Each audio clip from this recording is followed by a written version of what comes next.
purging is at last at hand. The day of doom is here. All that is evil, all that are lies, your parents, your leaders, those who would call themselves your judges, those who have lied and corrupted the earth, they shall all be cleansed. Okay, so we're just waiting on. There we go. Okay, there he is. Excellent. Excellent. Sir Malcom, try saying something. How are we doing, dear listeners? Greetings, gamers. There we go. It's working. Sir Malcom, 177 kilometers in 24 hours. My gosh, what are they feeding those American pilots, man? Yeah. You know, I actually saw a former mutual, like an American I've kind of like been acquainted with for like 5 years or whatever.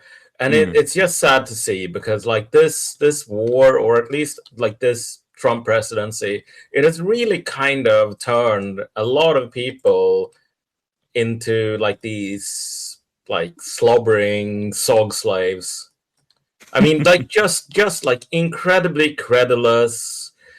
But there's also a desperation to it, really. Like it's we are living in the best times, like, but we're surrounded on all sides by these haters and sort of wreckers. Like it's like being in the late stage, or like the Soviet Union under the Stalinist period or something, like this paranoia and just like meanness to everything. Yeah, I mean, I just find it like absolutely hilarious that they look at like what 12 airframes damaged and destroyed, right? And then they're like, but that's amazing, bro, because we pulled off Saving Private Ryan in real life. By the way, they have no video or pictures of the pilot or whatever the fuck, right?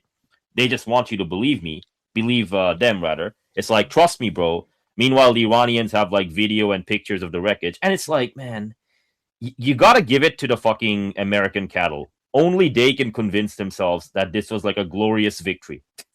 And you look at the wreckage, and it's like, okay, sure, man.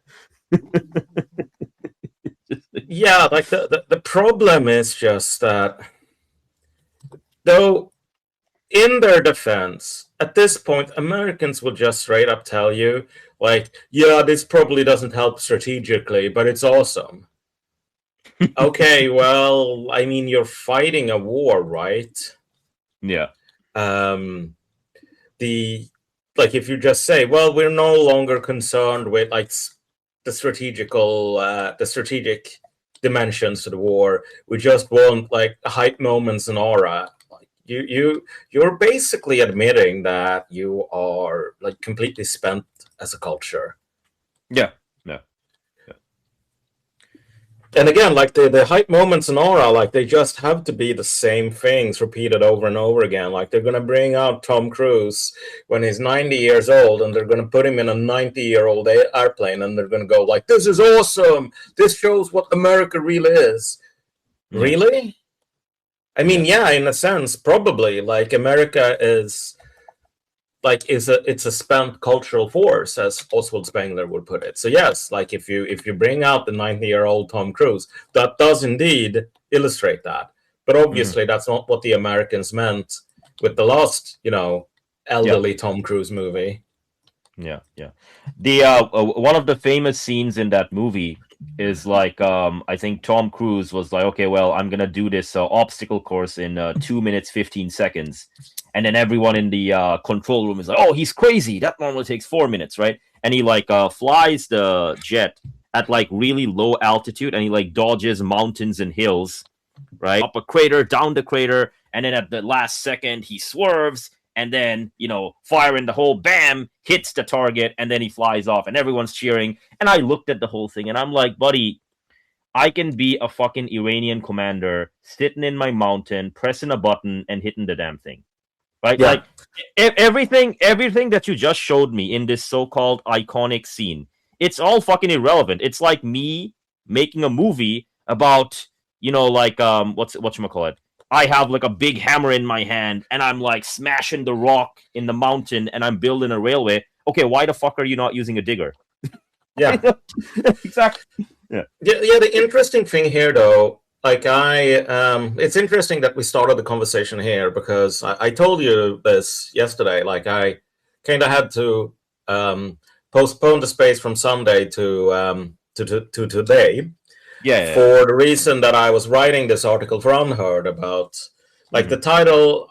I never get to pick the title, and they're really bad at Unheard. But like the title I would have wanted is The Lost Ride of America's Knighthood. And basically, I make the argument, which is completely in line. You can basically split the military into you have two different like approaches. You have the perspective of a warrior and the perspective of a soldier. Yep. And so if you think about Rome is a soldier culture. It's not a warrior culture. Like, yeah, they kind of dabble in that, but like the warrior is a barbarian in the Roman imagination. And Rome is kind of titillated by the barbarian and in some sense impressed by them. They have all these fanciful stories about what barbarians are capable of doing. So they have like, oh, well, this Germanic tribe, like they only eat rocks. Like they're not even like, they only eat rocks because that's kind of their custom. And this Scythian tribe, like they are born in the saddle and they only survive on horse blood and horse meat. And they fuck their horses, obviously, like because they consider horses more attractive than human women. But like the point of this for the Romans is kind of in a sense like the grass is greener on the other side, because Roman military prowess is not built around being Tom Cruise. Tom Cruise is someone else. And you can sometimes wistfully say, oh, I wish we Romans were a bit more like Tom Cruise. But nobody really believes that because Tom Cruise, the German, he gets his ass fucking beat by the Roman legions 24/7. The Romans are soldiers. Like, even if you are stronger than an individual legionnaire, the legionnaire has training, he has standardized equipment, and he's basically ready to follow orders to the letter to do what needs to be done. He's like a soldier ant in an ant hive. Yeah. Like the soldier ant doesn't go. Yeah, if you see a bunch of like army ants on the forest floor, it's like, well, it's a bunch of army ants. Well, I'm like a giant hornet. Well, I'm a giant hornet if I've been like subdued, it's gonna be 100 of them like swarming on me, right? So that's what that is. Yeah. Exactly. And like if you're one of those swarming ants, if you die, that's just like that's your fucking job. Yeah, it's your purpose. Obviously, hornets are bigger than ants. Like, what did you think, Mr. Soldier Ant? Did you think you could like do this with no casualties? Of course. Like you're a soldier. You are expendable. You are like it is glorious for you to die, because in dying you are providing utility to your hive. Like that is kind of the mentality of the soldier. Like in soldier cultures, self-sacrifice, an anonymous self-sacrifice, is seen to be like the height of virtue. In warrior cultures, it's the opposite way around. Like you go up there, you bang your shield, you say, I am, Haraldsson, grandson of Sigurd. And it's all about you. Yeah, exactly. And so you aren't really liable to like fight side by side by another guy. Like, what if he steals your glory? And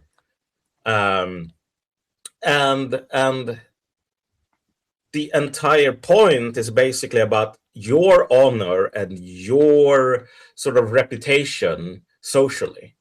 That is a really good culture for like one-on-one duels. It's a really bad culture for winning a battle against the Roman phalanx, because the Roman phalanx is going to stand there, they're going to do their job, and they're going to do it until everyone is dead.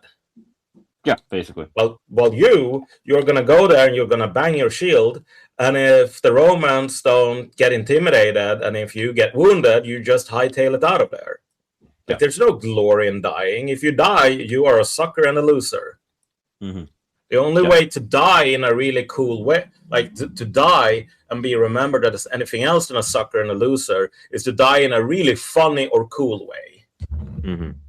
But I mean, if you die as a soldier in a really unfunny and uncool and kind of like dirty and disgusting way, but you do it to achieve an objective, like, you are a hero. Like, the sort of misery you're enduring is only heightening your virtue. Mm-hmm. And so America in World War II, it was a soldier culture. Like, Americans going into World War II did not see themselves as natural-born warriors. I mean, they were engineers and merchants. That's what an American saw himself as. Yeah.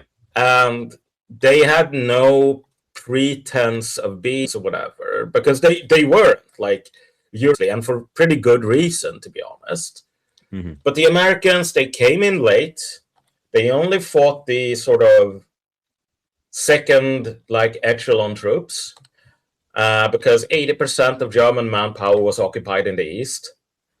Yeah. And they relied super heavily on, having more tanks and having more factories than anyone else. Yeah, mass production, basically. Yeah. But today, like, if you look at Pete Hegseth, he's a fucking Norse warrior, or at least he wants to be. I mean, he wants to be Harald Skrimmelson or whatever. He cosplays one, and he's got all these tattoos on his, I'm a Kafir and whatever the fuck, I'm a Crusader and this kind of shit, yeah. Yeah, and so if you think about this military operation, or like this rescue operation, like, newsflash, you're not gonna establish that kind of temporary airfield with that kind of special operation CFAR 130s. No. Just to rescue one guy. Like, you go in with a helicopter and you fly low. Like, you don't need 100 people to pick up a pilot. It kind of just makes it harder. Yeah. This was probably like the early stage of that failed special operation to to capture the fucking flag in Iran, that people were leaking to American media from the Pentagon. Yeah. It's the fucking thing where, like, we are gonna build this base in Iran. We're gonna have civilian diggers and shit. Somehow, magically, we're gonna transport that. We'll build the base, and then from the base, we'll, like, fly special forces to, like, 2 or 3 of these, like, nuclear places, and then we're gonna nab the thing because, like, it's, like, in separate locations, right? I think that was the purpose, right? Yes. And the Iranians basically found the shit, and like, they took 2 separate incidents, right? They took the incident of Isfahan, and they took the incident of, like, Khuzestan, rather, and it's like, oh, it's the same incident, bro, and therefore the pilot had to walk 177 kilometers. Yeah, and so I mean, the leaks in the media were clearly coming from the Pentagon, who really didn't want to do this, and so in those stories that circulated, it was like, Trump really favors this idea, but he has some generals in the Pentagon saying it's really, really, really, really, really stupid, and it's going to get everyone killed. So things are kind of up in the air at this point. And, well, lo and behold, Pete Hegseth fires the Army Chief of Staff, which is kind of funny because what is the Army even doing in this conflict so far? I mean, they fired some HIMARS rockets, but other than that, like, if you are displeased with how the war has been fought up until this point, the Army Chief of Staff is the last guy on your list to fire because he hasn't done any fucking thing. But they fire him, and immediately they have this, these special forces that they admit that we had 100 special forces in Iran that we had to evacuate. Like, they are saying that. They are saying they had the entire train for a JSOC operation. It's just that, oh no, this JSOC operation was not to do like some Cape shit operation. It was just to rescue a pilot. So it was actually successful. And it's like, yeah, but a failed JSOC operation immediately becomes a rescue mission the second it fails. So, Yeah, I mean, exactly. you're not even lying at that point. But Yeah. but anyway, like the reason I find this operation genuinely like interesting is because, like, in a Clausewitzian sense, and you Americans in the audience, you might want to cover your ears for this part. But in the Clausewitzian sense, like if we think about the pivot point of the American war effort, like what actually needs to happen for it to be successful, even though saying successful here comes with a giant caveat that, like, the Americans haven't really defined any sort of, goals of this operation. But in terms of just being successful in being able to continue military operations, there is kind of this strategic sense of gravity that is pretty obvious. And that is Harald Skrimmarsson being able to tell a really cool story at the fucking Mead Hall. That is the appearance of Americans being these Norse warriors, right? Because if people start to, and this is kind of the point of my article, like you have knights or samurai or all of the like janissaries or whatever the fuck, you have these sort of exclusive military elites only insofar as the outlying society believes they have a reason to exist. So, like, when the Meiji Restoration happens in Japan, the reformers think for like 2 seconds, like, should we keep the samurai? And it's like, obviously not. Like, what's even the point? Warfare today isn't about, citing poetry or whatever. It's about mass and scale. It's about conscription. That's what every Westerner uses. There are no Westerners who use like a sort of Wait a second, Sir Malcolm. I thought that one white man was equal to 10 black men. How dare you say that? Yeah. Well, I mean, to that I would counter with Napoleon, who said that, like, one Mamluk could defeat 2 Frenchmen, and 3 Mamluks could defeat 2 Frenchmen. Yeah. But 1,000 Frenchmen could defeat any number of Mamluks. So that was his kind of perspective on these things. Nice. But the thing here is the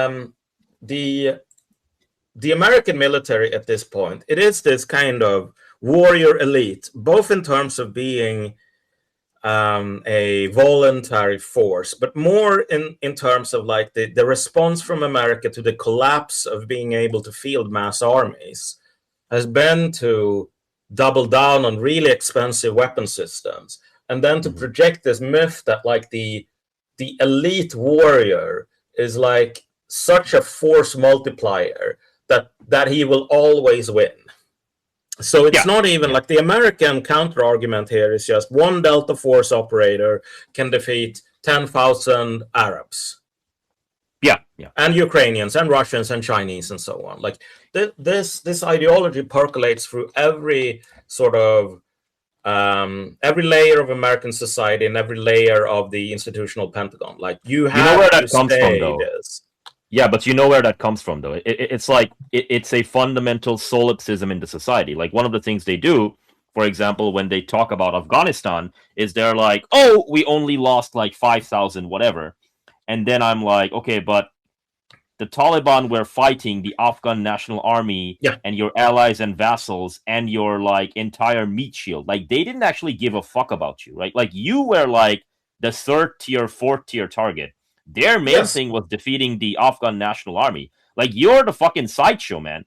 Like, you were there. Exactly. Yeah. People look at these statistics and they say, look, 4,000 Americans dead, 100,000 Taliban Avengers, bro. And then you go, well, I mean, the Taliban's also killed 120,000 like auxiliaries. Yeah, exactly. So they had a positive kill-death ratio. But like, even when it's just Americans, they have to do this. I mean, the word on the street right now is that, like, what's going on in the Middle East is that if you're a casualty, you are immediately reclassified as a military contractor, which means when they publish the statistics of active duty people that are being hurt, you aren't included. So even if they take 10,000 casualties from 10,000 drone attacks, at the end of the day, it's only 20 casualties because everyone else was suddenly a contractor. And I mean, you really have to ask for that information, and they're not going to give it to you unless you really, really ask. But the thing is, this is the strategic center of gravity I was talking about. The moment people stop believing that a Delta Force, bearded, tattooed, day drinking, heroin addicted, tier 1 operator is like worth 10 million or $100 million in training cost and like support. That is the moment this guy becomes a full-time heroin addict. Yeah, exactly. And the issue is, and I write this in the piece, put that tier 1 guy in Ukraine. He is gonna be fucking useless. He's fucking meat, man. He's fresh meat for the drones. That's all he is. That's all he is. A 12-year-old Ukrainian gamer with a PlayStation 3 controller and an FPV drone won't care a single jot whether you're a tier 1 operator or a tier 2 operator like an Army Ranger or just like a rifleman. The drone doesn't care. The drone is completely like, he offers redemption to all. And so if you're going to have a guy get blown up, you might as well blow up the rifleman, because the rifleman costs 1/20th of what a Delta Force operator costs to train. Yeah. Like Rangers, Delta Force, all these other guys, it's all like fucking, oh man, we're gonna kick down the doors and whatever. Like, I think you were making the point that they're just like glorified SWAT, right? Honestly, they are today. Yeah, but honestly, man, like Rangers. I mean, there is a point here that needs to be made before we move on, which is that Army Rangers and Special Forces in World War I and World War II, like Stostruppen and so on, I mean, they weren't really Harald Skrimmarsson. They were like a really boutique capability. Like, you trained Special Forces because you wanted them to do something very specific. And then, I mean, 70% of them would die. But whatever, it's World War II. Like, millions of people are dying. So, like, who the fuck cares? But people thought about this in terms of, like, if I pay another X amount of million to train and equip these guys, will I get, like, bang for my buck? So it was still, like, this kind of, like, mass army thinking.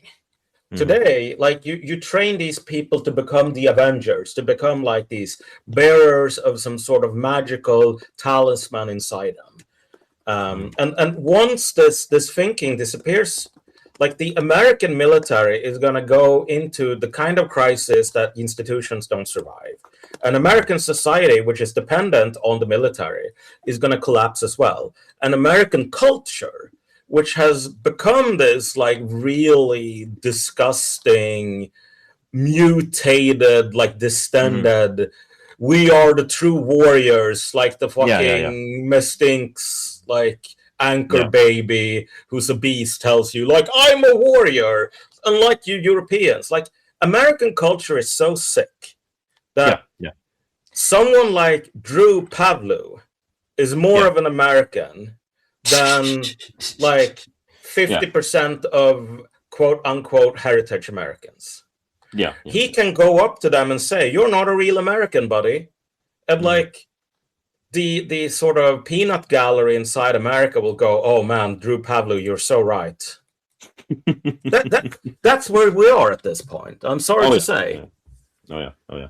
No, like whatchamacallit, right?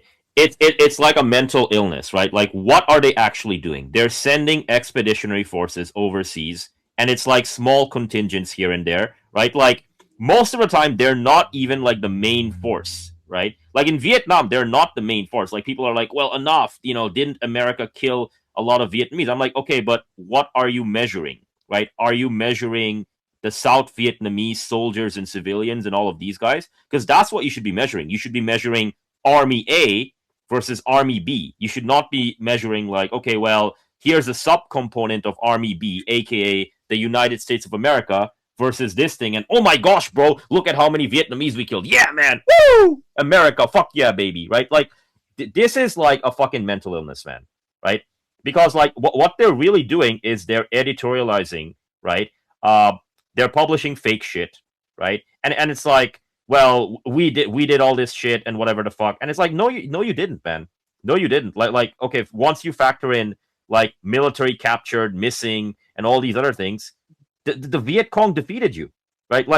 They just outright defeated you. You ran away like a little bitch, right? And it's gonna be the same crap this time as well. It's gonna be like this is gonna be America's final war, but they're gonna be like, yeah, we fucking kicked their ass and whatever. And then it's like, okay, well, check the Israeli casualties, the casualties amongst fucking Gulf state traitors, right? All your fucking vassals, your entire meat shield, right? And then count that. Well, I don't want to count that. I'm fucking America. I count. No, you don't, man. Shut the fuck up. All right. So that's what this is. Yeah.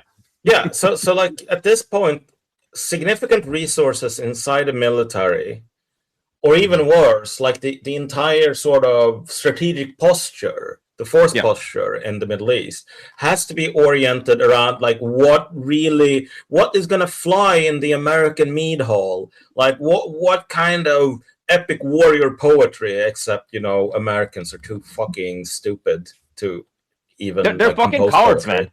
Man. Bro, they're fucking cowards. Like expeditionary forces, like the reason you send expeditionary forces is you can't take casualties. Like that's the reason. Yeah, well, sure.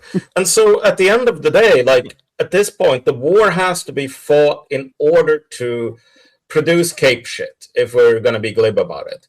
But I mean, and this isn't really like irrational. Like there is, I mean, it is fundamentally like disgusting and also retarded to have a military whose sort of strategic center of gravity is cape shit and the production of cape shit. But given the American position, this is the best of a whole slew of bad options.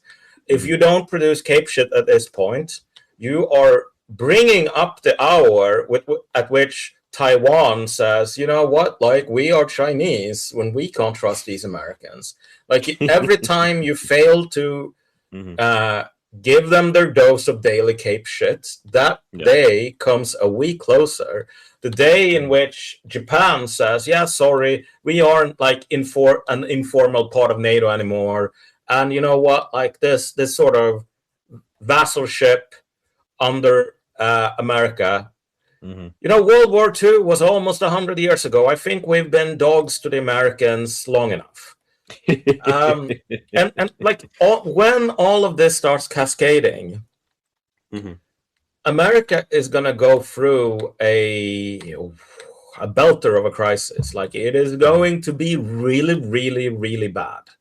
There might be some light at the end of the tunnel, and like what emerges after like 40 years of misery might be much better.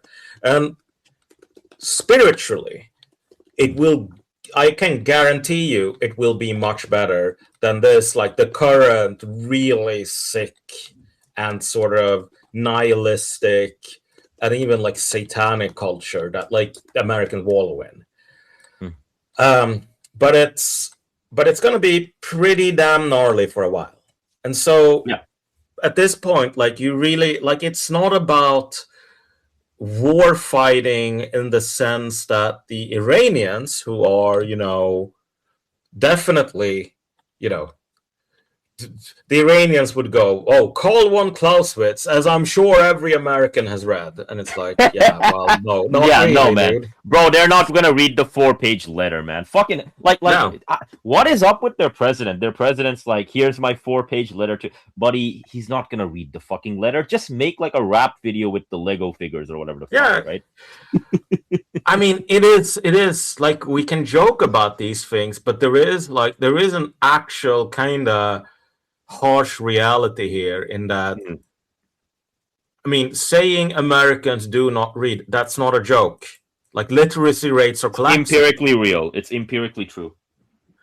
Europe is pretty bad here too, but it's not nearly as bad as the Americans. Praise be to God. And I don't think it's really gonna ever become quite as bad as the Americans. Like it's, I really find I spent my time trying to understand the military in order to understand American culture. I can say that I made a bet about that in 2020 or something.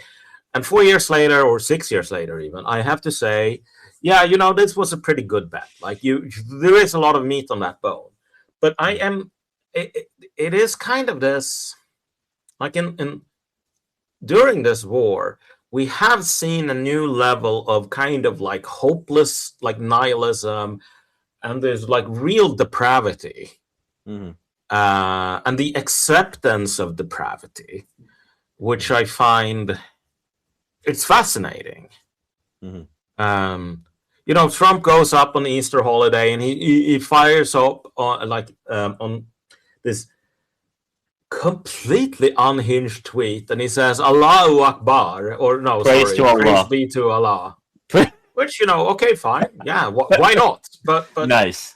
But it's like, and everyone just goes, yeah, he's probably a pedophile, and he's probably he's deleting all the Epstein files, and he is almost certainly bribed in order to sell out the American people, and he is evil and might just destroy our country.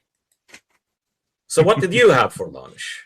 And it's like, yeah, that is a reaction you can have. So what did you have for lunch? But I mean, it is kind of like being, that experiment with giving those dogs electric shocks.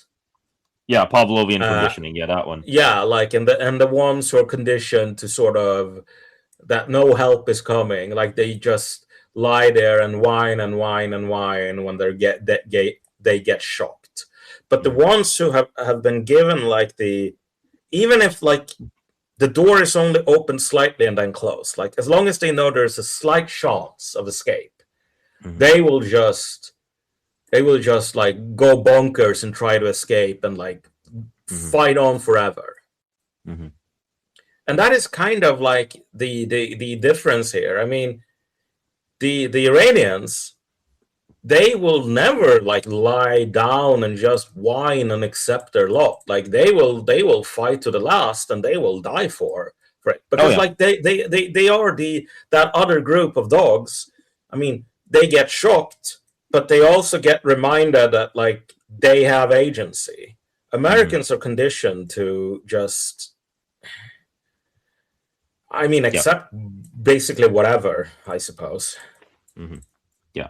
It's just. Can I jump in for a second? Can you guys hear me? Okay. Yeah. Yeah, we can hear you. Malcom. Yeah, I wanted to say they will accept anything as long as they are not Canadian or European. That is the most important thing. Well, that's not even. I mean, what that is just that. Well, we are American. Well, what does that mean? ... Well, it means we're not European and Canadian. That's all it is, man. But they don't have any definition, right? It's what does the word mean, right? Okay, I'm a cattle of the Jews, and the Indians buy up all my real estate, and when Israel is gone, my new overlord of the post-United States hellscape is gonna be the Indians, right? The word American is just meaningless, man, right? There's no okay, well, enough, don't worry, we are a barbarian society, we've not risen yet to the level of civilization. I gotta disagree, man. I just think you're never going to rise to that level, right? Because it's always oh, it's hopeless and we can't do anything, and then 5 seconds later, he's like, "Yeah, America, fuck yeah, baby, Saving Private Ryan. Yeah, everything Trump told me is true, even though he lies every 5 minutes." Right? Like, this is ridiculous, man. This is fucking ridiculous, right? But then And when you point out the details don't add up, they pivot to well, at least I'm not a European. I wanted to ask Malcolm if he had noticed this shift in the last 24 hours, because it seems like Europe's getting a lot of hate. And, Yeah, I mean, the hatred for Europe I find like incredibly fascinating, and it's funny in the I'm not even mad sense. Like, you know, if someone really attacks you and you kind of feel on some level, even subconsciously, that there is like real meat to the bones of this accusation, you will tend to lash out, and that accusation, as the kids say, can live like rent free in your head. But like when you have a retard like Wyatt going, will these Europeans ever learn like the first things about warfare? It's like, bro, dude, like you don't even have the brain power to look at the last 600 years, man. Yeah, you don't even have the fucking gray matter to cogitate why the thing you said was so fucking funny. Like, yeah, I've been like, Canada has been the heel for a long time since Trudeau, but I do take solace in that fact that you just mentioned. Like, they're brainless. Yeah, but it's just okay. Well, here's the thing, right? What do they study in the Army War College?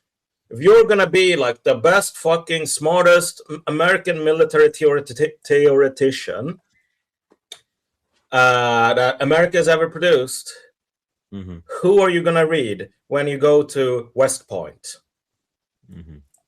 You're gonna read Clausewitz, and you're gonna read like Tukhachevsky, and maybe a bit of John Boyd. But the list of American military theoreticians of note, it's like 0.4 or something, because the 0.4 is John Boyd. But he is, I mean, he's not a real military theoretician, if we're being honest. But I mean, he had some good ideas. But basically, like, the Americans themselves, it's really fascinating. Like, when they tell you, like, when these people who are actually educated tell you why they're so good, it's like, oh, well, they would show up at like the German sort of high command in the 1930s, and they then go, oh, you missed a spot. Like, we are the true inheritors of like the German Oberkommando, Wehrmachts. We are the general staff of von Moltke, but we're even more like von Moltke than von Moltke. And it's like, if you tell that to von Moltke, he's just gonna go, yeah, I don't think so. But again, they don't go like, you have these weak foreign thinkers, but here is Burger McBurgerson, like the greatest general that the world has ever seen. No, it's just like a LARP using borrowed feathers. But it is significant, I think, that like you're starting to see, first of all, like this transition to like a natural warrior culture. Because like when you have natural warrior cultures that are for real, these are generally honor cultures. These are like the American South. Like if a guy from the American South in the antebellum period told you, I come from a natural warrior culture, you had best believe him, because if you like, you bump his shoulder or something and you don't apologize, he might actually kill you over that. He's gonna say you bumped into me, and then he's gonna expect you to satisfy his honor. And if you don't do that, he is gonna kill you. And so, I mean, being like, and this, I'm not making this up, by the way, like being a newspaper editor in some parts of the South was like a job where you had to be willing to duel with a pistol. Because if you published something that made someone mad, he would go to your paper and say, "Where is the editor? Like, either he dies or I die." So you actually had newspaper editors in the South that survived several duels where they killed the other guy who was trying to kill them over something they wrote in the paper. So the point I'm getting here at, and we can sort of contrast this with Iron Age Scandinavia, you know, the Vikings, which Pete Hegseth thinks he's part of. I mean, again, this like they had this concept which in modern Swedish survives as niding. And niding is today it's used as like a villain, or I'm trying to think of like the more exact the more exact translation. It's like a ne'er do well. That's how Swedes use it today. It's like it sort of recalls images of like, you know, like the Hamburglar or someone like with a mask and a striped shirt, like stealing off into the night with some jewels he's stolen or whatever. But that was not the original meaning of needing. Needing was an accusation of being honorless. And being honorless, like if that accusation stuck, it was like a legal category. If people believed you were a needing and like you didn't kill the guy who accused you of it, you were outside of the law. You were outlawed, literally. Like anyone could take anything you owned, anyone could steal from you, kill you. There was no punishment because you weren't a real human being. And so these kinds of accusations, anyone in Iron Age Scandinavia, any adult male, had to be willing to draw their sword or their knife or whatever they had and kill at a moment's notice to defend their honor, because otherwise their life was over. Obviously, these accusations weren't made very lightly. Like today, I can say, "I fuck your mother," and I can say that because, like, I know the worst thing that's ever going to happen to me is that someone tells me "fuck off" or they hit me, like they punch me in the mouth once. Yeah, okay, well, maybe I shouldn't have said that, but like I'm not going to die if I call someone's mother a whore. And most people, they go like, "Oh, well, that's a really archaic, like this is toxic masculinity, you should seek help." Like they don't really see that as an attack on themselves personally. But again, warrior cultures are such because like every sort of male member of that society is only really like a bad day or like someone bumping their shoulder away from killing another man.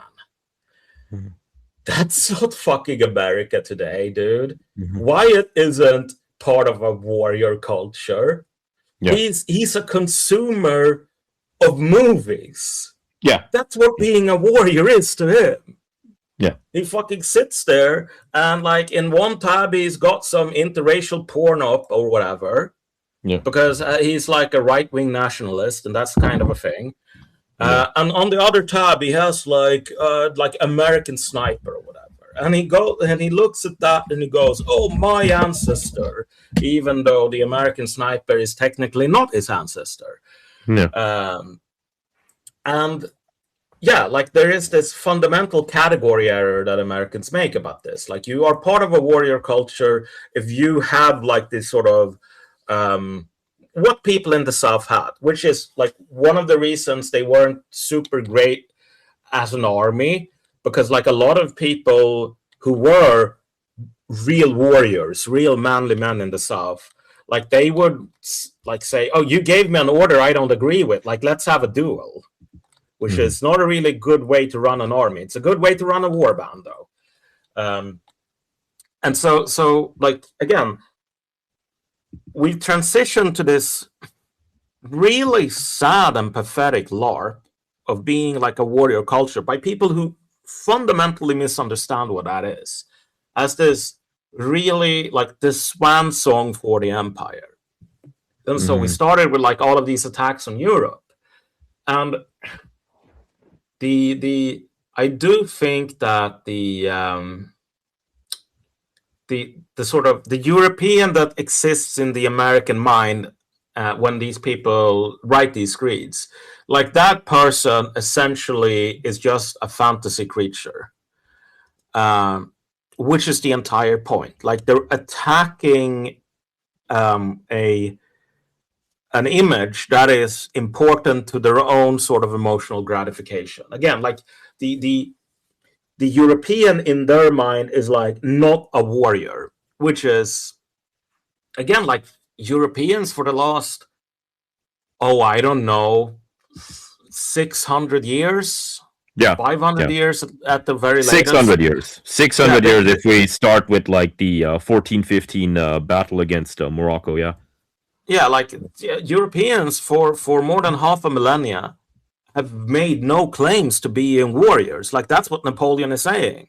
Like the Mamluks are warriors, the French are not, which is that a single Mamluk can take out 2 Frenchmen. 1,000 Frenchmen can take out any number of Mamluks. Mm-hmm. A single Iranian farmer and his daughter can take out a C-130 in my mind. Yeah. Except, these C-130s, they just got stuck in the sand, bro. Like, think about the mud. I think they said the fucking mud, yeah. And there's no fucking mud in the photos of the...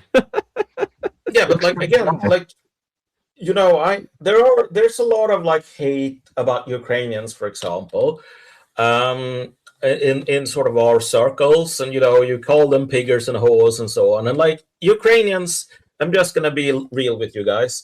I mean, they're Slavs. They're like Eastern Europeans, and so they are naturally fucked in the head. Like they are not well, which is why like only an Eastern European and I'm not really saying anything out of left field here. Like ask any Pole and they will say, yes, this is true. Like the mentality of the Eastern European is they find a genie in a bottle. He says, I'll give you whatever you want, with the only proviso that whatever I give you, I'm going to give twice as much to your neighbor. The Eastern European will hear that and he will say, well, poke out one of my eyes, please. And so like that's why they're kind of doing this suicidal death drive, like fighting to the last Ukrainian against Russia over joining NATO, which is that's not really much of a price these days, is it? But again, like it's not really the price. The price is poke out one of my eyes, please.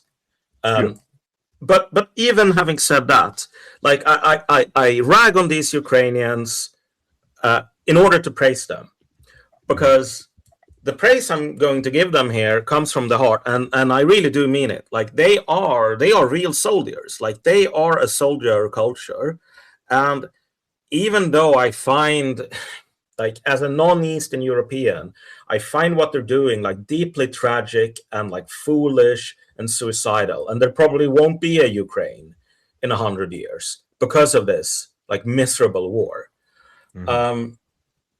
Like they would clean the clock of the Americans. Like the only problem, the real tragedy of this war is that they were up against the Russians, and the Russians aren't Americans. Like the Russians are soldiers too, so they when the Ukrainians invented like these FPV drones, like when they figured out, just like the Czech ones figured out that like gunpowder is the wave of the future.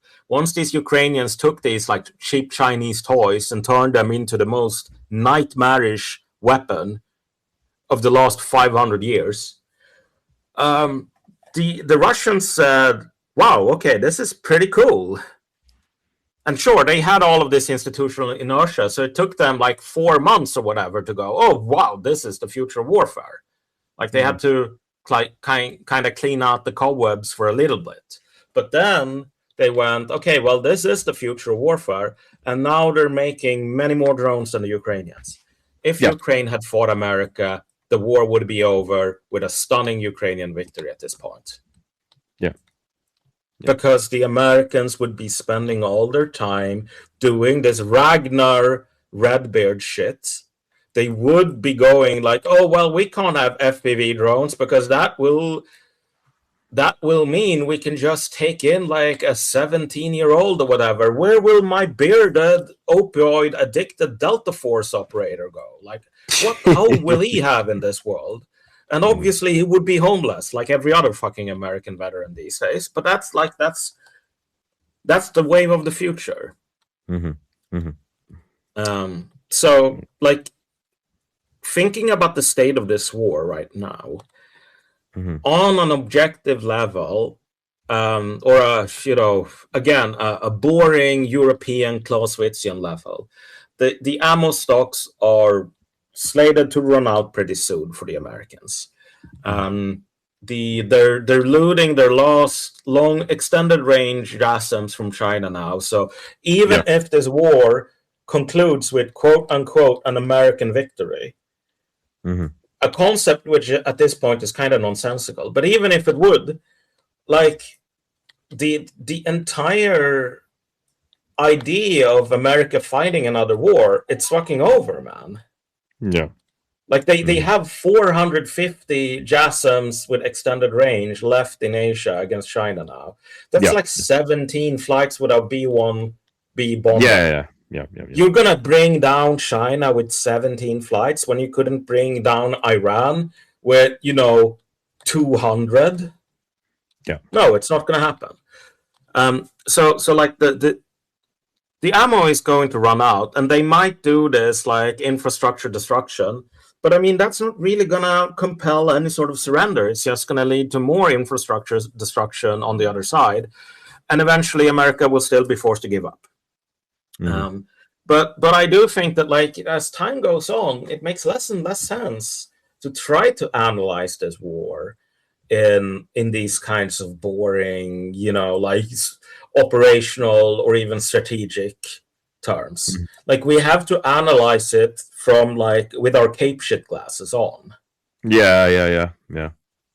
Because that is what the Americans are focused on now. They are focused on cape shit production and cape shit sustainment. Yeah, like I did the math the other day with regard to attrition rates, right?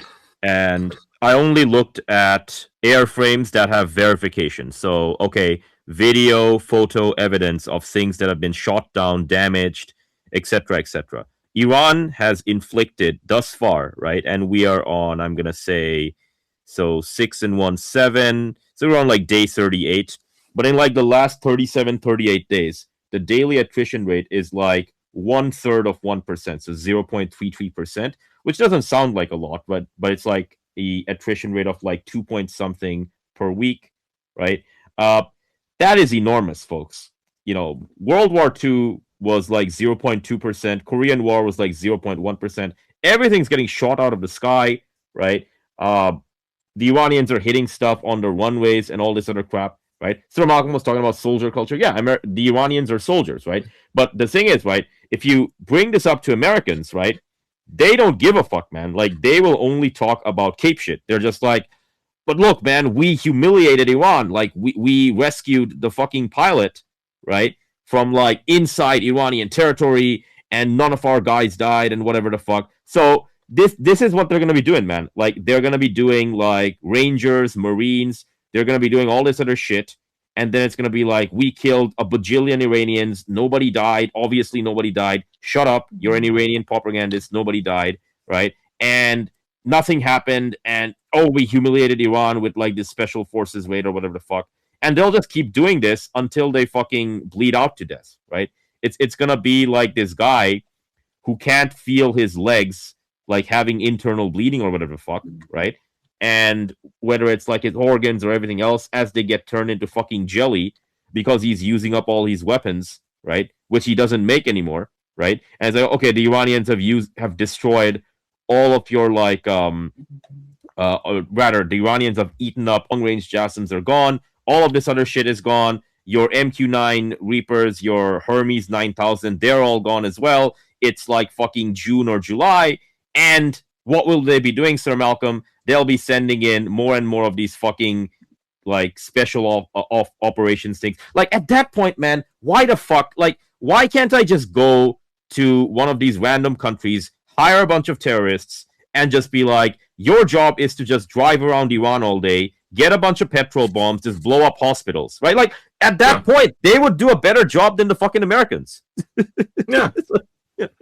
I mean, there was, and this has already happened with the Israelis. Like, if you think about the 12-day war in particular, most of the, like, really dramatic damage was done by either, like, it was done by ground teams. And in some cases, they had, like, all of these huge smoke plumes that looked like the result of gigantic airstrikes. And it's actually like someone in a rural area setting fire to a huge like mountain of rubber tires, and you get like that really thick bilious black smoke. And again, like the Israelis, I mean, they're clever. Like they are clever, like for the same reason that Satan is clever. But but they at least understand what they're doing. Like, yes, they have to produce cape shit because they have to trick the stupid Americans who aren't really slaves to their own propaganda in that sense. I mean, they're slaves to their ethnic narcissism, but that's not really the same thing. They are capable of, like, they are not a warrior culture at all. Like the farthest thing from it that you can get. Like the Harald Redbeard shit, like it doesn't appeal to them on an emotional level at all. It is a means to an end. But they had to use that means to that end during the 12-day war. And if they hadn't, I mean, this war probably wouldn't have happened because they wouldn't have been able to drag in the Americans. But like once this stuff runs out, my baseline scenario for how this war ends at this point is just it's going to end through collapse. Yeah, I mean it's like the global economy is going to break first. Basically, the global economy is going to break exactly, and also like when the global economy breaks, I mean it's not like everyone dies. It's just you have a government here or there might fall, and you might have hunger riots here and there.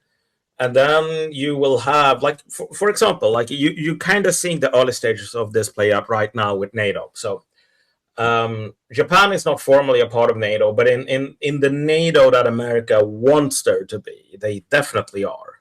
Which is why the Americans are complaining that they're not betrayed by NATO for not joining this war on Iran that they weren't even consulted on. But like the Europeans will say, well, NATO is a defensive alliance. You know that NATO stands for North Atlantic Treaty Organization, right? Iran isn't anywhere near the North Atlantic, bro.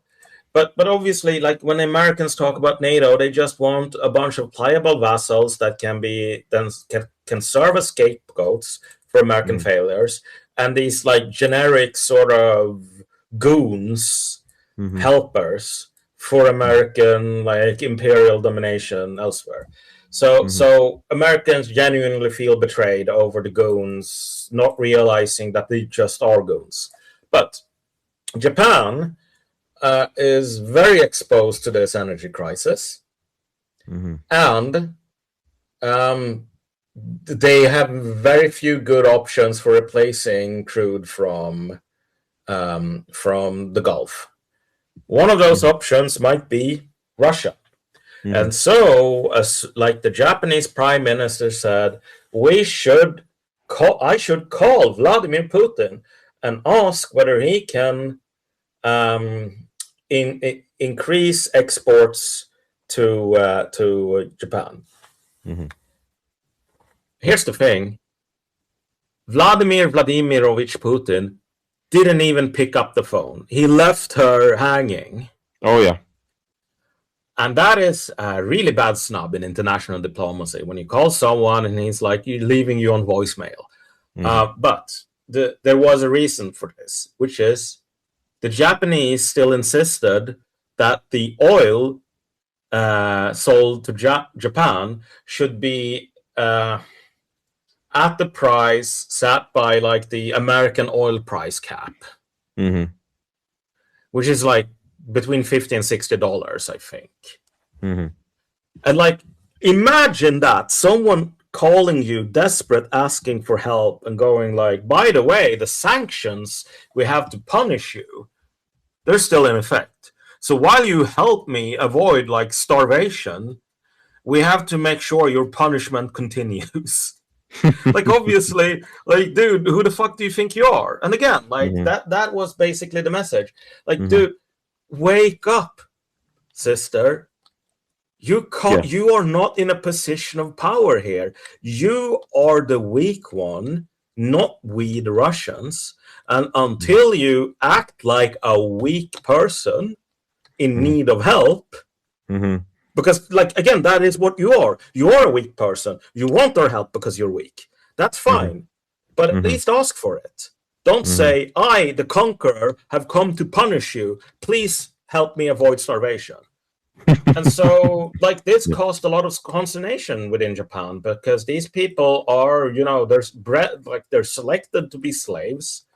And now they had to choose between saving their country or saving their slavery to America. And that is a really tough choice for a Japanese politician. It's like, you really have to think maybe a week before you figure out whether you want to save Japan or whether you want to save Japan's, but they fought for a week or for a couple of days, and then they called back and said, you know what, maybe we shouldn't have these sanctions anymore.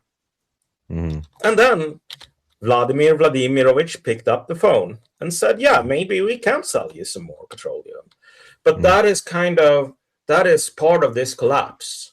It's a mental collapse for a Japanese politician who might, for the first time in his or her life, have to think, what's good for Japan? Like, that's not supposed to happen at all. And it's the same thing here in Europe. You're not supposed to think that way. Malcolm, it's over, but that's okay.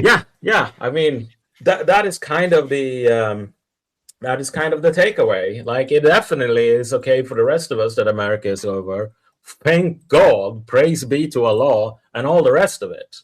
But I mean, the sort of collapse here is the collapse of the alliance structure. But the important thing, because again, the strategic center of gravity of America's wars in the big 2026, as the Zoomers call it. The big 2026. Yeah, it is Cape Shit. That is the center of gravity. That is the pivot point from which America attacks, and it is the pivot point from which America defends. Cape Shit. That is the military strategy, and that's one of the main reasons Trump got elected, is because he's so good at the Cape Shit. But once the Cape Shit collapses, not only will the American war machine collapse, but like the American self-conception will. Yeah. And it is kind of like, in a way, what I find interesting about like all of these, like people like Wyatt and so on, just attacking Europeans.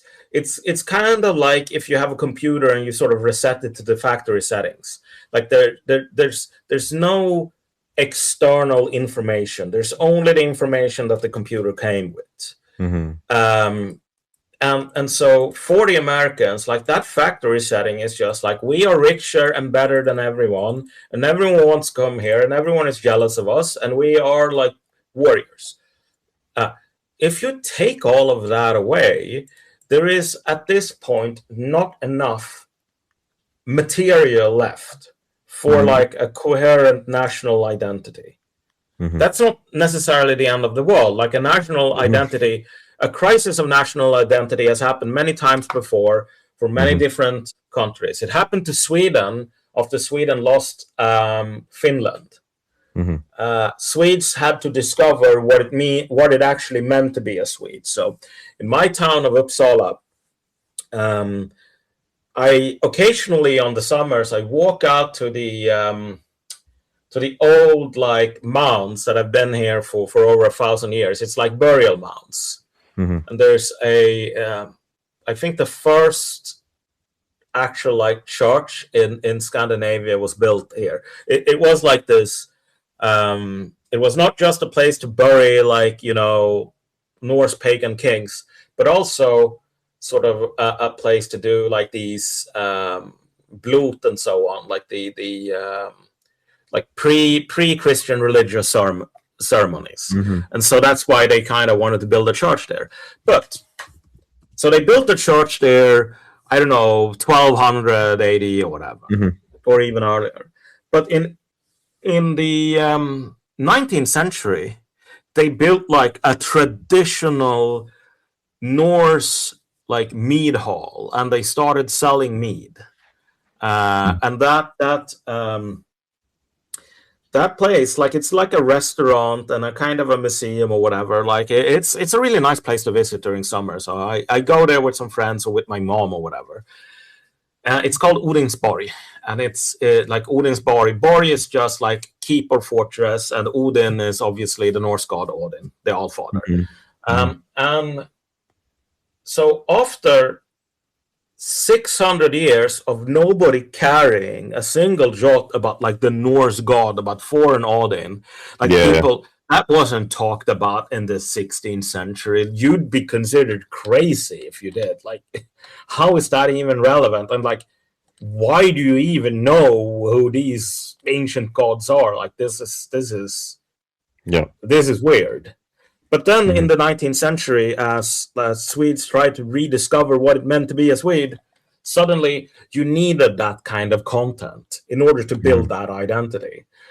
Americans will go through the same thing, but I do think it will be a far more traumatic process because America, it's like the size of a continent. I think it's like it's going to be not quite as bad, but in the same ballpark. Like, okay, you have the Roman Empire, and as long as the Roman Empire is strong, you have people in Britain, you have people in Gaul, you have people in North Africa and in Spain, and they are Romans. Like, that is their identity.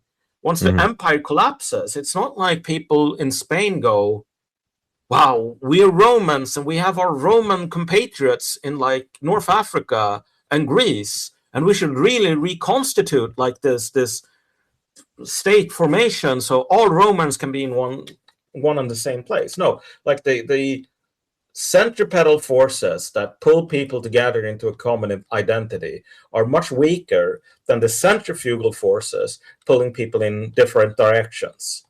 And so that is probably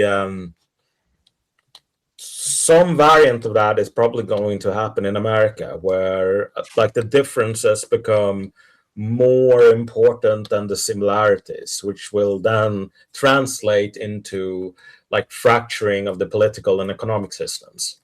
Yeah, I mean, we're going to see that especially so. I mean, anyone who thinks that this crisis is going away, right? Like, you got to remind them that Iran is destroying the refineries outright, right? So it's like, enough, America, the autarky or whatever the fuck. Like, buddy, shut up, all right?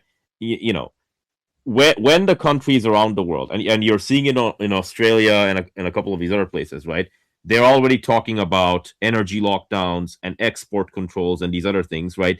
Do you really think in that world, right? And this is after we factor in the oil from the, right? Do you really think in that world, Canada looks at that and goes, yeah, man, I'm going to keep on exporting oil, even though I have like a energy crisis back home, right? Yeah. So everyone's going to be affected by this. And at that point, it's like, okay, well, we are already under industrial sanctions from China, right? Gas prices and oil prices are spiking up. The Canadians have decided to put export controls on their stuff, so we're not getting their stuff. There goes like, what, 2/3 of our fuel oil, right? The aluminum and this shit that we were getting from the Middle East, that's gone.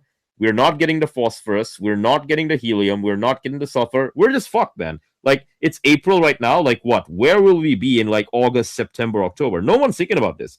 Everyone's just like going along with the Cape shit of Trump, and they're like, yeah, man, America's gonna win in like 2 days, and then like there's gonna be a 45-day ceasefire, and we will be victorious. And I'm like, no, dude, you're gonna be in fucking Greater Depression 2.0, which is like 10 times worse than 1929. That's where you'll be at, right? And all this other shit that people are like, it has to be like this Cape shit, and it has to be like this, well, we annihilated a million of them and nothing happened to us. And because that's all they got left, Sir Malcolm. Like, if they don't have that, right, the other alternative that they have to think about is defeat, right? And if they're thinking about defeat, right, like you were talking a few moments ago about that humorous thing of like, he's watching Pornhub on one tab and he's just like American Sniper on the other tab. Well, what if someone just calls his bluff? He's just like, I have 500 million firearms and 250 billion bullets. I'm America. And I'm like, no, you're just a fucking shithead, man. Like, you're not going to do shit. You're just a cattle of the Jews. You're just goyim, right? Call the bluff. His mental image of himself, if that breaks, man, like, the place is just big Rwanda, right? Like, nobody gives a fuck. Like, does anyone in Florida give a fuck about the people living in, like, Oregon State if America's dead? No, right? So, like that's what's going to happen. I don't think, like, the collapse of the world economy, it's like, whenever they run simulations for this thing, it takes like 6 months to 12 months, right? We are on like month 2, right? And we're already seeing like Australia enter like Mad Max territory, right? So like the collapse of the world economy, if you want to figure out who's going to be most affected, you just have to ask a very simple question. Who relies on the world economy? Well, who doesn't rely on the world economy? It's North Korea, Iran, and everyone who's fucking sanctioned. Because guess what? Because they're sanctioned, they don't participate in the world economy, right? They've been starving for decades, right? Now who does participate in the world economy? Well, many others, right? Whether it's like the developing world and the developed world. But the thing with the developing world is that they're familiar with starvation and these other things, right? So they kind of have an idea of what to do. Like, America and like these fucking places dealing with starvation, yeah, good fucking luck. Yeah, I was home at my parents for Easter, and we kind of discussed the time we're living in right now. Yeah. And I used to tell my mom, like, for the last 8 months, I've just said, like, when she asked, like, why is this happening? Like, I don't read about this in the news. And I'm like, Mom, listen, I've told you this 1,000 times. You live in the Soviet Union. You get me? You're a boomer in the Soviet Union, and this is 1989. What do you mean? Like, dude, what the fuck did you expect? And she's like, yeah. But now I asked her, like, do you understand now what I meant when I said, like, you're living in the Soviet Union? And she's like, yes, I get it. But the thing is, we kind of had this conversation about, like, okay, let's say we have this this collapse of the world economy that's now clearly coming. I mean, I don't read, like, she was pretty convinced, and other people I talked to seem pretty convinced as well, that there is enough, like, of a national identity in Sweden and an ability to work together, like, in times of crisis. And to be fair, you kind of saw this with COVID. Like, unlike America, like, I don't really agree with everything that happened during, like, the COVID period. But then again, like, that is an unrealistic expectation to have. Because, like, it was a crisis, people didn't really know what was going to happen. They made a call, and then once they made a call, you kind of have to, you kind of have to follow the lead here, and that is kind of what, like, Sweden did. I mean, I didn't really get vaccinated, for example, because I thought, if they're gonna do, like, a vaccine, and these vaccines need on average like 8 years or whatever of trials to actually work, and they said, oh no, don't just trust us, like, this took 6 weeks, but it's totally trust fine. Us, bro. Like, we obviously made a perfect vaccine in like 6 fucking weeks. Yeah, sure. I was like, no, I'm gonna trust empiricism here, and so I'm just gonna make an empirical judgment call and say, this is probably not going to work all that well. And it turns out I was right. But, like, I basically didn't get any shit for it. And today, like, nobody, except for a couple of, like, thoroughly Americanized SOG slaves, like, we have some of them in Sweden too, who are just, like, they just post the most ridiculous updates about like America and Donald Trump, where it's like Trump has defeated the woke left by changing this university policy on the University of Missouri. And I'm like, dude, you live in fucking Jönköping. Like, why do you care about the University of Missouri in the first place? Yeah, but anyway. Mikhail Gorbachev has saved the Soviet Union by, like, you know, having free speech at like this fucking small place in like the fucking Siberian wilderness, man. Yeah, sure. but like, anyway, at the end of the day, like, apart from those people, like, this is a buried topic. It happened, sure. We might have made some mistakes. We might not have been perfect, sure. But like, everyone came together and they did what they thought what was needed. And so, like, the crisis eventually passed. That is what a society is supposed to do in a crisis. Yeah. But in America, obviously, COVID is not quite a dead letter in the same way, because people still nurse these insane grudges about it. And they go like you're going to have a terrorist attack or whatever in like 2036. And the suicide bomber is going to scream, this for the COVID lockdowns. Like that, I mean... And you'll find the writings of Gord McGill in his diary. Exactly. Like, I did this because this thing happened, and it made me really mad 10 years ago.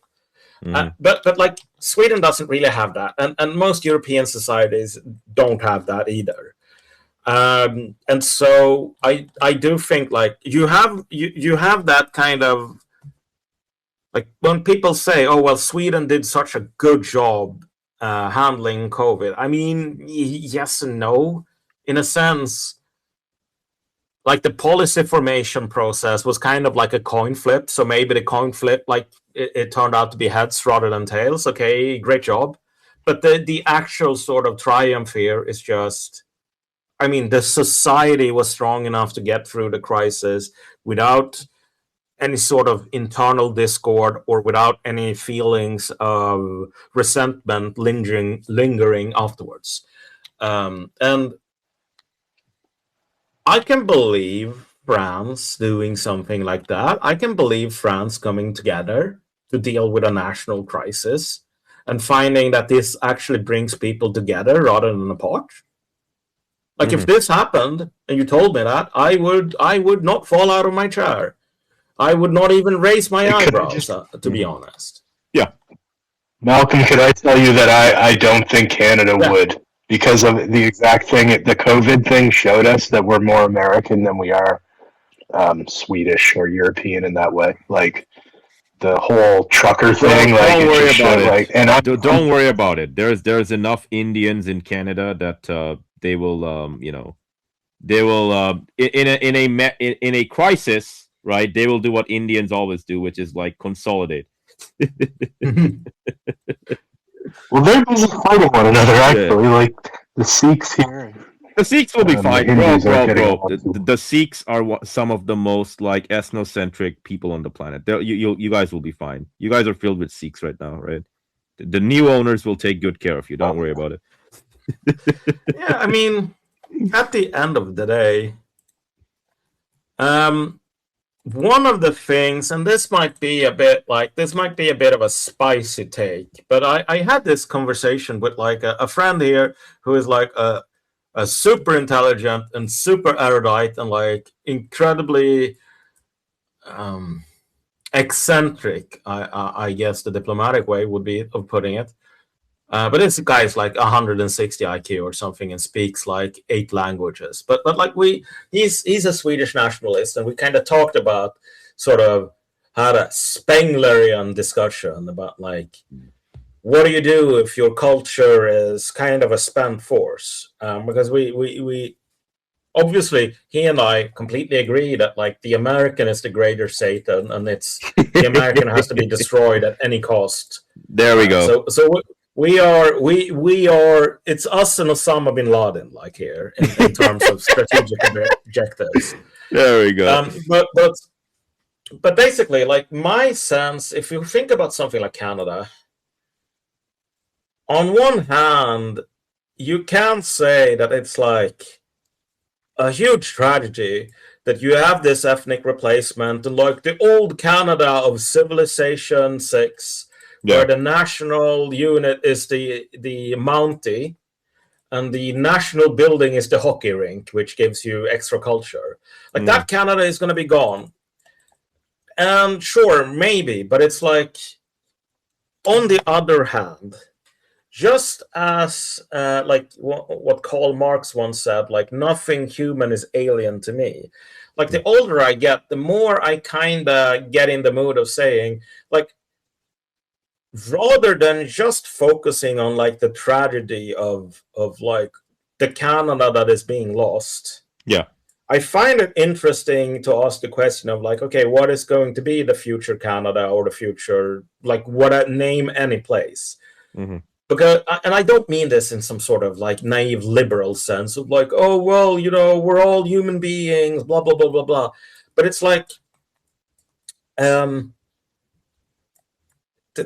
way human history works is like the Hungarians are 100% like the Carpathian Basin. It's the rightful clay. It's like tied to the soul of the Hungarian or whatever. But then, like within recorded history, like fairly recently, the Hungarians just kind of showed up as fucking vagrants and said, well, okay, we're going to live here now because, I don't know, whatever. This place looks like a piece of shit, but we're tired of sort of wandering west. So, and like, that is the process by which these ancient like blood ties are formed. So whatever else you might think about it, like there is no way to avoid, if you put a bunch of Sikhs in Canada, there is no way to avoid that in 1,000 years, like the ancestors of those or the sort of descendants of those Sikhs, they're going to be like, invaders out, like this is the pure Sikh clay, like this was promised us by like the Inuit gods. It's funny you mention that because I see a lot of cars running around with like the Punjabi state deco on their back window, but they've also got the Canadian flag. Yeah, I mean, the thing is, like in these situations, and I see this a lot with like Swedish nationalism, for example, where people, and especially younger people, they will just stew in their own resentment. And again, I am not making a point here. I want to be extremely clear about this. I am not making any kind of libtarded point. I'm not saying that like a more perfect union. I'm not saying e pluribus unum. I'm not saying like diversity is our strength. I am not making any kind of point about that at all. But having clarified that, like when you see these people who are like Swedish nationalists and who are young, like under 30, they will go like, we are the descendants of Vikings. We have this amazing legacy. And again, I mean, my parents, and we actually discussed this over Easter as well. So self-dox alert. But my parents live outside in a village called Vela, which is about 10 kilometers away from the city of Enköping. And so I can walk from my parents' home for about 4 minutes in one direction, and I will find one of the rune stones from the 11th century that's just kind of standing out in the field, and it's sort of depicting one of, I can't remember what's on that runestone, actually. I forgot that. But then I can walk about 8 minutes in the other direction, and I get to the church in Svinnegarn.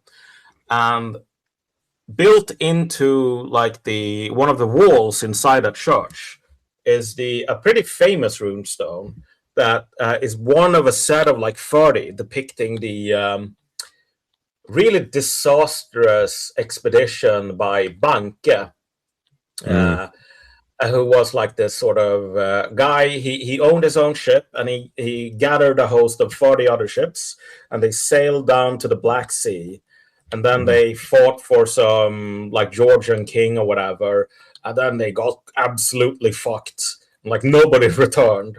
So his parents raised that runestone, and like it ends with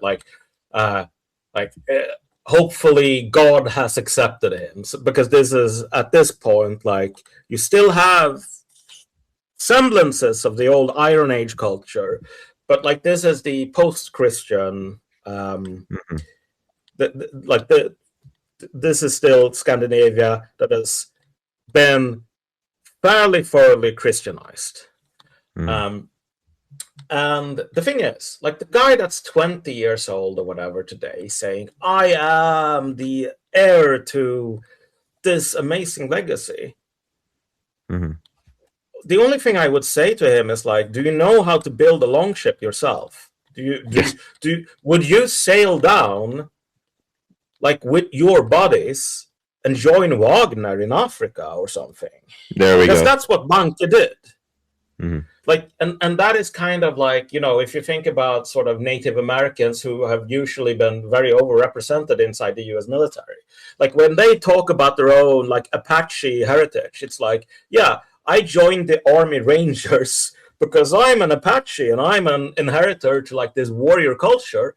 And so I think if my ancestors came back, they would join the Army Rangers because that's like the closest thing I can find. So like I'm honoring their memory, but by becoming like this super tough Army Ranger. Like that guy, he is doing a healthy form of sort of nostalgia and retrospection, because he is carrying on. Like he is not venerating the ashes. He's keeping the smoldering coals alive. As long as you want to do that, I think like any form of nationalism is healthy. But the moment you're sitting at home watching Pornhub and saying we was Vikings and shit, like you are poisoning yourself.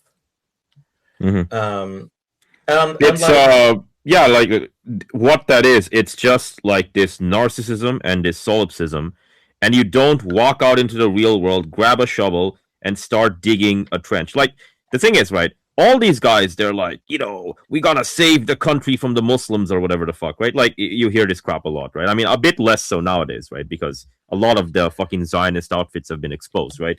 But, okay, so you want to save your country. There's a bunch of trash 5 blocks away from where you live, and 3 days from now, a bunch of volunteers, you're not gonna get paid for this shit, are gonna work 7 hours to clear it. Put on your shoes, put on whatever the fuck it is you gotta wear, grab a shovel, grab your tools, get to work, right? You're saying no, bro, listen. You're saying we gotta save the country from the Muslims or whatever the fuck. Save the country from the fucking trash that's on the ground. Save the country from like, I don't know, 12 other things. Like these fucking goyim, man, they always move very loudly. But like whether it's the Pornhub stuff or all this other stuff, man, and especially with this Iran war thing, just to get back on topic a little bit.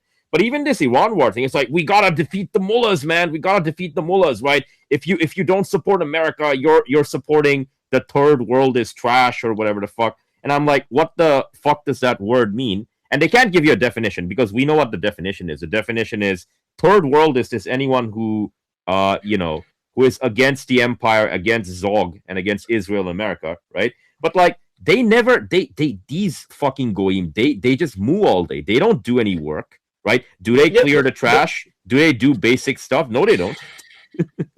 the third worldist accusation is very interesting, and like, I mean, if you think about like it is like the psychology behind it, I find quite telling. Like, if you really, people don't think about these things that granularly, but if you really try to dissect like what is being said and like the mechanism of what is intended to be conveyed here, it's actually like it speaks to a real impotence. One of the experiences of posting on Twitter is like, because I am sort of doxxed, right? I've never like tried to hide my identity or anything like that. So people know how I look like, and they know my last name and so on. So I will have like randoms coming in and call it like, Malcom, you're a fucking nigger. Like, once we Americans rule Sweden, we're gonna deport you back to the blackest of Africa, you fucking nigger. Haven't they said they're gonna like push you off a rooftop or something? yeah, like whatever. They've said a lot of things, but it's but the most interesting sort of thing that is usually said is like, you're a monkey, because my father is from Uganda and my mother has been here in Sweden, like her family, since the Iron Ages. But like, you're a monkey. It's like, what you say doesn't matter. And it's like, what I find fascinating, and this is kind of related to the whole third world accusation, is if someone calls you a monkey, the idea is that you're supposed to be insulted, right? If you could communicate with your cat and you just sprung it on your cat, without any warning, listen, Whiskers, you might not have realized this, but you're a cat. Like, would the cat go, holy shit, I'm killing myself now? Like, oh my god, I'm a feline. How will I survive this? I have four limbs. I'm a feline. Oh my gosh, what will I do? Yeah, like Malcolm, am I too slow to understand that you're saying like they're Africans too? We're all Africans. Yeah, but it's like, okay, if the implication is that I'm a monkey, like, yeah, okay, fine, that might even empirically be true. So what? Like, that's just what I am, and so I use my monkey brain to think my monkey thoughts, as is the want of any monkey. Like, obviously, if the implication here is, real American Aryans shouldn't listen to you, okay, well then say that. But the actual implication is you should want to be like me. You should want to be like cattle like me. You're a monkey. You're a monkey, so you should want to be goyim like me. That's basically what. Yeah. And moreover, it's not even just you should want to be like me, but it's I require you to be complicit or to sort of play into a value standard where you yourself admit that I am better than you. Yeah. It's Judaism. It's Judaism for the goyim, man. That's all this is, man. Like, and that is the step you're never gonna get to. Like, if you tell your cat you're a cat, okay, the cat is gonna say, "Wow, amazing deduction, buddy." But if you say to the cat, "You should be a human. You should want to be a human," the cat is gonna say, "Like, what the fuck are you talking about, bro? Like, a human is a servant whose entire job is to open up like the wet cat food bag at 7 sharp in the morning. Otherwise, I'm gonna shit on the floor." Like, that is what a human is. That's not a worthy life. Like, there we go. Obviously, you'd want to be a cat if you had a choice. And the thing is, like, when you talk about like you're a third worldist, okay, fine. In the olden days, being a third worldist meant being part of a country with like low IQ, with like a bunch of quote unquote bio trash walking around on the street, and where like there was no electricity and gas prices were too expensive and like they couldn't win wars. If you say to China, you're the third world, nobody in China is going to say, well, I would really want to be an American living in Los Angeles right now and, stepping on all of these used needles, seeing drug addicts everywhere. Like, obviously, like at that point, being a first worlder when the first world sucks, that is just like all of like this sort of semantic drift you see with people saying like mentally challenged to try to avoid saying retarded, because retarded is a slur. But retarded was actually an attempt to have a non-slur version of idiot, which was an attempt to have a non-slur version of simpleton. And it's like, the meaning, the slur comes with the thing that's being described. you can't separate being fucking stupid from like a negative connotation.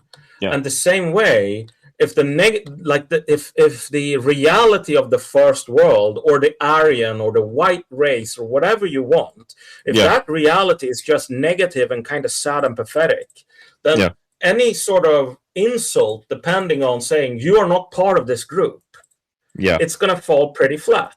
Yeah, it loses its bite. Yeah, completely loses its bite. Yeah. And that is kind of the dilemma facing a lot of like Americans, or like any sort of resentment fueled group. It's not even just in the West. Like a lot of Arabs have that same problem, or at least like they used to have that same problem while they still felt that like obviously Arabs are the best. Like they don't really think that anymore by and large. No. But back like 100 or 200 years after, they actually were the best. Like they would go around saying like, oh, well, this is what the Arabs do. Like, you're not part of the Arab world. You're not a real Arab. And it's like, yeah, no European actually cared about that. Because the age at which being an Arab was pretty damn impressive. Like, you know, the age that was contemporary to Iron Age Scandinavia, that age was gone. But I mean, the Vikings who traveled down to like Muslim lands, they were pretty fucking impressed, as anyone would be at that point. And again, the Chinese person traveling to America in the 1960s would have been incredibly impressed. A Chinese person traveling to America today is not going to be impressed. Like, it's just... No. Yes, there are some better spots, but like as a society, America has nothing worthy of emulating. And like most Americans will admit this themselves. Like, yes, things aren't doing so hot right now. Yeah. It's not worth of emulating, and not just that, right? Like, you know, there's nothing that's really going to... I mean, I don't think there's going to be civilization. Like, there's going to be like... What's it called? There's going to be a dissolution. There's going to be multiple dirty wars. And then people will figure out a new way of living, right? Many decades and centuries later. But like this thing of like, you know, the Constitution, like, you know, oh, I'm an American patriot, I'm a nationalist, you know, Constitution. Like, when I see this crap, I'm like, you know, like, if you walk down the streets of Berlin, or like one of these European cities, like maybe even go to Moscow, right? And you see like a grandpa doing like cosplay, and he's got like the Soviet flag or whatever, or like, you know, your Russian flag, and you talk to him, and you're like, what are you doing? And then he's like, well, Germany today, it doesn't really exist. It's not a real country because we never actually like admitted defeat. And oh, we should go back to the borders of like the German Empire or whatever. I'm like, bro, what the fuck are you talking about, man? You live in the year 2026, right? And so like I've just come to view the Americans the same way. It's just like 1776, you know, Constitution this, Constitution that. And then they come up with like 12 other different irrelevant things. All of that shit's irrelevant, man. Like, in the current year, like in the current year, you can't sell anyone on this stuff. And the interesting thing here is, and I'm gonna like, unlike most quote unquote Carl Schmitt posters on X, I've actually read Carl Schmitt. Like, amazing, right? You know, a guy you read a book once, but I don't actually remember whether it's so here I'm revealing my low power level, but I don't remember if it's like the end of the concept of the political or one of the other books he wrote. But like, he has this quote which he sort of finishes one book with, which I'm going to sort of paraphrase here, but he says, like, it was once said that with every new child, a new world is born. And my wish is that every child will be born a conqueror. And that is kind of what I would say to pretty much any form of nationalist, or pretty much any European, or any other human being, and definitely any American today. Like, it doesn't really matter what you do as long as you are a conqueror. And to bring this back, like, the guy who said, I'm a Viking Mm-hmm. because that's in my blood, because that's my heritage, and that makes me better than the Arabs. Like, you have this perfect excuse to become a conqueror. Like, again, like the Apache guy who joins the Army Rangers, when his world was born, a conqueror was born with it. He looks at like his legacy, he looks at his ancestors, and he imagines them smiling down on him, and he goes, what can I do? Mm-hmm. What power do I have? Mm-hmm. And then he figures it out. He joins the Army Rangers. And so he has conquered the world he has made for him. Like, he has exerted control over it. Mm-hmm. And so, I mean, a guy, a friend of mine in Russia, like, he had some high school friend who was struck by a bolt of patriotic fervor because of the Ukraine war. Mm-hmm.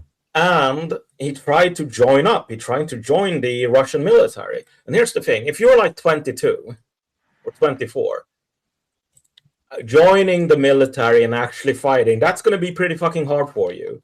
Because, I mean, Russia has the same demographic problems as everyone else. Yeah. So they just go, you should go out and you should find a nice girlfriend and have like 2.6, nice Russian children.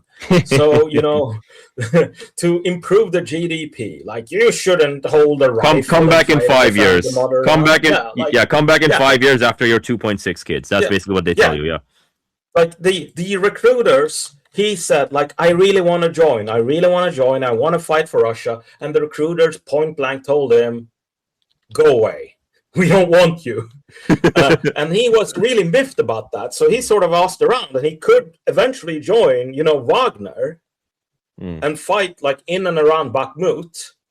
At which point he took like a machine gun bullet to his forehead, but he was wearing his helmet, which sort of, and the bullet had traveled far enough that the kinetic energy was mostly spent.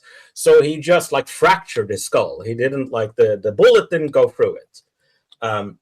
And so he ended up in the hospital. And like the first question when he wakes up is like, when can I get back to fighting?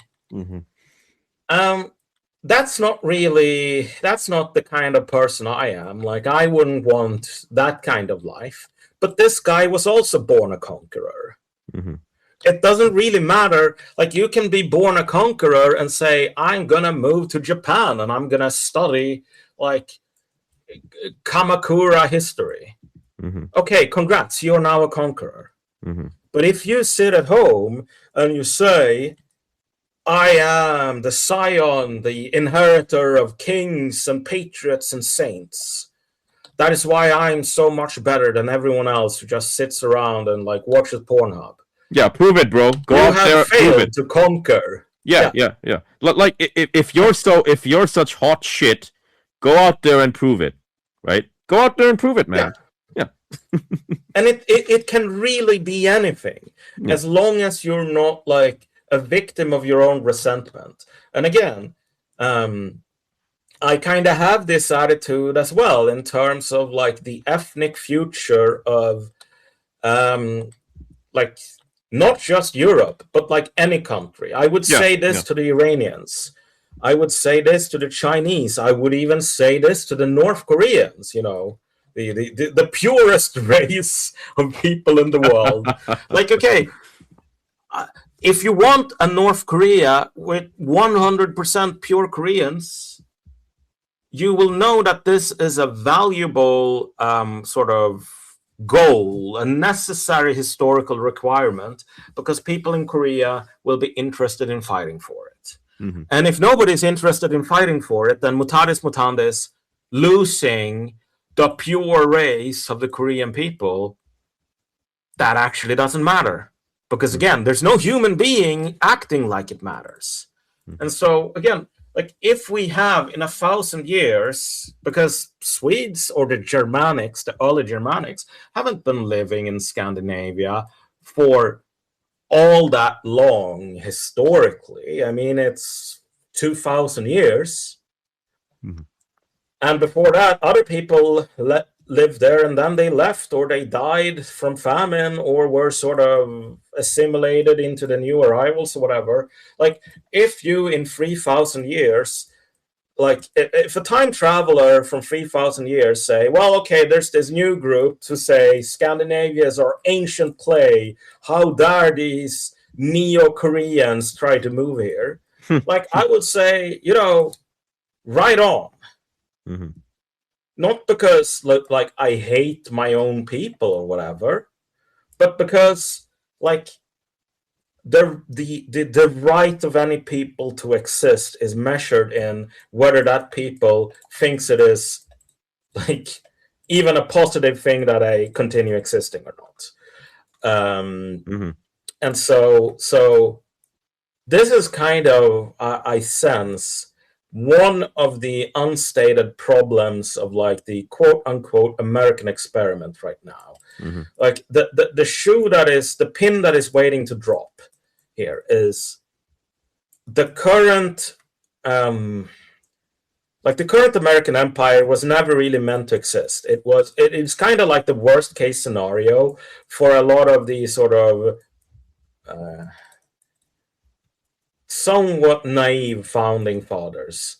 But like standing armies, America going around to all parts of the world, like inviting the world, invading the world. Like these people were kind of weird Anglos, and they saw themselves as weird Anglos.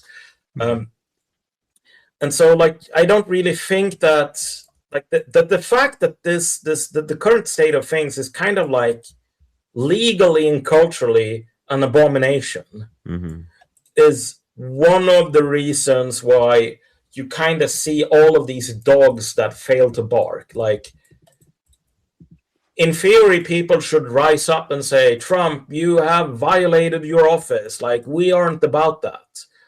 But in a sense, like, everything that America is about right now is kind of either odious or unsustainable or both. I should step in here and rep for Sir Kenneth that he just wrote a piece on Substack about people thinking Trump is Hitler, but he could Kaiser be Wilhelm II. Kaiser Wilhelm, yeah, right? Kaiser Wilhelm II. I wonder what you think about that. That is Sir an Malcolm, what insult might be to the good old Kaiser, but I mean, I'll allow it. Like, again, comparing Trump to Yeltsin, who was an absolute piece of garbage, like, that is still an insult to Yeltsin at this point. Is it an insult to Caligula to compare Caligula and Trump? I mean, We're getting closer. We might actually get there, I guess. Yeah. I mean, it is kind of funny. You kind of see this process of sort of disenchantment. I was watching like this latest episode with like Scott Horton and Martyr Maid, and like Martyr Maid. I mean, he was harsh on Trump. Let's just say he was very harsh.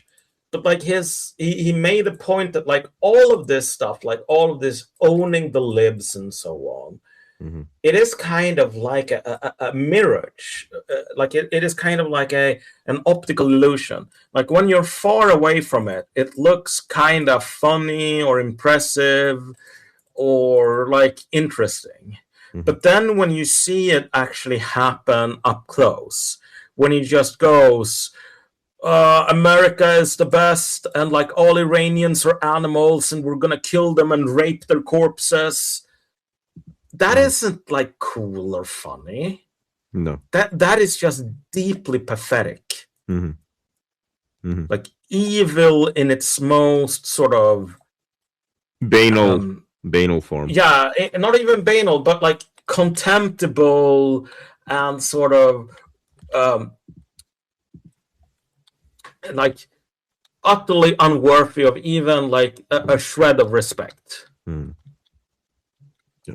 it is. It seems like he seems to be carrying on this stump speech vibe, like he can kind of just go off the top of his head and say whatever he wants, and they're all going to eat it up. Yeah, sure. The only problem though is, I mean, he is essentially making the case that being an American, it's like two things. It's being an idiot and it's being amoral and loving war crimes. Mhm. And you have like some of his diehard boosters going like, dude, war crimes are so hecking Reddit and epic and funny. We are Like, we evil. love That's war amazing. crimes. Yeah, we are evil. We are amazing. What are you gonna do about it? Fuck off, Muslims. Right? Basically, Yeah, that's kind of what it is. Yeah. but everyone else is just no war crimes. Like they're deeply, deeply pathetic. Mhm.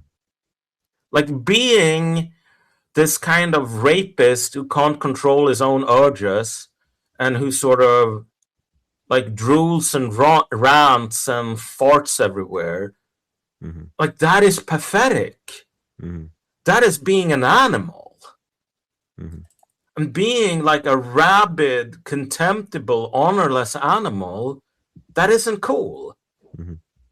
And so like it is the dynamic here is going to be interesting, but because I think Trump is going to continue spiraling in this way, and he's going to like tar and feather the rest of America. And obviously, there are already conversations inside the Pentagon, inside Washington, like we need to put a stop to this, maybe at least. Yeah. And like, how long can this go on? But it's going to take a while before you have like generals saying, "Yeah, sorry, we're not going to follow orders anymore," because like you're just going out there saying the army is all about doing war crimes and raping people, and like no, like we're done. Mhm. That is going to happen at some point. Like, no, it doesn't matter how illegal it is and like the esprit de corps or whatever. Like, at some point, things are pushed too far, and that happens.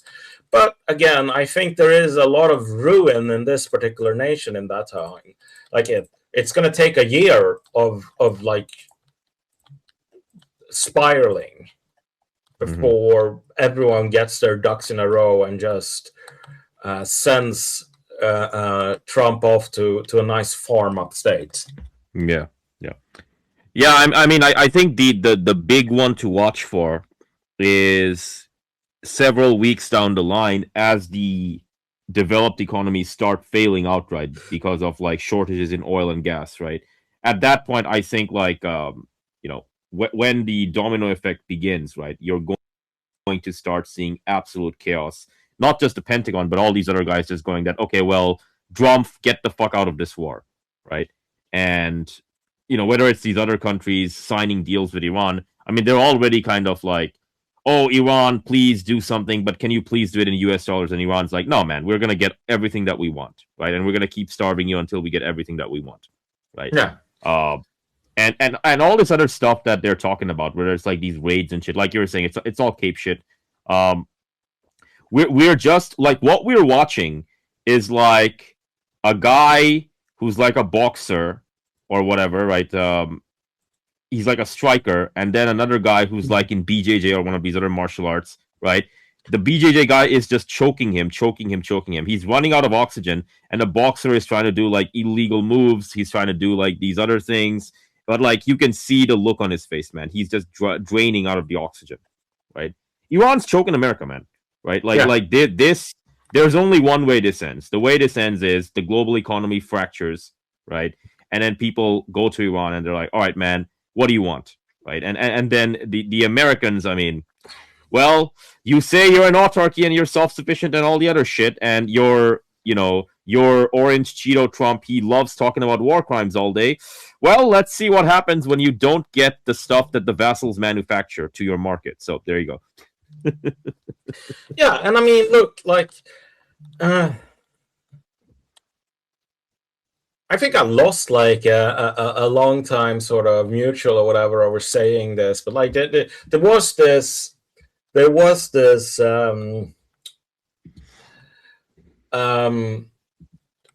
like this furor for a little bit about like the actual like American trans people, like actual trannies, not pejorative here, but like people on HRT and so on, forming these like gun clubs. I remember it was like this TRS episode or whatever where one of the guys say, "Yeah, dude, these Trannists, like they know how to shoot, and like they're shooting like 6.8 Creedmoor or whatever. Like the Trannists, they have the best guns." And it's like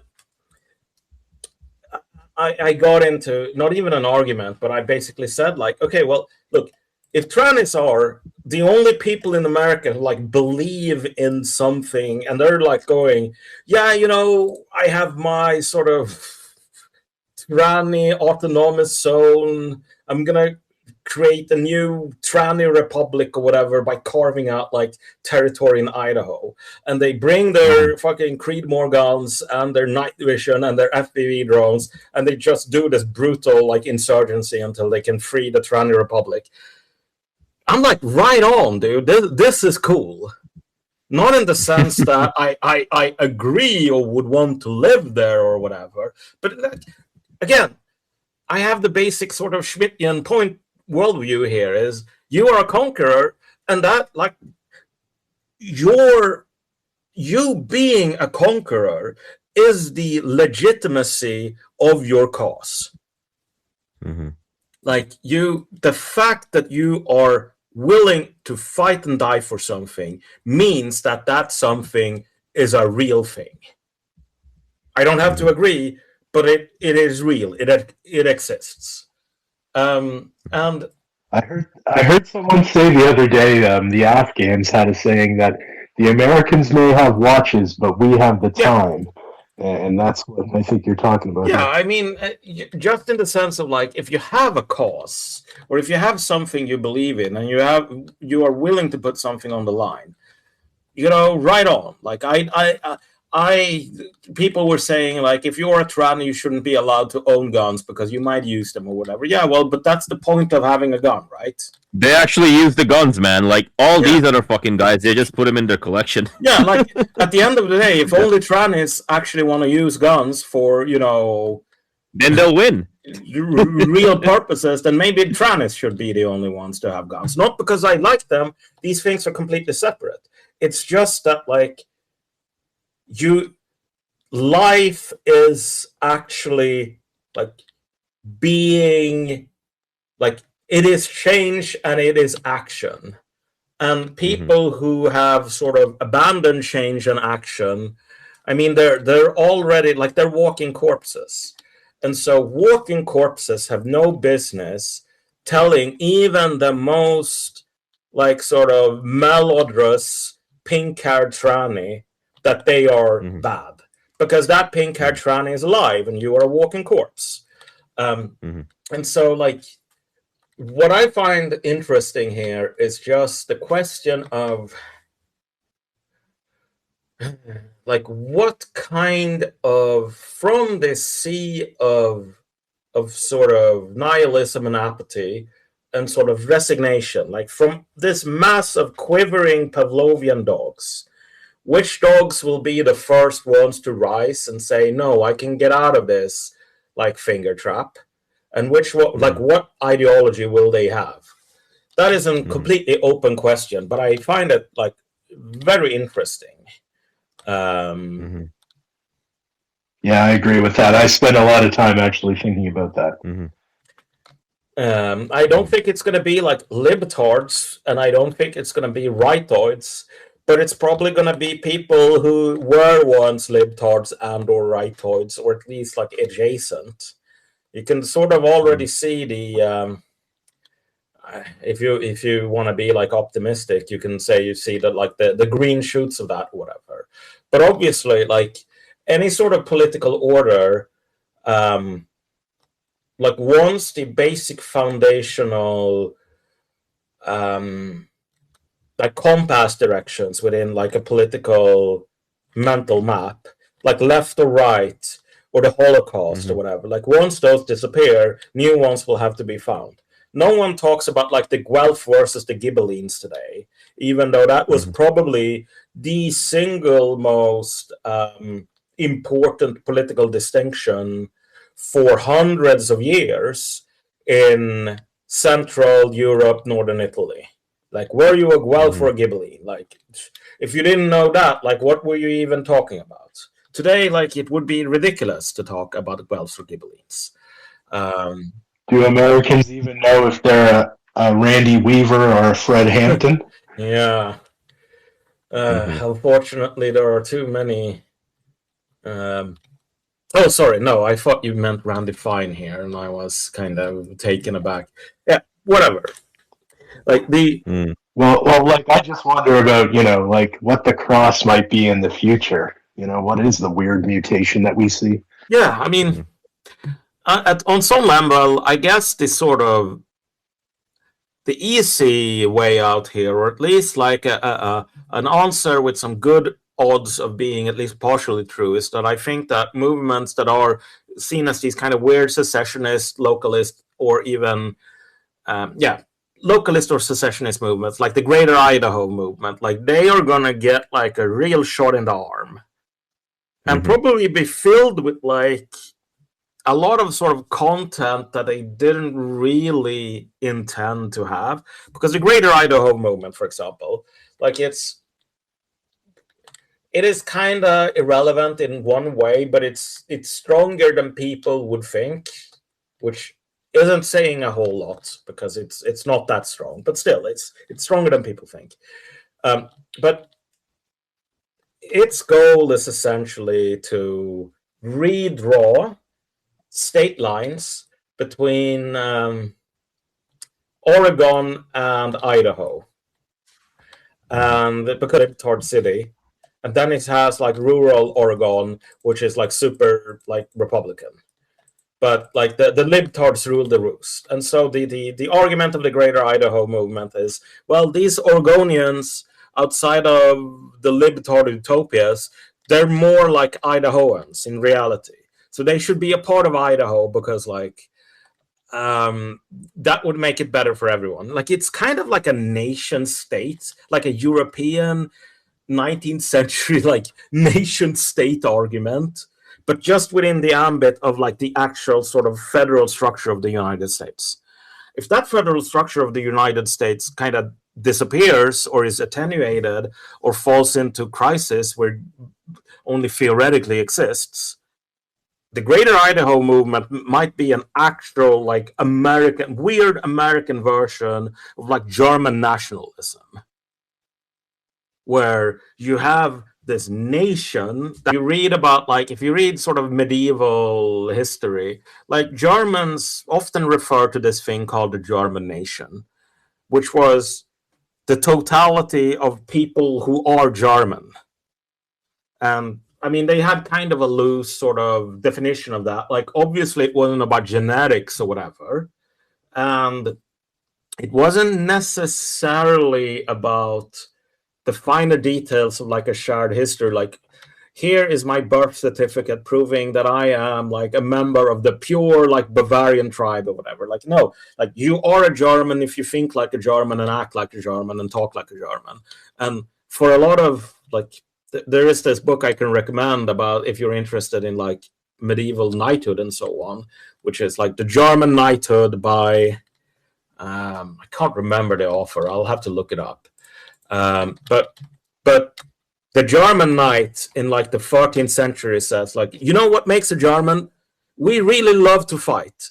Like if we want something, we take it, and like if you punch me, I punch you, and that is what like means that Germany will always survive. Like as long as there is a single guy left who will, upon being punched, punch right back even harder, like Germany will survive.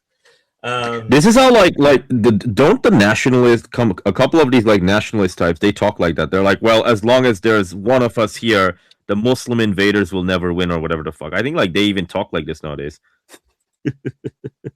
Okay, so the book is German Knighthood, 1050 to 1400 by Benjamin Arnold. Big recommend. But nice. But like again, the German nation existed in the 1400s. It existed way before that, and it was spread out over, like northern Italy, the Balkans, today's Czechoslovakia, like Czechoslovakia, all of that stuff, even as far as the Volga. And if you said to that knight in the 14th century, like, well, everyone should be a part of the same like country, he'd just go like, why? Why? That's ridiculous. Like, why? I don't want to be ruled by the German like next door. Like that's like I would never want to be ruled by some German in Lüneburg or Ulm. I'm fine with like being a German in Hesse. Thank you very much. Like, but I mean, it's like so these things were not at all interconnected. And obviously, like anyone who knows like the basics of German sort of post-Napoleon or sort of European post-Napoleonic history, is that this is the golden age of European nationalisms, like romantic nationalism, the Italian case, the German case, like the various like attempts at pan-Slavism or like Czech independence, Hungarian independence, and so on. You could have something similar growing out from the sea that is the Greater Idaho movement, where it's like, okay, well, we are not quote unquote Americans. We are this specific type of American, like this specific nation, and we should have a political entity that is like is, you know, commensurate with our national character. I mean, today the Greater Idaho movement is kind of that, if you sort of like think about it, but it's on the surface level, it's absolutely not that. It's like, okay, well, you know, we just want some changes to it because we have the electoral college or whatever. Like, if we change this, like sort of presidential elections and state elections and so on, like they will be more comfy for everyone involved, even for the libtards. But again, the potential is always there. And so if someone like, again, like you have these really weird in these times of sort of crisis, dissolution, decentralization, you can get these really weird seeds shooting up from things that weren't meant to be all that serious in the beginning.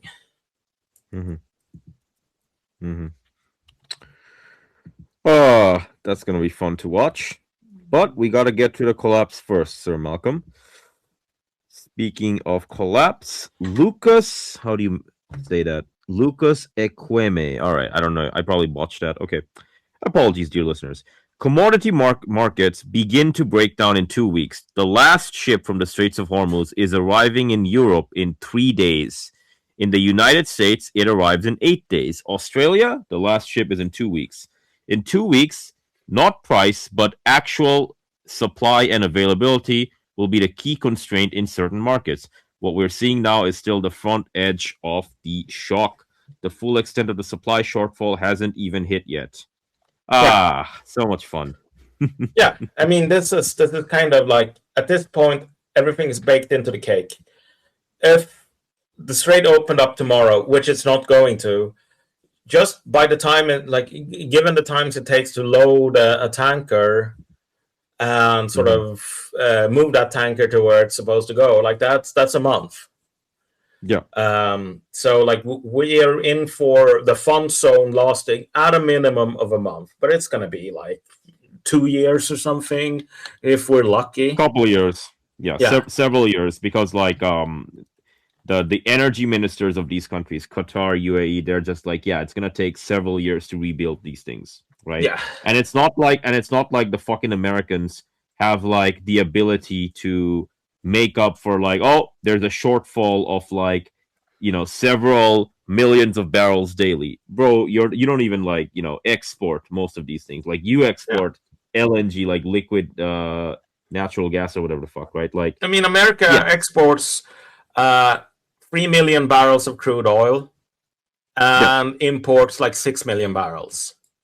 Yeah, basically. If you include finished petroleum products to that export, the export of petroleum products and crude oil is higher than the import of petroleum products and crude oil.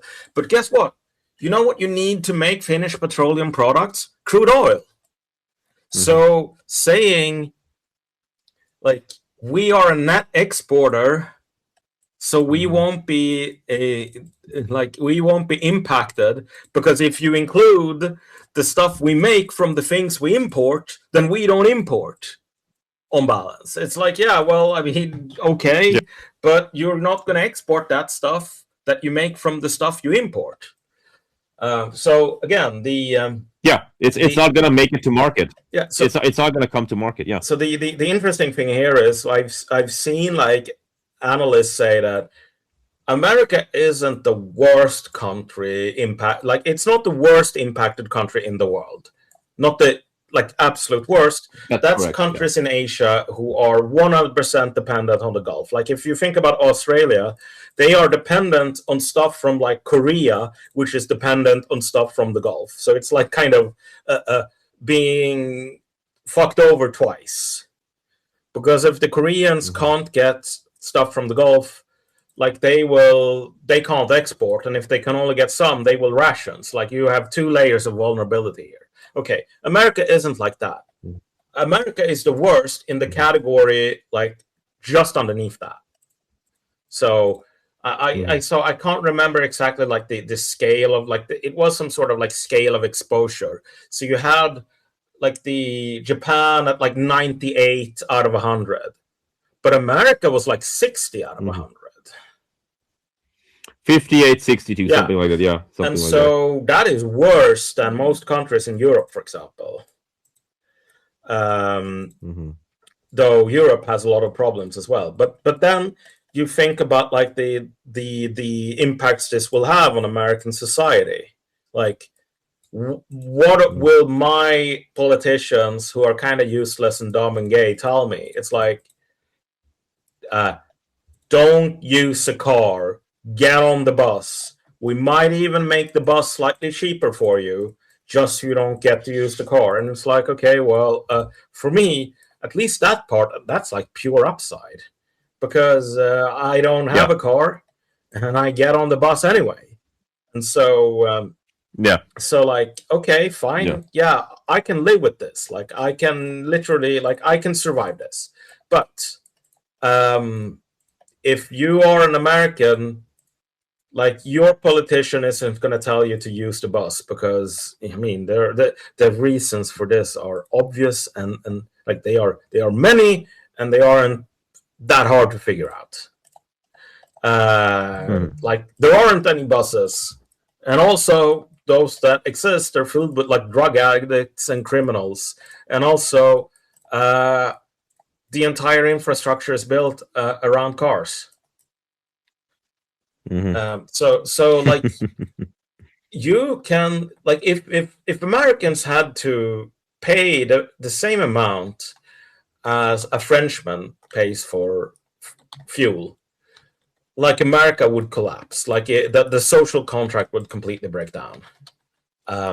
So there is this layer of vulnerability that's not like structural on the energy markets level, but it's obviously structural on a societal level.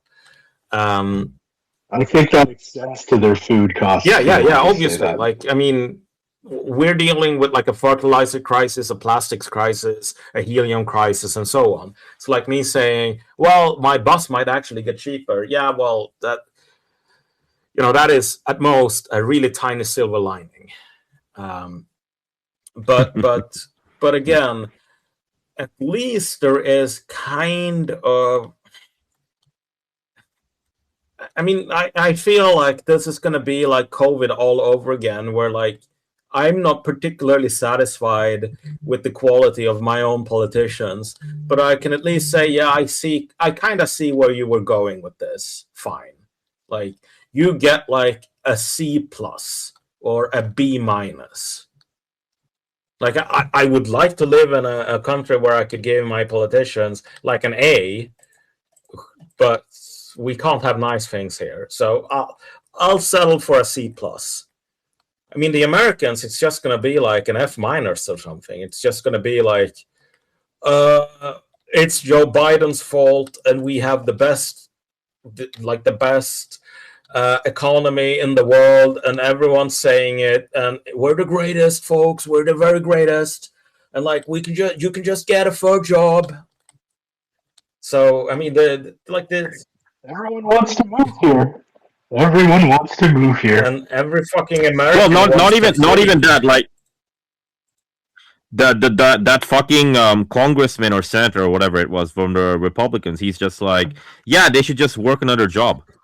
They should just get another job, and Yes, that's how they're gonna pay for everything, right? Yes, Meanwhile, Drumpf, the Orange Cheeto, is like proposing a fucking budget where he's like, yeah, $1.5 trillion for defense, an additional $440 billion. I mean, good luck finding the money for that, which probably doesn't exist, right? And then he's cutting everything else. Well, this is fucking stupid, man. Right? Like, no one's how gonna do go, no one's gonna go to their wage cage when that's the situation, right? Yeah, I mean, it's not even that. Yeah, I mean that's true. That's true. But it's like you're literally paying this much for your fucking commute. You're not gonna have money, man. Like, where the fuck is all the spending coming from in the economy? yeah, and there's also this kind of thing, you see these Zoomers sort of venting on TikTok where it's like, even if I got a fur job, I would pay as much in gas prices to move to that job that I earn working like 8 hours there.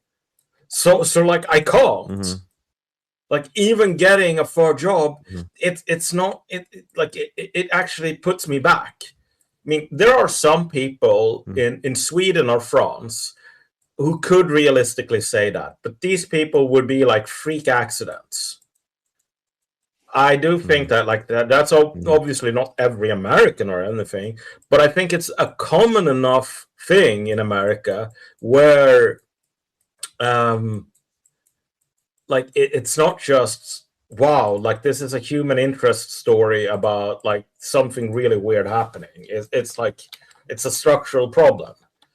And so again, the total lack of I mean, if you think about this war, it's so interesting because like it's being waged based on the assumption that the American nation no longer exists.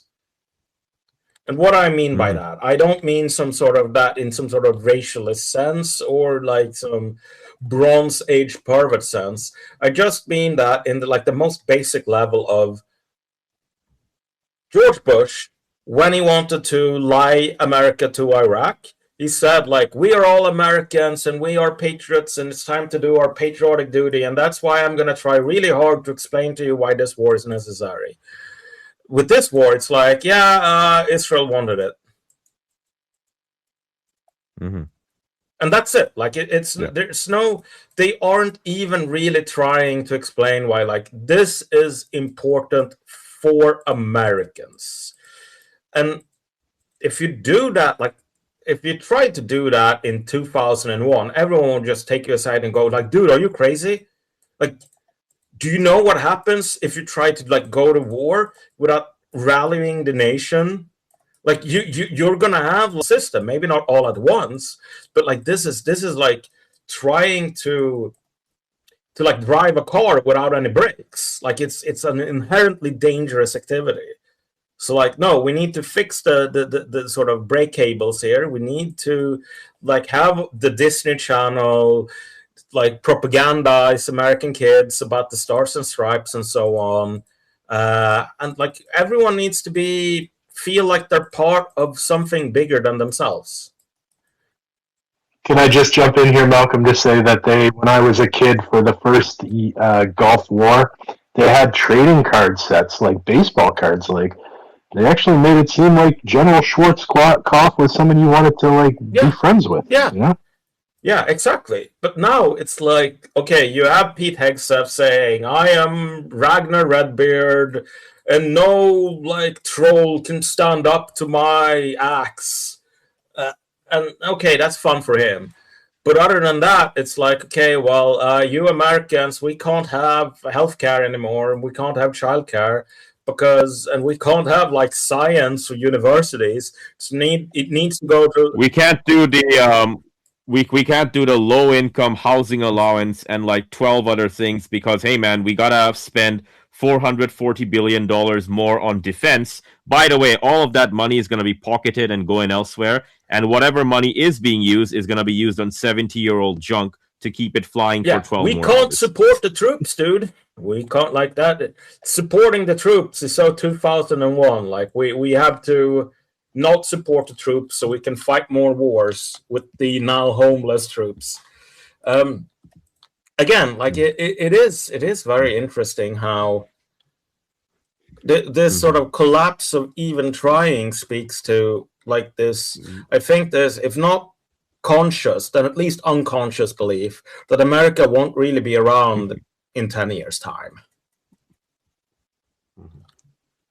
Yeah. I mean, if you're dying of cancer, you might stop doing all the things like, you know, that are meant to, like, you're not going to buy another like calendar for the next year if your doctor told you had 2 weeks left to live, because like your horizon, the horizon of your life, is now shrunk to the point where like anything outside of the next month, it's just filled with blackness. That is, And now aren't they going to like graveyards of old planes to bring them back into yes, that's service now? the they brought back a KC-145 Stratotanker, and this particular tanker was delivered to the Air Force in 1959. So that plane qualifies for American Social Security, which is very lucky that like Trump says that he can't afford Social Security anymore. That plane gets its entitlements taken away. I mean, exactly. That plane has had it too good for too long. Needs to tighten its belts and accept austerity. But I mean, like, again, if you think about like these tankers, I mean, they are, this tanker is almost 70 years old. This like the airplane body is 70 years old. That's crazy. And again, this is the hyper modern American military, the most modern military in the world. 70 years old, and like they don't have money to replace it anymore. So they're only gonna. The most modern military in the world is raping air graveyards. Yeah, exactly. So like there will be an article out on this on Unheard actually tomorrow, where I kind of touch on this briefly. But it's like, yeah, the American self-conception is, I mean, it's command and conquer generals, like where the Americans have the laser general, the special weapons general, and the Air Force general. And the laser general obviously has all of these really cool laser weapons, and the special forces general has like Patriots with like EMP charges and so on, and like the orbital ion cannon and shit like that. That was a vision of the future from the late 90s. But it's like that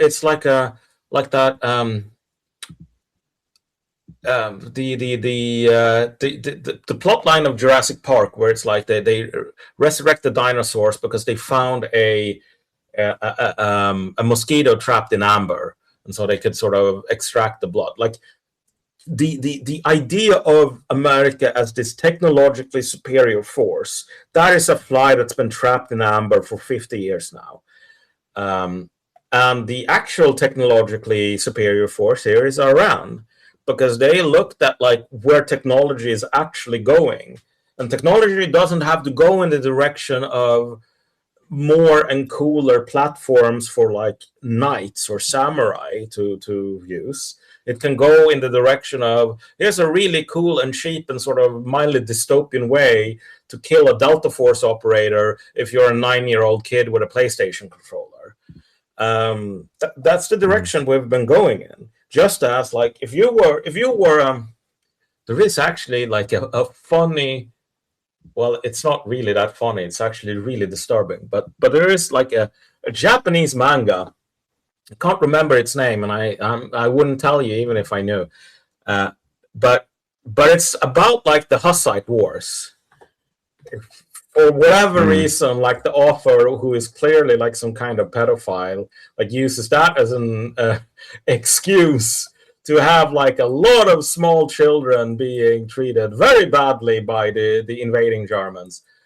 But like the idea of having, which actually happens in the manga, but also happen in real life, like having like a 14-year-old Czech girl killing a heavily armored knight. Good luck with that if you're going to give that 14-year-old girl like a mace or a sword or a halberd. Like women are inherently much weaker than men, and kids are inherently much weaker than adults, and all of these like physical melee weapons rely on the muscle strength of the user. Same with a longbow. You can give like that kid a longbow and it's just going to bounce off, because you need to train your entire life and you need to be a man in order to use a longbow to do real damage. But with a handgun, like even the earliest sort of Czech handheld weapons, all of the damage comes from the chemical energy inside the gunpowder itself.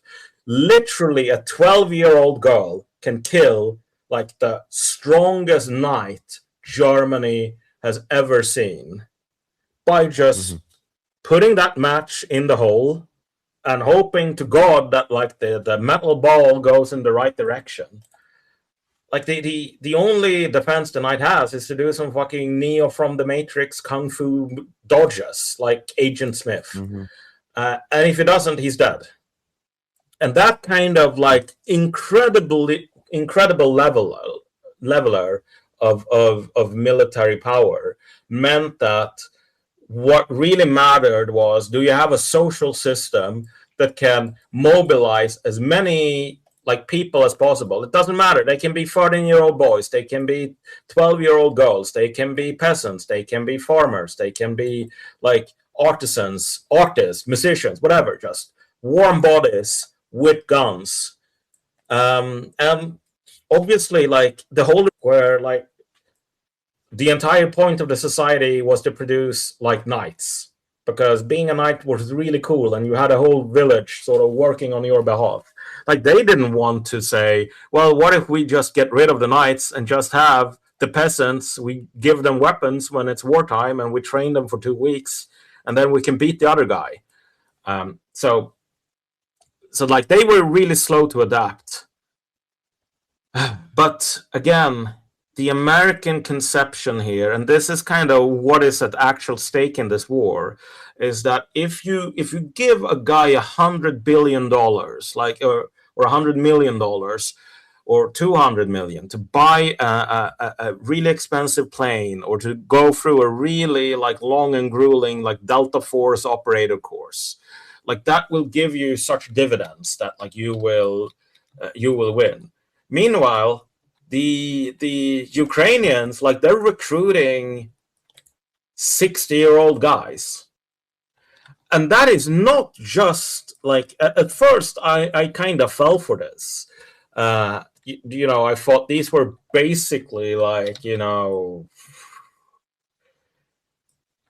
this sort of mass recruitment was being done just out of like corruption. Like I thought Ukrainians were Americans, so that was my mistake.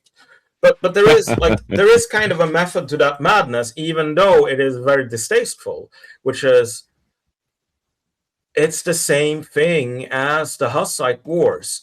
You don't need a 30-year-old dude. You don't need a 22-year-old soldier in peak physical condition. Like that, the job of the 60-year-old guy is to eat a FPV drone. Yeah. That's his job. That's the job of the infantryman on the modern battlefield. It's to be a warm body who gets blown up by a drone. Everyone can do that job. Pregnant women can do that job. There we go. And so why would you spare them? And again, like higher structure of the American military and of American psychology is going to collapse. Yeah. Lots of fun happening everywhere. I mean, we will eventually see some kind of adaptation to the age of cheap electronics. And also that age of cheap electronics is not going to last forever, because ironically, one of the effects of this war which is proving just how powerful, like, these hyper complex but strangely inexpensive devices made in China using like these 7 nanometer like semiconductors or whatever. The war that is proving just how dominant they are is also undermining the ability to make semiconductors, just due to helium shortages and so on. Yeah. So the era isn't going to last forever, but eventually we're going to see some sort of like new military doctrine that deals with this kind of stuff. Because gunpowder, again, like before the 15th century, gunpowder was kind of a meme. Like, it had people played around with it. It was kind of a fun toy, and sometimes you got like useful effects out of it. So you could use it for like siege works and so on. But it was really limited. And people realized like all of the cool things about gunpowders were known, but there was no context in which to make the cool things actually like relevant, like that they actually mattered.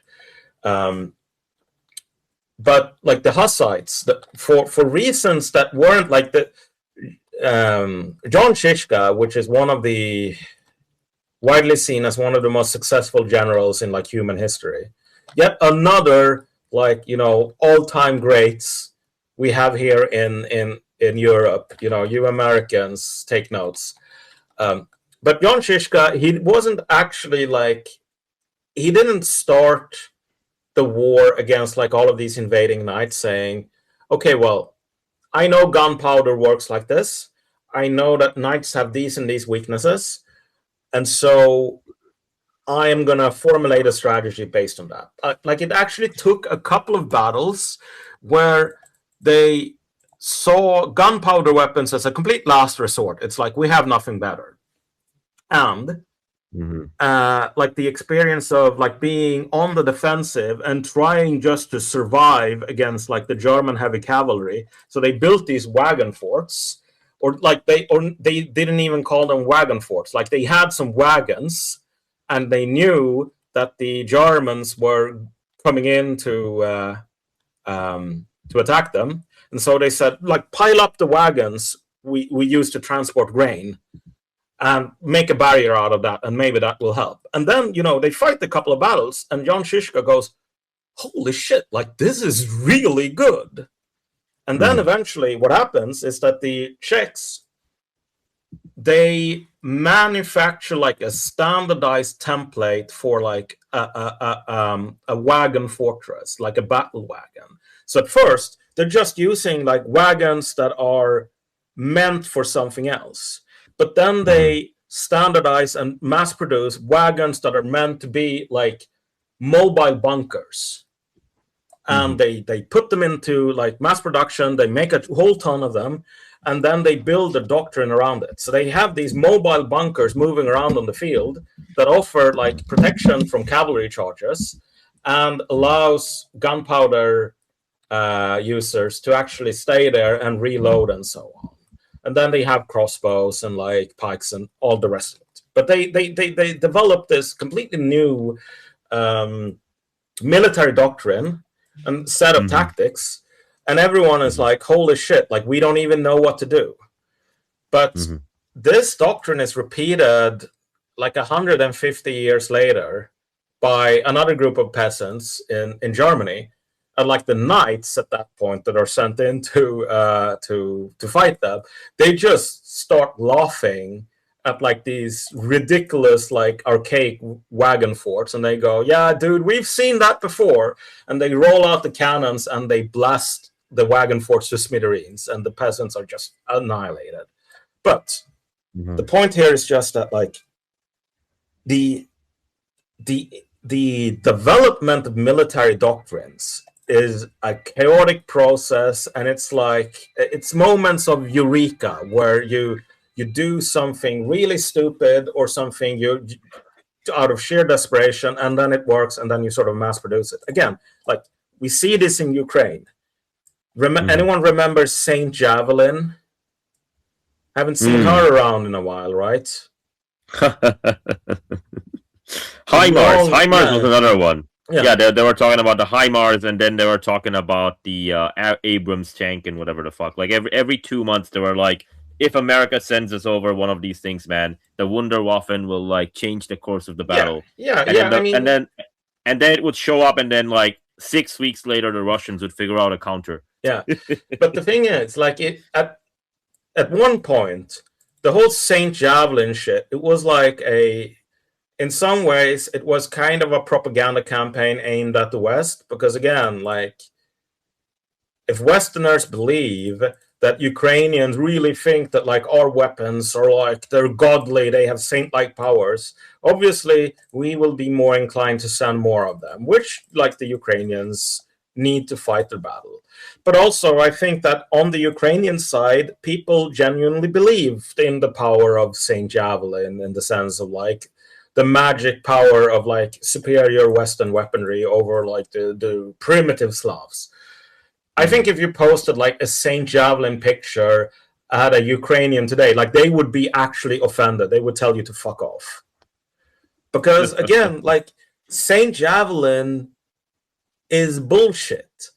The actual thing that people will remember from this conflict, the actual like military genius, evil genius maybe, but genius nonetheless, the actual genius of the Ukraine war is the combination of duct tape, an old anti-armor or anti-infantry grenade, and a Chinese toy drone. There we go. That is the wagon fort of today. And just like the wagon fort where you just took, like you took this thing that was made for something else, and you used it because you had nothing better. Nowadays, like FPV drones are not like the same as the drones that kids you buy for your kid and they fly it around as a hobby.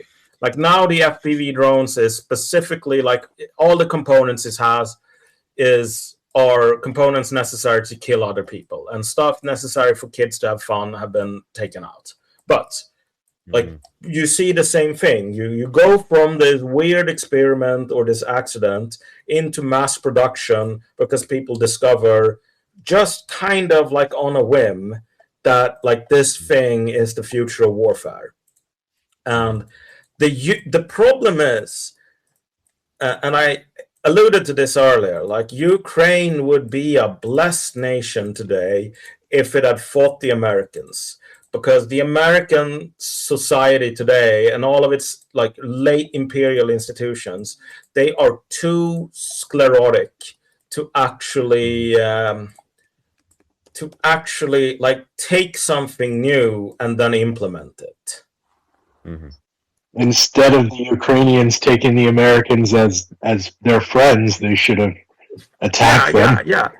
I mean, if they did, there wouldn't be a Ukraine war. But like if for whatever like magical reasons, like the Americans had invaded Ukraine, like the entire US army would be gone right now. And also like they would never do what the Russians did. Like the Russians, all militaries are inherently conservative. Mm-hmm. All militaries will take a look at any new kind of thing and say, well, we didn't have that back in my day. Mm-hmm. This is just a fad, like grenades on toy drones. Like you can't be serious. That's not a real military weapon.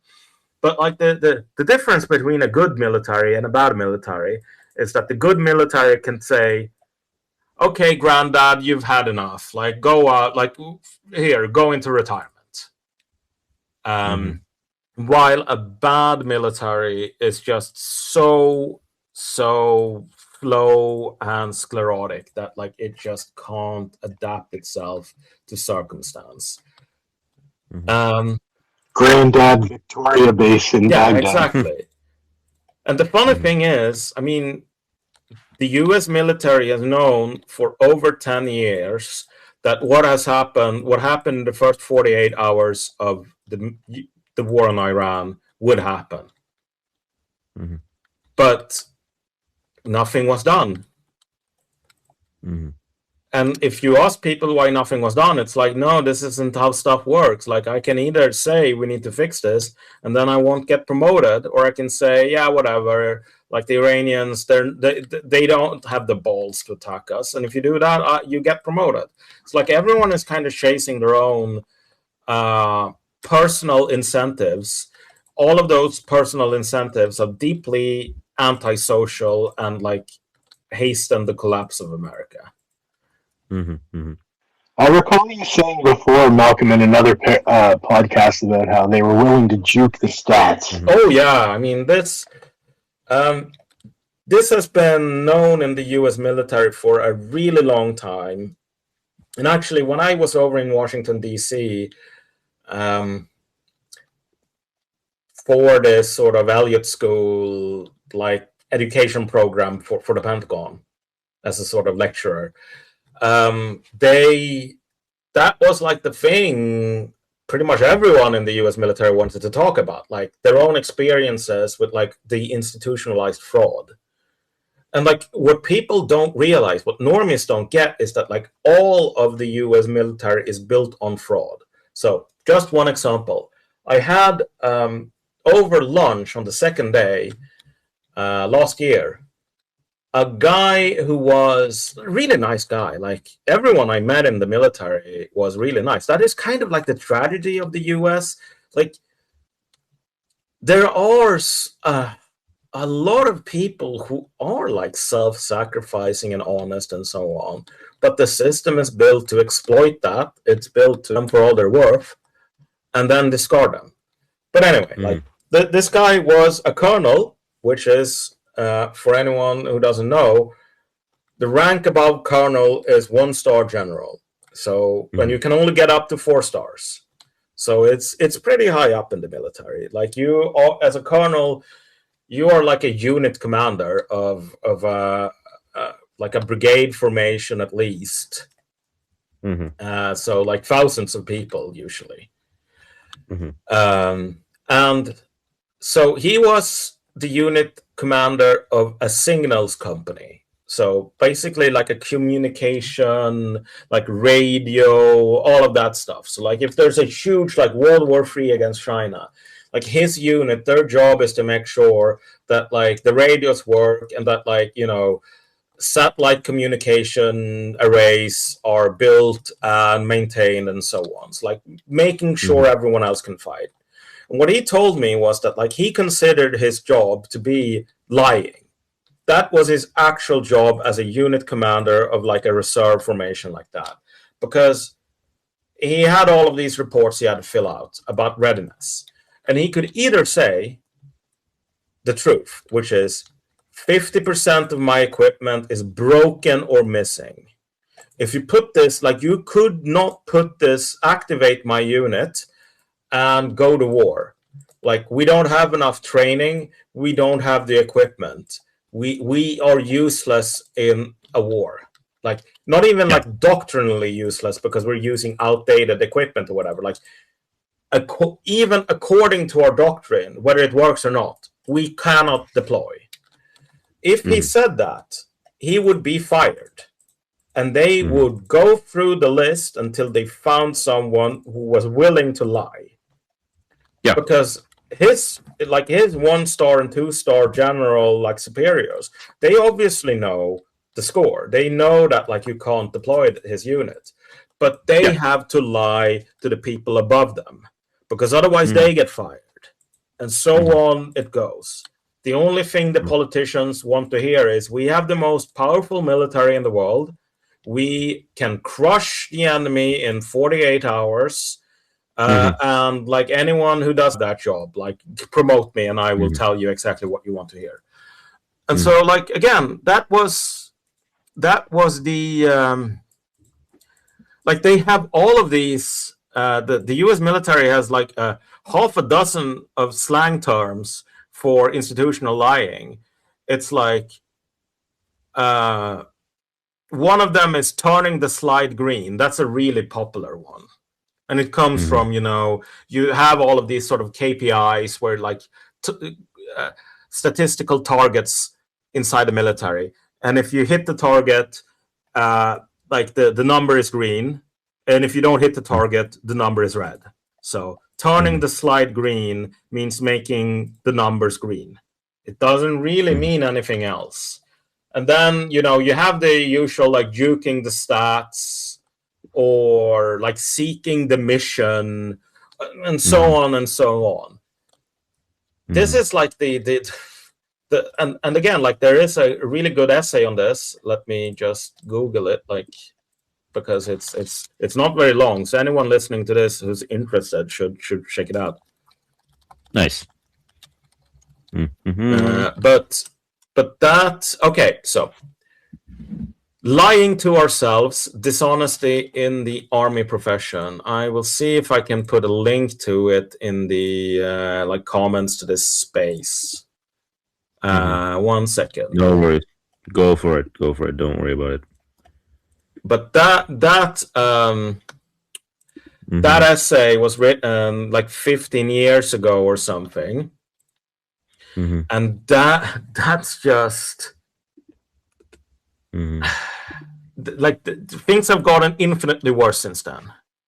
So again, this is kind of like a late imperial institution in that the entire point is just built around like creating this illusion.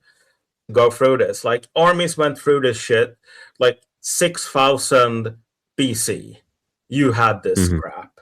And obviously like you can kind of on an intuitive level, you can kind of realize that this is obviously the case because like we have tablets from the Sumerian civilization going like, these days everyone wants to write a book, and these days like children don't listen to their parents, and our politicians fucking suck. Like obviously the world is going to end soon because society can't go on like this. So I mean, people were saying that stuff thousands and thousands of years ago, but the problem for the United States is actually like worse than the Russians after the Crimean War, because the Russians after the Crimean War had this like miniature national collapse of prestige, and sort of a psychological collapse for the ruling Tsar, because their military was like hollowed out. But America's military with like all of these super epic like American Knights, Top Gun, Ragnar Redbeard, and not just is that crap hollow, it's also obsolete. So it's like you fail at being an Air Force, and also an Air Force is outdated. So it's like a double whammy. And so that makes it more complicated to reconstitute a new American military. People will say, well, you know, yeah, we'll have our licks, but we'll be back dominating the entire Western Hemisphere in 5 years or whatever. Yeah, it's not going to be 5 years. I mean, probably closer to 50. Yeah. And also, Americans might actually be way too busy killing each other to really care about traveling down to Chile to kill Chileans. Like that might be the future of America. And I know that John Michael Greer said like the future of Europe, it's this ass end of nowhere with all of these European tribes. Like all of these petty kingdoms. You have Denmark, you have Norway. That's the future of America, bro. Poland. And all of them, they just go to war against each other and like make drinking songs. Yeah, that's the future of America. Yeah, it might just be, but also like, okay, so as a European, is this supposed to scare me? Like the future of Europe is being Europe. Okay, well, thank you very much, I guess. Like it's not so much the warring, but it is like this being domesticated pets of the Americans and having to believe in this fucking critical whiteness studies, queer theory crap. Like, yeah, I can live with being a petty duchy or whatever in the Holy Roman Empire more than this. But I don't really think that I don't really think it's a sort of prediction that should be made aggressively by an American, for the simple reason that, like, okay, but what are the forces that are going to keep America together?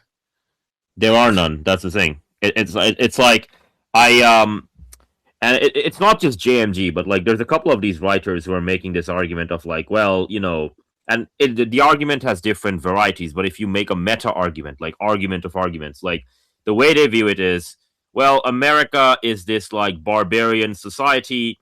We've not yet risen to civilization. Europe already rose to civilization ages ago. They're on the way out. They're on the Faustian winter. So therefore, ipso facto, America is kind of still young, and so America will get older, and then it'll become a civilization. And I'm like, okay, but not every society, if you can even call America that, not every society becomes like a civilization, right? For the same reason that not every person lives to be 80 years old, right? Some of them, they die of like cancer at like 27 years old, right? And so it's like, well, America is going to rise to civilization. I mean, there's not much unifying them, guys. There is kind of a category error here too, because it's like, yes, you can say that America is a new civilization separate from Europe, but I mean that seems to me really arbitrary, because you could just say it's an outgrowth of Europe. Like, yeah, you can. And in fact, if you said that, like, you would have an easier road to hoe, because like, where did the Americans come from? Europe. They weren't like some weird, like, we didn't round up the gypsies or whatever and send them all over to America. It's like the most sort of odious Englishmen that were more English than the English themselves. They were the ones who went to the colonies so they could be English without like the English telling them to stop being so English. Is that a new civilization? I mean, it's absolutely not at like the American independence. Like, the point of American independence was like, the Englishmen won't let us be like real Englishmen, so therefore we're going to divorce them.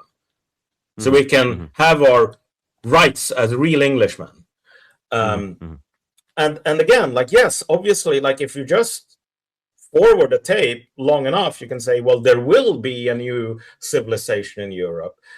You can say that about like pretty much any place, including Antarctica, because at some point climates are going to change so much that it's possible to live on Antarctica. Yeah, exactly. Probably. Yeah, exactly. But the thing is, will there be any sort of continuity between like anything in America that exists today that is like relevant enough to talk about like what exists in America 1,000 years from now as like the real American civilization? At some point, you're just like playing around with semantics. The less semantical question that I find more interesting is like, will there be some sort of solidarity akin to like the German going in 1400, like, I love the German nation. I love everyone, like, wherever they live, as long as they don't live too close to me, who likes a good bar brawl and likes, stealing money from peasants, because, peasants have had it too good for too long. Like, we knights, we're based because we take what we want. Like, will Americans in Idaho sit around and go like, I love my friends in Texas? They don't do that right now, bro. Yeah, exactly. They don't do that right now. It's the problem. Like, if you talk to them, like, I tried this. I tried speaking to the Goyim. I know I shouldn't be doing this, right? But the Goyim moo a lot, right? But this particular Goyim, right? I was telling him that, okay, like, your argument about American self-sufficiency, autarky, this is not going to affect us. It'll only affect Europe, whatever. Like, this is empirically false, because you can go to California right now and there's like $8 a gallon gas in like many of these places. And he's like, enough. California isn't American. It's just a bunch of libtards and like Dems and whatever the fuck. Like, they're not real patriots or whatever. And I'm like,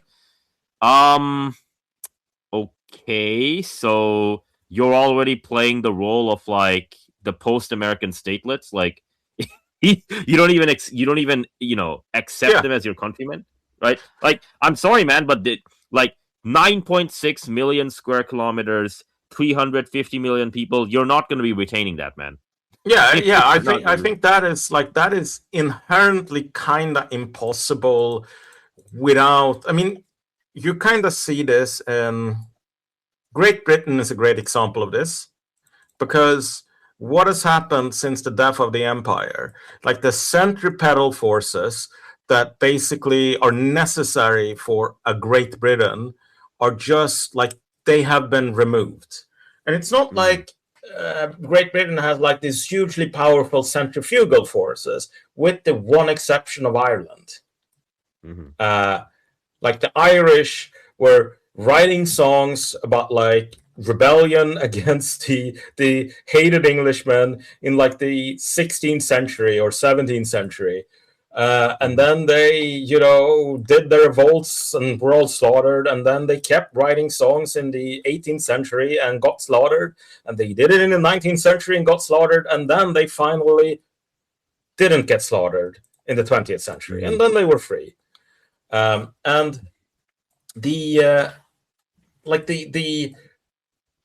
but like you don't see that in Wales. And you don't really see that in Scotland either. Like Scotland was a constituent part, like a really important part of the British Empire. And like the British Empire had this effect of like basically suppressing the idea of like, not even suppressing, like, because that implies like something violent which happened in Ireland, but just like making the idea of being a proud Scot or whatever, like kind of gauche, like kind of silly. Why would you want to be a proud Scot when you could be a proud like member of the British Empire?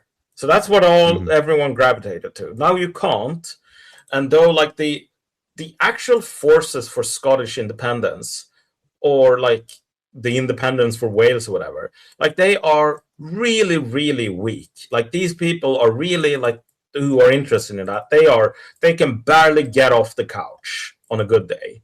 But even so, Great Britain is slowly disintegrating because there is no power whatsoever pulling Scotland together with England. It's all just inertia. And like that is kind of what happens to even a fairly small state formation like Great Britain. Like territorially, this is not very big, but you still have those like centrifugal forces. You still have that like pull towards like a sort of dissolution. America is so much bigger, and like just physical constraints make like communication and coordination 100 times more difficult than between England and Scotland. Yeah. So like the idea that people will just sort of go Portland, Oregon together with like Houston, like why? Like these people can't. At the most, these people will sit on their couch and not try to destroy the Union. But like the idea that they would expend any energy to save being able to like be part of the same formation as like the other tribe, I don't take that very seriously. They don't do it right now, man. Like that's the point. Like right now, right this very moment, like how do they view the war? Right? Like basically it overwhelmingly they're against the war. Right? You've got a bunch of Zionists and these fucking like, MAGA retards and these other fucking idiots and the Jews and whatnot that support the war. But like everyone is just like a solipsist. They're just like, and there's this guy on Substack. He was on this show, right? I'm not gonna name names, but like this guy, he's just like, oh, the war is going the way I thought it was. The only thing that's gonna happen is high gas prices. I'm not affected in my own personal community, so I'm fine. Hey, stay the course, people. Everything will be fine, right? Like that. It's just fucking cattlehood, man.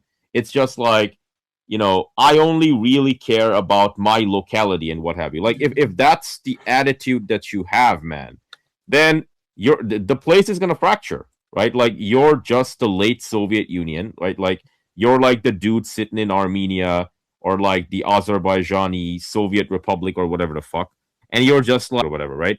You know, oh, there's a crisis or whatever. Whatever, man, right? Like let me just sit here and whatnot, right? And that's what's gonna happen, Sir Malcolm. It's just gonna be like this economic collapse. It's gonna be the vassals falling apart first, right? Then the shockwaves compound and multiply, and then they hit America simultaneously, right? And then it's just gonna be like, okay, well, why the fuck do I care what like Seattle, Washington is doing? I'm living in fucking South Carolina.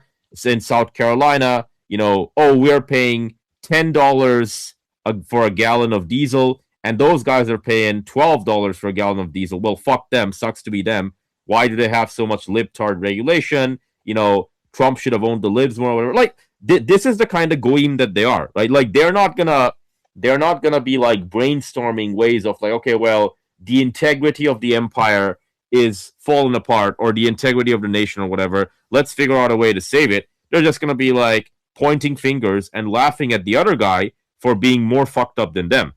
Yeah, and also like that is kind of a piece why people go like, oh wait, these damn Americans, like they're really attacking the Europeans. Why?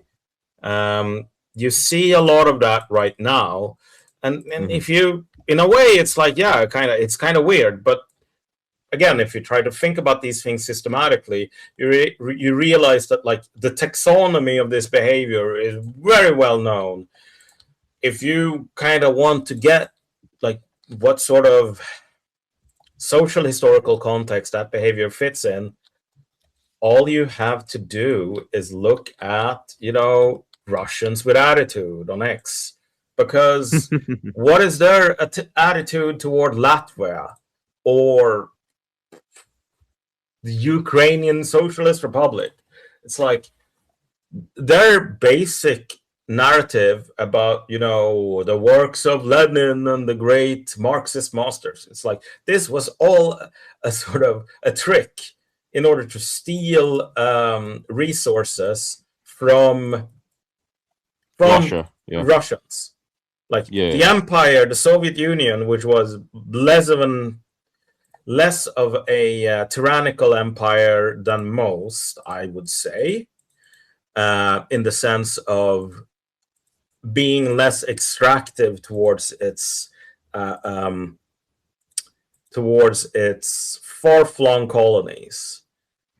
And certainly the Soviet Union never got to the point where they said, yeah, we do war crimes, nigga, we're evil. Like they never said that. Like even when they did war crimes and were evil, they said like, we're doing this to liberate you or whatever the fuck. But anyway, like without sort of making a moral argument here, because that's kind of unnecessary to the point. Like empires, once they fall apart, you have this like this. It's very similar to if you think about what happens to people stranded at the top of Mount Everest who are freezing to death, because like the once the body really goes into crisis mode and it's like you're inches away from dying, the body basically does like this emergency maneuver where it pulls the blood away from like all your extremities, like your hands and like arms and legs, and so all the blood gathers in like your abdomen and sort of your center of mass, and this is a way to retain body heat. What happens is you lose your feeling in sort of your extremities, so they don't feel cold anymore, and you feel warmer in like your center of mass. So you will find, like frozen to death on remote mountains, you'll find these hikers with their clothes scattered about them, because moments before they freeze to death, they go, dude, like this is too warm, I need to take off my clothes. Like they're delirious, but the body is actually doing a thing that actually makes them feel for a very short moment like they're actually, like the temperature has risen. Started the acid trip before death. That is kind of what happens to empires as well. Like moments before they die, the beneficiaries of empires would go, holy crap, like we're being exploited by our slaves, we have to free them. Like our ungrateful slaves have been eating all the free food we've been giving them in exchange for picking cotton. Well, I can pick cotton too. Get out of here, you lazy slave. Stop eating all my free food, you thief. Go on, get. Like you I never want to see you again. Like I regret the day I paid $10 to buy you at the slave market. Go and like live your pathetic life on your own. And it's like the slave isn't gonna go, oh man, you're being so mean to me right now, I can't take it. It's like, okay, yeah, well, fuck you, bye. But like that reaction, and you see it on X, you see it with like all of these, like this pure distilled cape shit about like the day of reckoning has come, you lazy cheese-eating Europeans. Like it is pure cape shit. But we're gonna leave NATO. We're gonna leave NATO, and you fucking parasites will finally be cut off. And you know the mullahs, the Muslims, they're gonna conquer you, and Iran's gonna do this to you and whatever. I'm like, buddy, shut the fuck up, right? You leaving NATO, and like the French or whatever the fuck, like signing deals with Iran. Like all that means is that Asia Pacific consumer goods, like this is like the fucking spouse who maxes out her credit card, right? And then she's like, well, I'm the fucking reason the mall is running. And all the fucking shopkeepers at the mall are like, this fucking bitch, right? This fucking bitch and her fucking credit card, right? When that credit card finally maxes out and bounces, she is fucked. And she is not coming back to the shopping mall again, man. That's what this is. Oh, dear. Yeah. And so at the end of the day, I find this very, like, never look a gift horse in the mouth, as the saying goes. In this case, like the Americans are doing us all a favor by telling us like, we don't want you on the plantation anymore, you ungrateful slaves. Like, okay, fine. Yeah. That might be the only way to actually get someone like Ursula von der Leyen to not live the life of a slave. So there we go. Yeah. Whatever, dude. Like, I'll take what I can get. Yeah.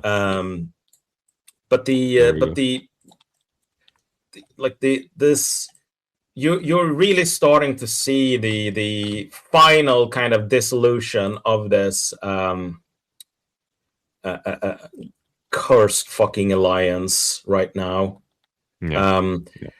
Even like at one level, like Trump doesn't actually have the authority to leave NATO. He can't do that. Yeah. For a very simple reason, like they passed a law saying, Sir Malcolm, it's the big 2026. Who the fuck cares about the law? Exactly. That's what I was getting to. Like, yes, they passed a law during the age of Biden. Peace be upon him. Like, the last good American president, the last person who was competent, and really there all the time. Yeah, sure, man. But like, yeah, again, like that's kind of a indication of where we are. Like today, like back during the Biden years, people actually thought like, if we pass a law, that means you can't do a thing because now it's illegal. Mm-hmm. Like it would have stopped Trump if we lived in the world of 2002, but now we live in the world of 2006, and it's like Trump is just going up there. Like he was asked as we were having this panel, like, aren't you talking about war crimes? And he's like, fuck yeah, nigga. Like, what else would it be? They're animals. We're going to do so many war crimes. And then he was asked. Didn't you say you annihilated Iranian air defenses? And then he's like, oh, they just got lucky, right? Yeah, he just makes shit up every 2 minutes, bro. Oh my god. Yeah, but like when you're at the point where someone asks you, like, isn't this like incredibly illegal? And he's like, yeah, that's what makes it so based. It's super illegal. It's the most illegal thing we've ever done, folks. Like at that point, like these things don't matter. The only thing that matters is not the letter of the law. It's like, can you actually trust that this alliance means anything? And obviously nobody can trust that. And like even if they did, even if you want to be the slave of the American is going to say, you pathetic slave, I know what your game is. You're trying to steal free food from me. Go away, you thief. Like the psychological requirements of the American polity at this point, and like the Cape shit strategic center of gravity, they need to tell the Europeans to fuck off because the Europeans are what caused all of this. So like, again, obviously, if you really don't... obviously the Europeans did all of this. We didn't do it because we are so amazing, right? So we have to like solipsistically say that it's someone else's fault. Yeah.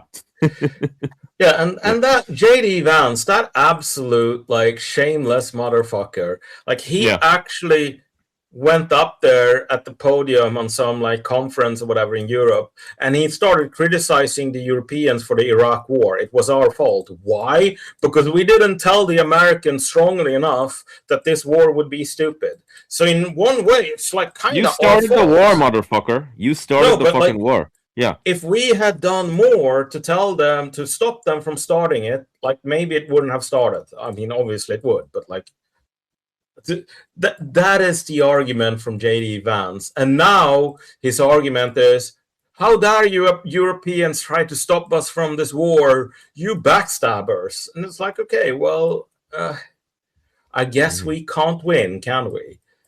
And again, like this alliance is absolutely over.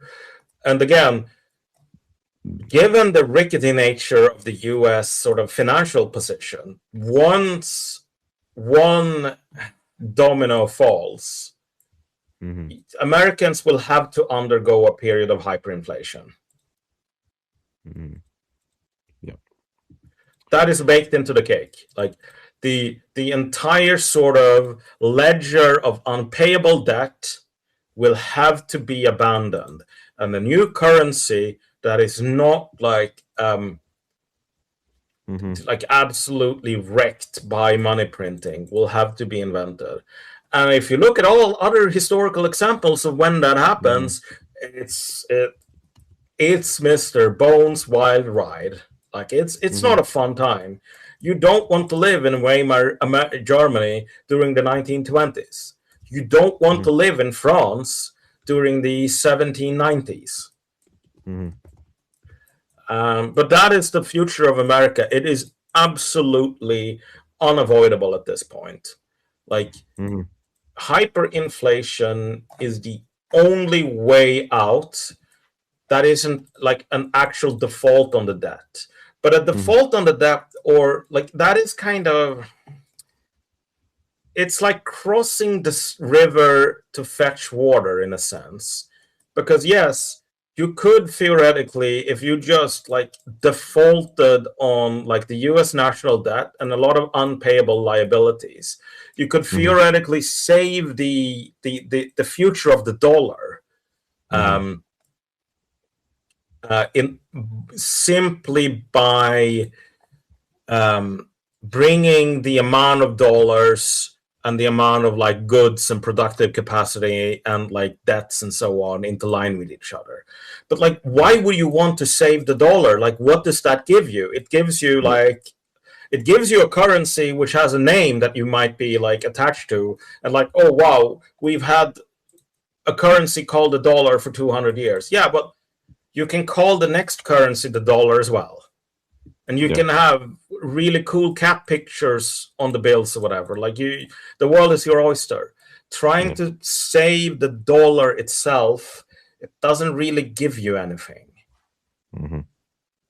And so, like, obviously, like the smart thing is to let it die, because if you wanted to save the current currency, you would have to have like a Herculean ability to actually force institutions to write down losses, and then do that in a way where you don't have a domino effect of like bankruptcies for banks and hedge funds and pension funds that just percolated through the entire economy and like went on forever. Like that kind of chaos, it's so much easier to say, okay, well, nobody has to go bankrupt, but here is $10 trillion, and that is what you spend to buy a cheeseburger now.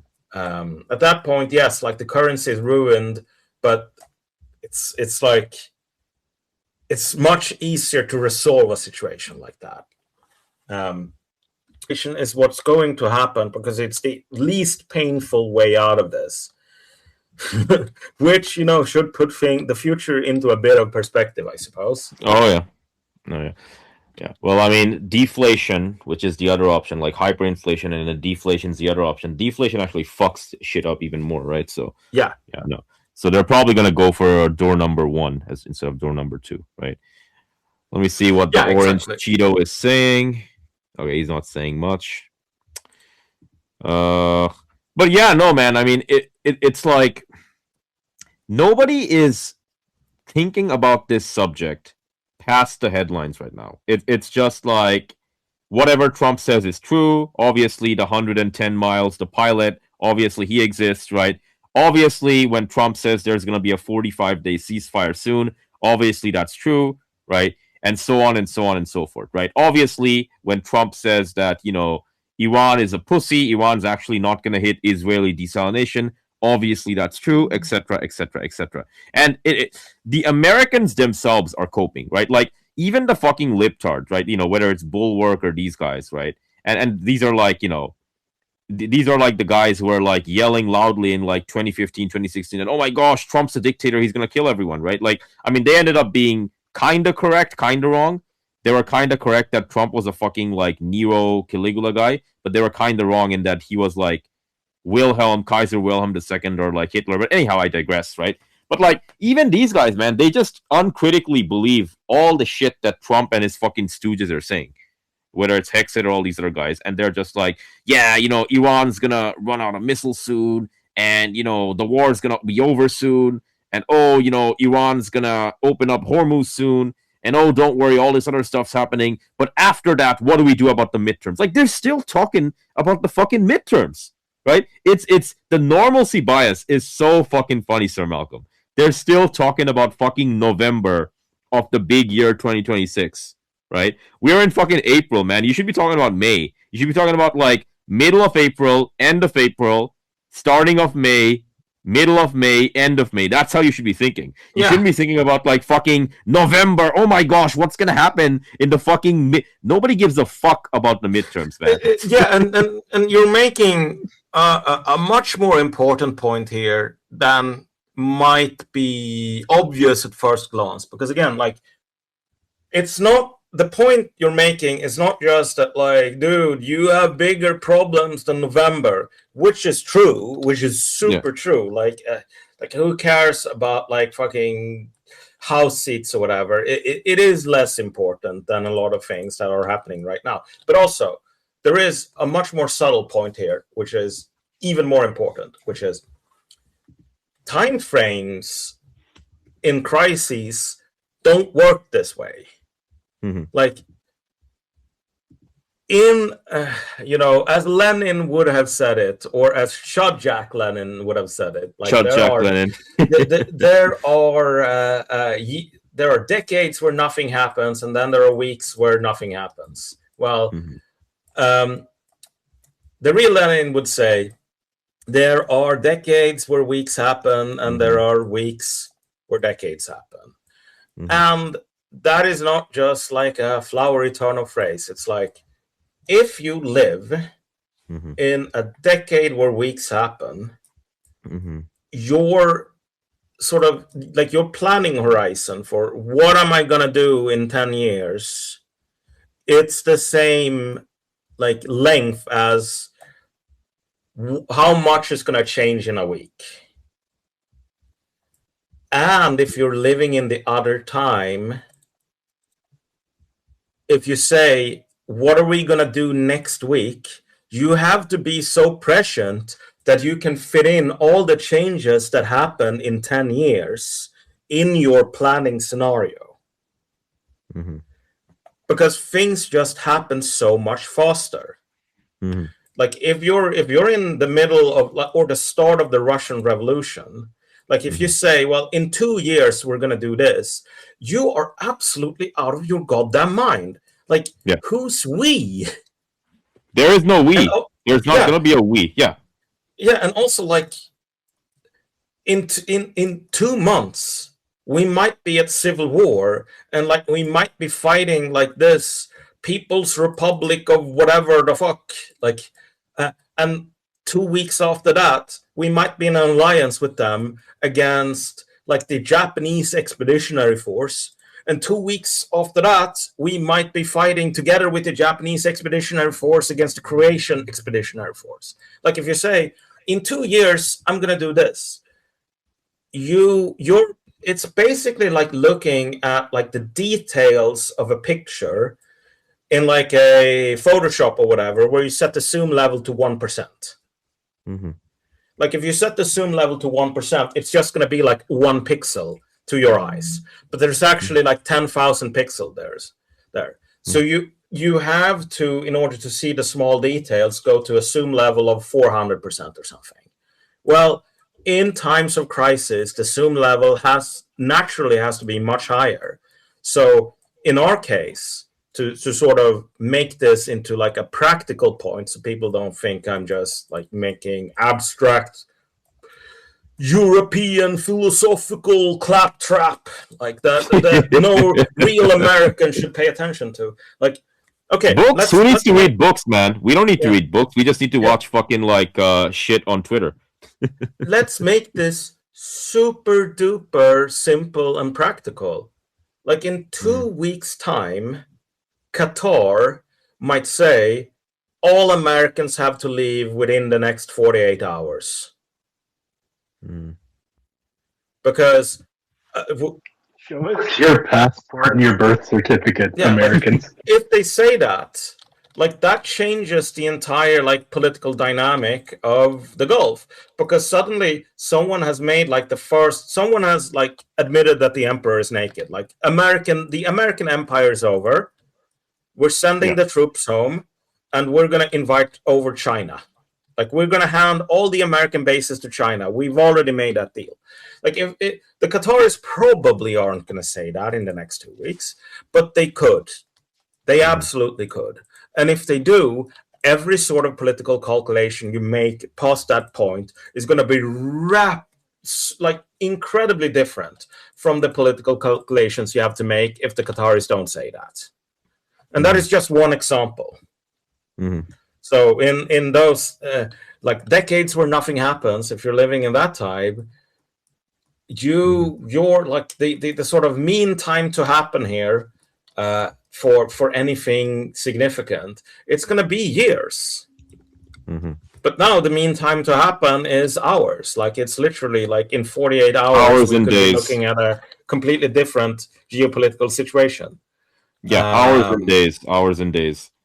And in terms of Qatar, I mean, Kuwait, Qatar, like one of these guys is going to break first. Like Iran is trying to break these places. Previous show, whether it's desalination, refineries, and these other things, these things are very, very fragile petromonarchies, right? And the thing is, they don't even have to say, hey, China, please take up the base. They could just be like, America, please get the fuck out in 24 to 48 hours, because you staying here means fucking riots on the streets, right? From like lack of fresh water.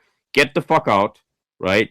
Oh, the base that's on fire, we'll figure that shit out later. Get the fuck out right now, because otherwise the country's gonna fall apart, right? And like, you know, Saudi Arabia fixing this, quote unquote, yeah, good luck with that, man. Like the Peninsular Shield Force, you know, it is not gonna be able to stop like the masses rising up and like not having enough food and water to eat and drink and what have you, right? It's like a token Praetorian Guard, like that entire thing, right? And so like that's where things are headed. America leaving the Gulf, right? I mean, JMG and a couple of these other guys, they're like, well, this is all like 12D chess by Trump to get America's to wind down its commitments. I don't think so. I think that's bullshit, right? But like America leaving the Gulf and enough, we're not an empire anymore. Isn't that wonderful? Trump did a 12D chess and now we have the nation of America. No, like what you have is like if you get kicked out by Qatar and Bahrain or whatever, right?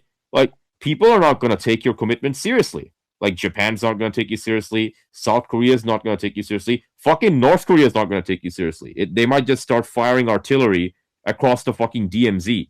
It's like, okay, the fucking Yankees can't do shit, right? And so like this entire thing, right? As Sir Malcolm, you were saying, like we are at most like hours, days, and weeks away.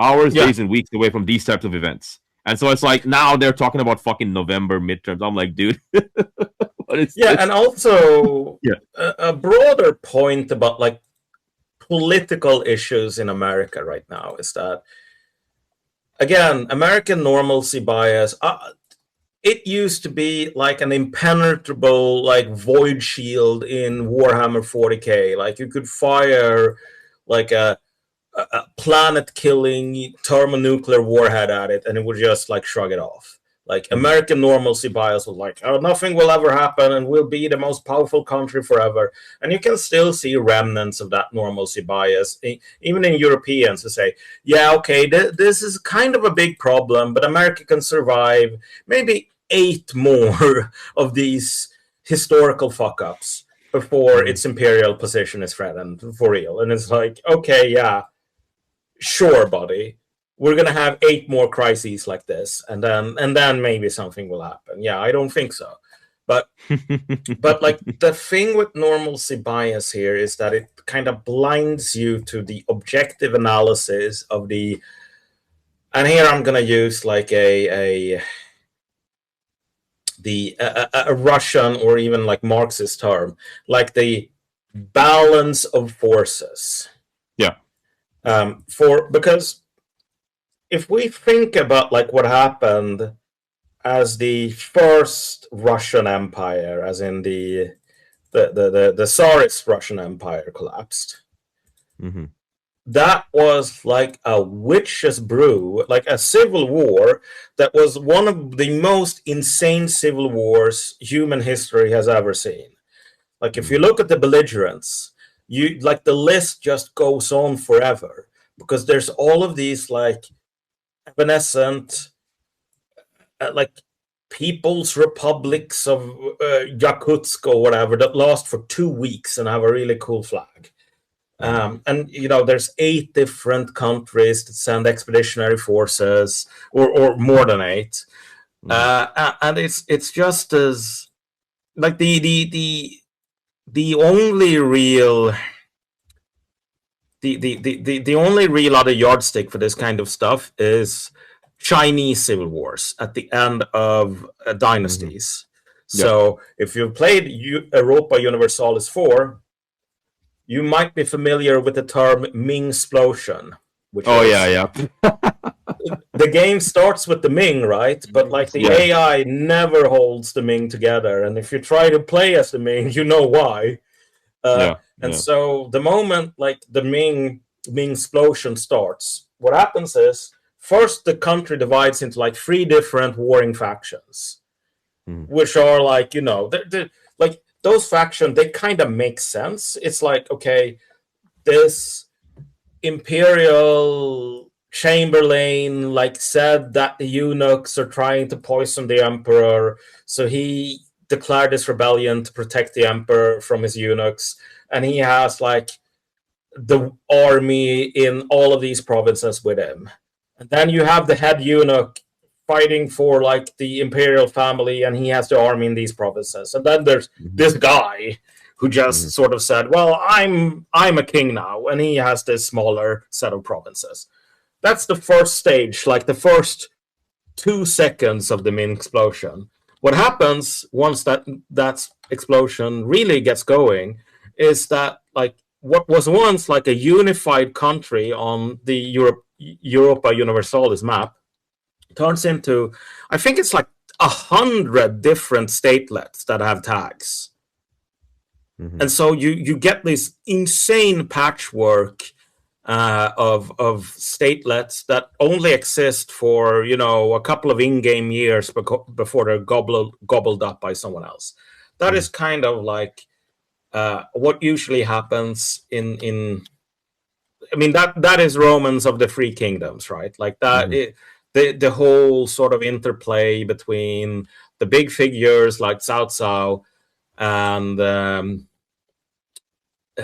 I can't remember who the other guy was, but anyway, like you have this sort of real fracturing going on, and that was the Russian Civil War.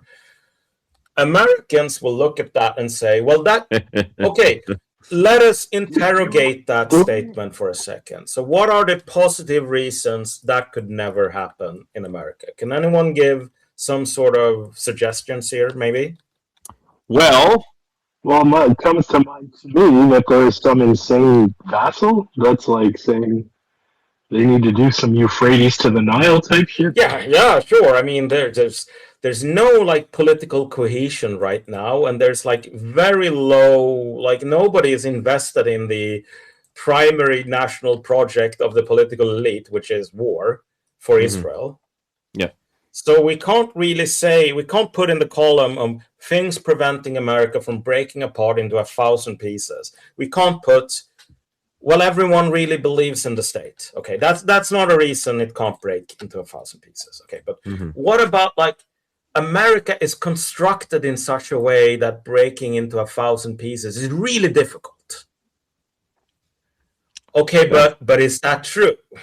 No. Is America really built in such a way that like there's no way for any sort of subunit beneath the federal government to assert political control?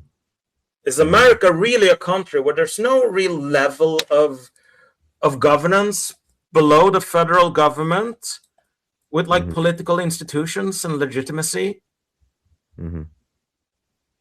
Really?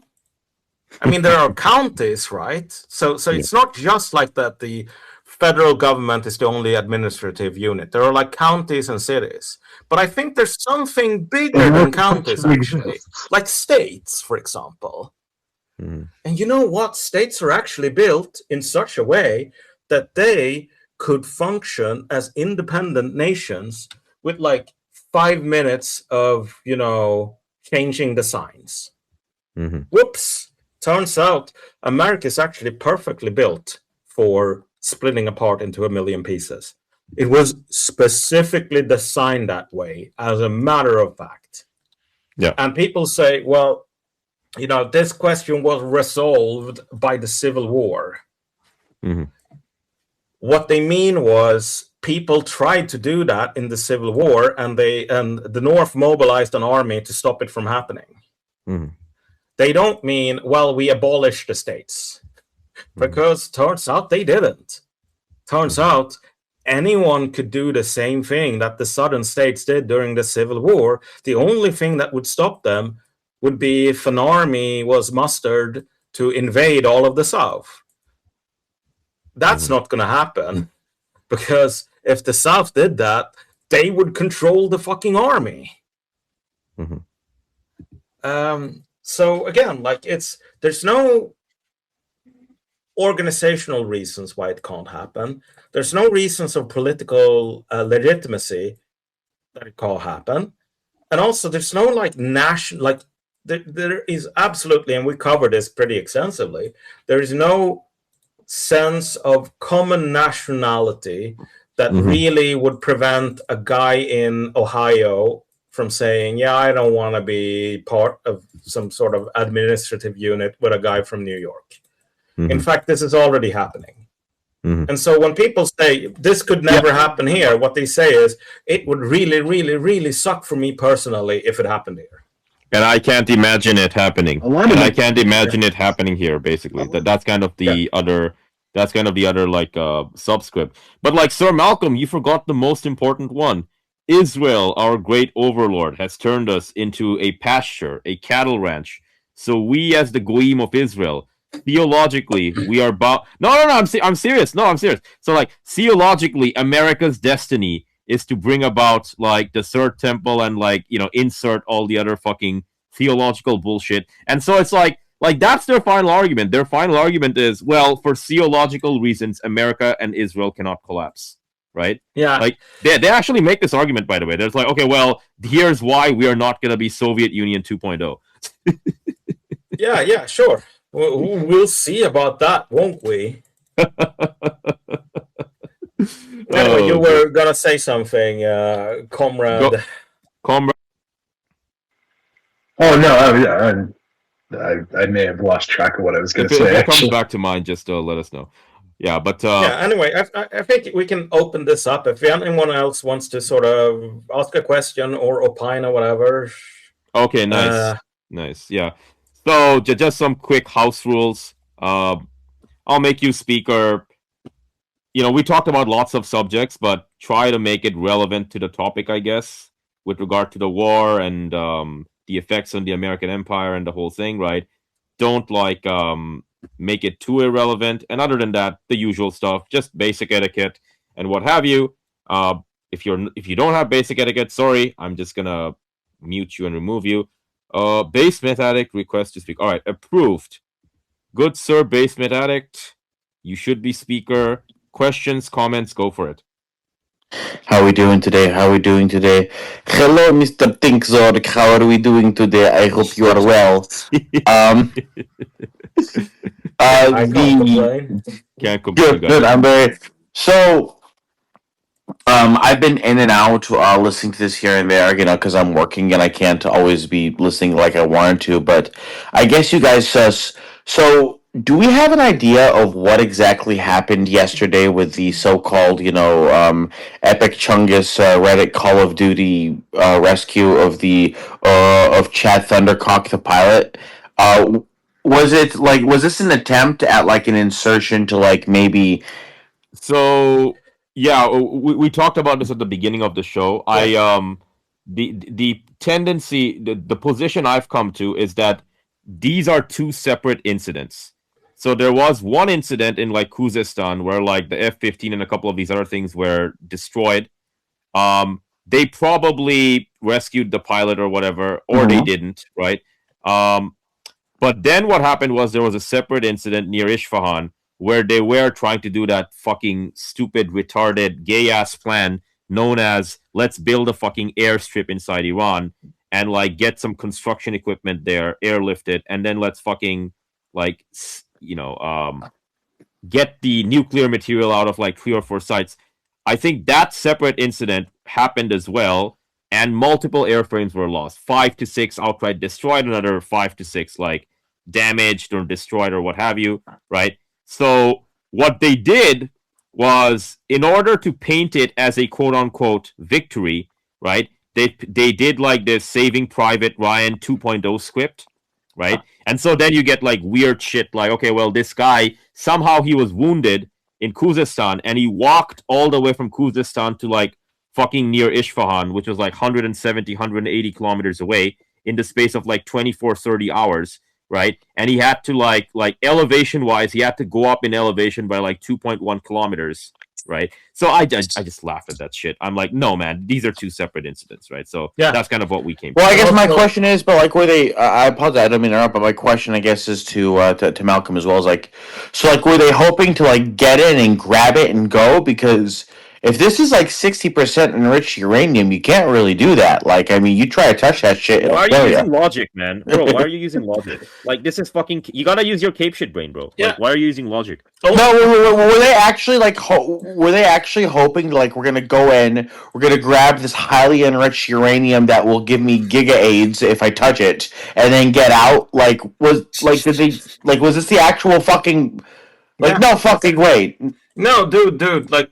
I mentioned this sort of briefly, but like in the run up to this, And I will just point out as a sort of aside here that Armchair Warlord posted a pretty convincing analysis of of all of this stuff. I tend to agree with him, more or less 100% right now, at least. And also Larry Johnson, who is he is a connected guy within the intelligence community, special forces community. Like, he is a guy who is so connected that he's part of his career has been writing exercises for like joint special forces operations. So like exercise Exactly. scripts. So he knows what he's talking about, and he just says like, okay, dude, this is 100% clear. It wasn't a pilot rescue. It was some kind of spec op. But either to maybe grab the uranium or create the basis for a larger ground invasion through this. Yeah. Vince Masatic, I listened to Judge Knapp earlier today, and Larry Johnson was on, and he said he could believe that there was an operation to rescue a pilot that could have been going on separately, but the clear idea is that they were planning to do like some kind of a Venezuela overnight. We're going to get in, and apparently there was some rumor about most of the enriched uranium is just sitting in a hallway in Isfahan. I know that's okay. Like, if we assume that Iranians are really stupid, that makes sense. But it's not an assumption you should plan a war on. So like it's telling that Americans still do that, even though they've been burned so much. But what I was just going to say as the real answer to your question is just that during all the leaks, which were clearly like coming from the Pentagon trying to get people to say this is really stupid, this can't happen. What they always added was like, Trump is really hot on this idea, but some people in the army are saying this is really stupid. So it's kind of up in the air right now. Well, Hegseth fired the guy from like the army chief of staff who was clearly saying this is stupid, and then it happened. So like when you say, well, they can't be this stupid, no, like Trump is 80 years old. He's an out of touch boomer. He's really really stupid. Like he's fucking retarded. He is the first president in like modern history to cancel the daily briefings. You know why? Because they can't hold his attention. He can't listen to a briefing for like more than 5 minutes before he starts like a kid with ADD. Like, he starts sort of climbing the walls and doing all kind of shit. So like, you can't tell him stuff. The only way you can keep his attention. He needs a fucking fidget spinner to get through the. Yeah, they sort of make like fake Fox News podcasts. And it's also why he's saying like, everyone, the Supreme Court should listen to Mark Levin. Mark Levin is the only guy who knows what's up, because that's where he gets his info from. But so no, like there is no bottom to Trump's stupidity. Like, at the point where he doesn't really even have his like animal intelligence anymore, like his ability to sort of read the room, which is what has always saved him before. Because now he's senile. Lizard brain gone. And so like the issue though is that the goal was probably something like, we'll figure it out once we get there. The boss really wants this. And that is what you see in like hierarchical institutions with no guardrails that are on the way down. Like, you can't actually tell the boss, if we do this, it's going to be a disaster for you. Like, the easiest thing to do inside an institution like that is just to go, okay, we'll send these people to their deaths. Breaking news. If you guys remember, a little girl in Iran asked for Iran to fire pink missiles at Israel. Oh yeah, they made one for her. They made one for her. Nice. Let's go. Dude, this is like how American baseball players used to hit home runs for ill children. It's the best. No. So then the question becomes, okay, is a ground invasion going to happen? Is it more likely to happen now if it's less likely to I mean, happen? bro, like again, he's a fucking retard. He will keep on sending in these incursions. I mean, it's not gonna be an invasion of 2 million people. He will keep on sending in 100 here, 200 here, 300 there. Right? He's gonna keep on doing it because like the only thing he believes in is in fucking Hollywood. He's like, as soon as the fucking Iranian animals and savages see like a Delta Force guy, they're just gonna fucking cower and run. Right? So America is like, if you buy 12 eggs from the grocery store and you smash them on a granite rock, the rock's going to say the eggs are going to be smashed, right? Trump's going to keep buying all the fucking eggs in the grocery store and keep smashing them into the granite rock. That's basically what's going to happen, man. Yeah, because for me, I just want to say, I just want to say real quick, because for me, if it's like, I'm sitting here, I'm thinking, okay, either he tries, because I'm thinking if he tries some kind of like serious, like not like 200 million troops, but like maybe 10, 15,000 troops, it would either be Chahbar Bay or Greater and Lesser Tunf Island, Tumba Island, and Abu Musa. Yeah, bro, but he doesn't. Okay, like he has to use airlift. There's no American sea lift. There's no American sea lift. Like Sir Malcolm and myself, we talked about this, but like airlift is 100 times less, right? Like 1%, 0.1% to 1%. He has to do a few hundred troops at a time, right? It's a fucking massacre, right? Like he's gonna buy the eggs from the grocery store, smash them on the granite rock, buy them again, smash them again, buy them again, smash them again. That's basically, you want your ground invasion, you want your Gotterdammerung, Iran edition, there you go. That's what you get, man. He could maybe, I don't know, he could maybe invade Kuwait and then basicly invade Iraq a second time. Kuwait's And then a fucking vassal, bro. Kuwait's an American vassal. The American troops already exist there. well, actually, I wasn't sure. I was curious. Like, I mean, I know they exist there. Like, but like, wasn't the base destroyed? Haven't they abandoned Kuwait, or do they still have control of it? They evacuated quite a few. There's a bunch of them still hunkered down in the bunkers and shit. But I think New York Times said the Kuwait complex is de facto uninhabited. Base. There's a bunch of Americans scouring around like rats in the bunkers, right? Uh-huh. But yeah, it's unusable. Most of their flights are from Israel and Jordan right now. That's basically what's going on. Yeah, and I mean, like what we're in right now is basically like a sort of. I mean, I'm searching for a metaphor here. I guess like like these modes where you have a timer, and when the timer runs out, you get like sudden death mode in like video games and so on. Like the rules change, combat becomes much more lethal or whatever. Like, because the point is just we need some sort of like final break where the match can end. And so like sudden death in Super Smash, it's like if you hit someone, they basically die immediately and so on. But with America, as a like institutionally for the political system and so on, it's kind of like this sudden death mode where Trump is incredibly like senile, and he has probably like this frontal lobe thing where you lose all impulse control, which is an incredibly dangerous form of senility, because like it makes you belligerent and it makes you unable to control like your base impulses. Like you have no ability to plan ahead or consider sort of consider consequences, which is way worse than just being forgetful, right? But he has that, and he has like the full authority of the president in an administration that is basically asserted that like we are no longer bound by laws. The president can do whatever he wants because he is essentially a king. So you now have a king with undefined and like illegal powers. Mm-hmm. And then you have someone like Hegseth, who is a retard and who is doing his like Ragnar Redbeard cosplay, and who is willing to do like basically whatever as long as it's based on like Viking-like.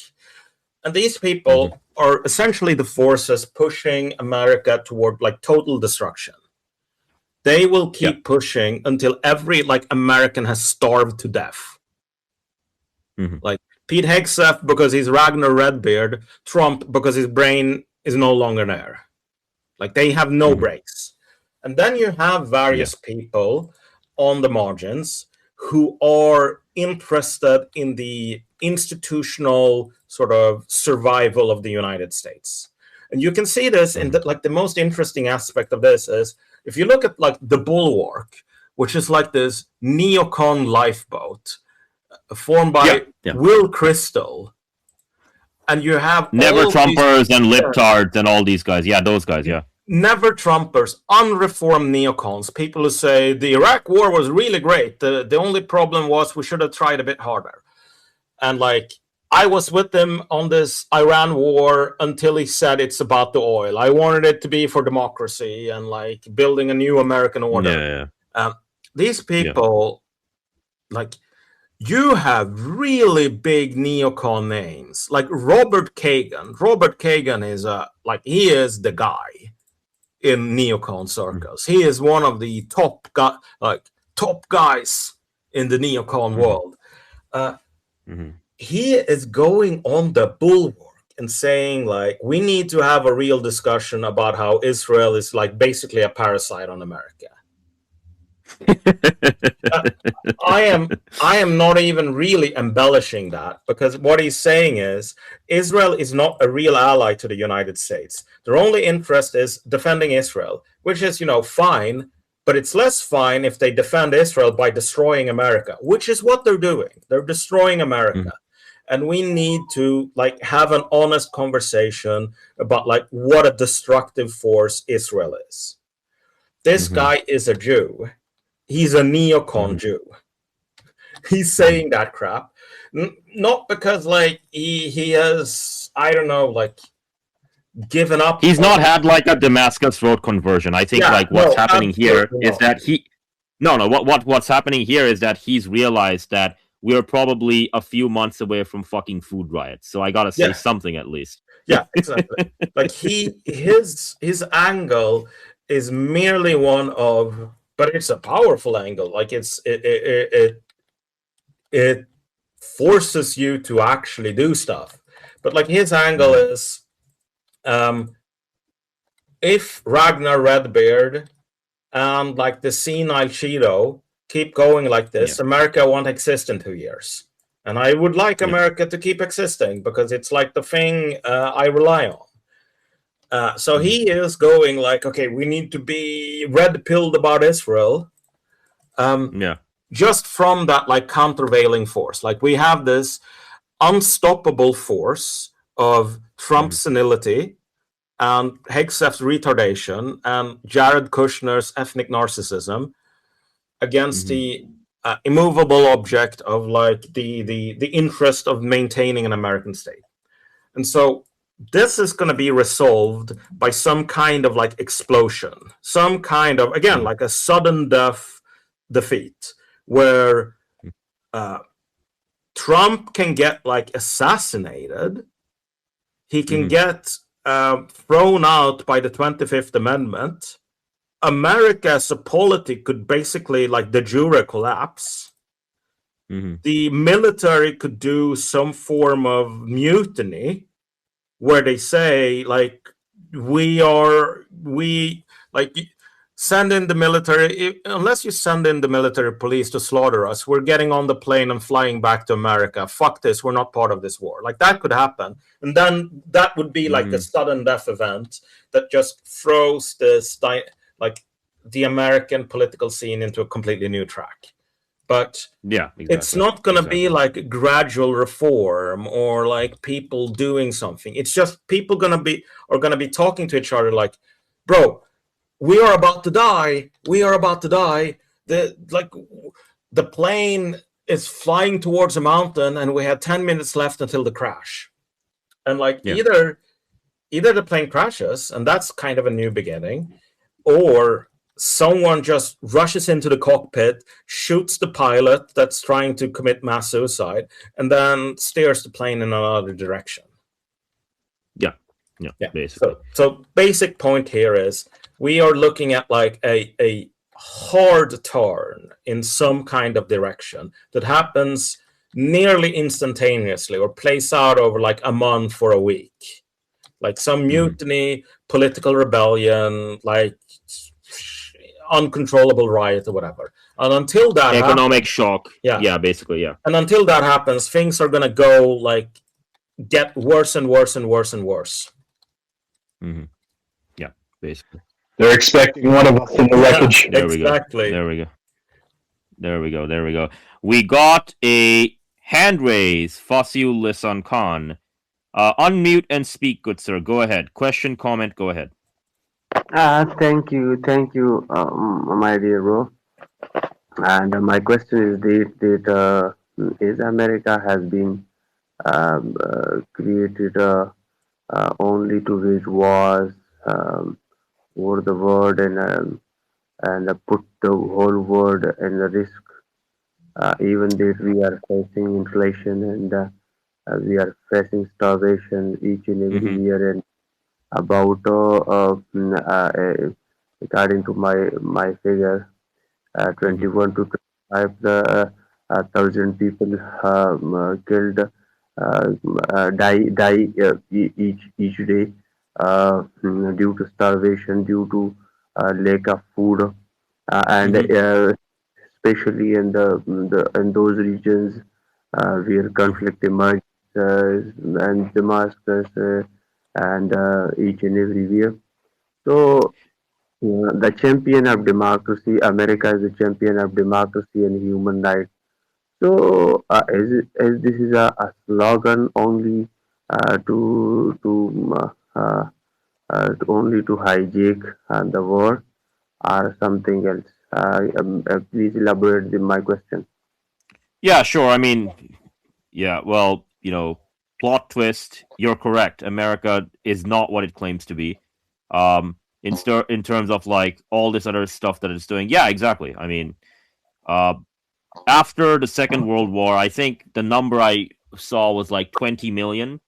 So America has killed around 20 million people directly or indirectly, wounded around 40 million or so directly or indirectly, and then displaced well over 100 million directly or indirectly. So it's a force of chaos and destruction around the world, right? It can claim to be like this society that pursues human rights and the whole thing, right? But that's all like window dressing. That's like cape shit, Marvel movie stuff. So, Uh, Mr. Sir, yeah. so, So Mr. go ahead, man. So, Mr. Trump saying that this is my morality that which is not letting me to engage to invade any country. This is my morality because he mentioned that I am not following any international law, and this international law or the United Nations has been made by the President Franklin Roosevelt, and he plays a Sure. vital role to make an international organization Sure. because the League of Nations failed to keep a peace Yeah. in the world. Sure. So so he made a United Nation and if we look into the United Nation, the World Bank, the IMF, Mm-hmm. through Bretton Woods Conference, it has been created that Sure. to support the Sure. third world countries to support I the mean, yeah. minor economy. Okay. So Okay. Okay. America is going against in today's world. America is going against his history because we are looking. America is our boss, as each and everyone know. America is our boss because after I the mean, recently, not uh, everyone agrees with you. Not everyone agrees with you. I understand what you're trying to say, right? But like, I, yeah. I If you're no, talking about the United Nations, yeah, I get what your question is, right? If you're talking about the United Nations and these organizations, they stopped functioning a long time ago, right? Like we're in the year 2026. Uh, these organizations don't really matter anymore. Uh, in terms of like, America not being faithful or whatever, sure, like all of that's true, right? But not everyone thinks America's the boss, right? Trump is at the at that age of America, where like, okay, well, the Roman Empire is falling apart. Who do we have? Well, we have this weirdo who cares about his chickens all day, right? Like, I forget the name of that emperor, but like, he was the emperor when the city was sacked, and one of the legionnaires or whatever walked up to him, and he's like, Your Highness or whatever, my emperor, the Rome has been sacked, and he's like, Rome? Oh my gosh, my chicken! Did something happen to my lovely chicken? And then apparently he was talking about a chicken in a chicken farm. But anyhow, right? Yeah, the UN and these things don't matter, man. We have Brother Ali. All right, unmute yourself and speak, good sir. Questions, comments, go for it. Hello, can you hear me? Yes, sir, loud and clear. Yeah, just wanted to say hi because currently I'm at work. I was listening to a conversation regarding what the whole operation in Isfahan, which I do agree with you. It's a big ape shit operation. It doesn't make any sense if you try to make it even for the American mind, as in as a rescue operation, because it's more likely.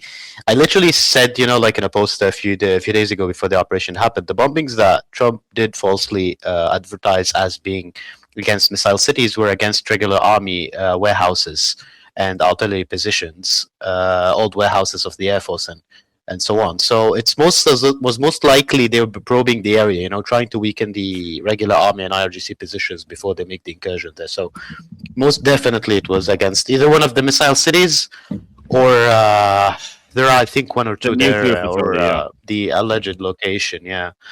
But regarding Trump, I am very optimistic about what's gonna happen. But I don't really know about he's gonna cook out tomorrow. I think he's gonna try like a salami slicing tactic, like he did with the bridge. Maybe bomb one and see what's gonna happen. Not like he's gonna try shit.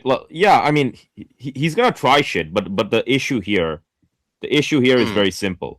This is not a multi-year war, right? Like there's a hard clock. Yeah. There's a hard clock on the world economy, right? Like, this is not like Russia versus Ukraine, where it's like, okay, Ukraine, Europe and America is going to send you all the military equipment that you need. And Russia, well, we're just an industrial nation. We can just pump out equipment in our factories, right?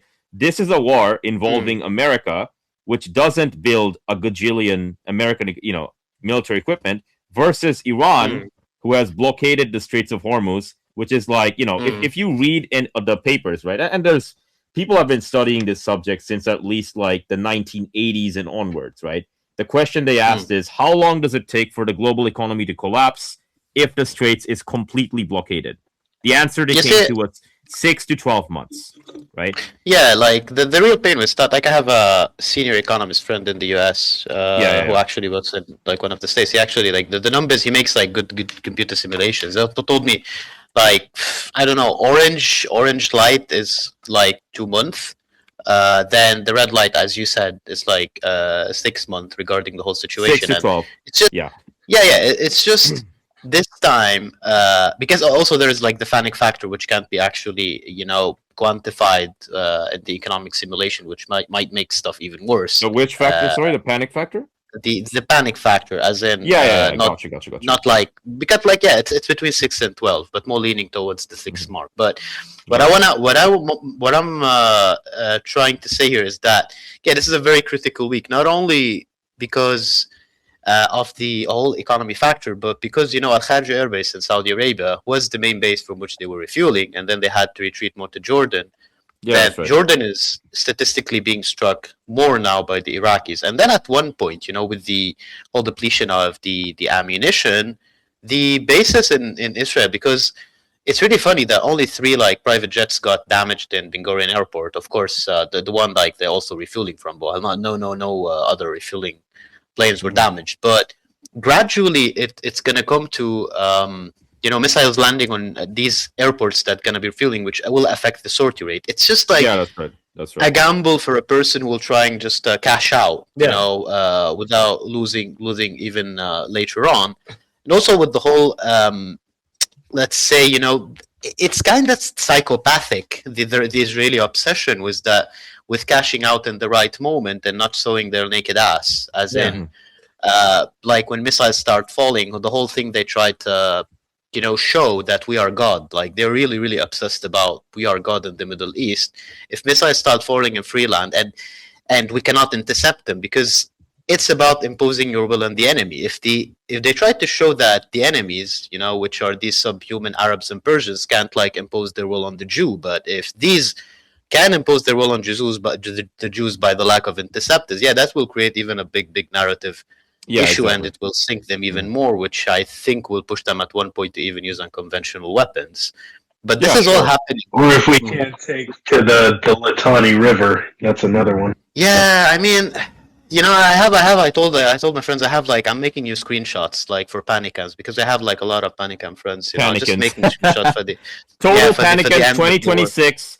2026 is the year of total panic and victory, my friend. But go ahead. Yeah, because like if you see the thing at the moment, I literally I want to bookmark like my post at the first opening hours. I said like we will get hit like hell. This is the US, but just calm your shit, screw your screws, just like it's gonna be at least a 3-month war, and then we see what's going on because the steam, it's probably gonna be longer.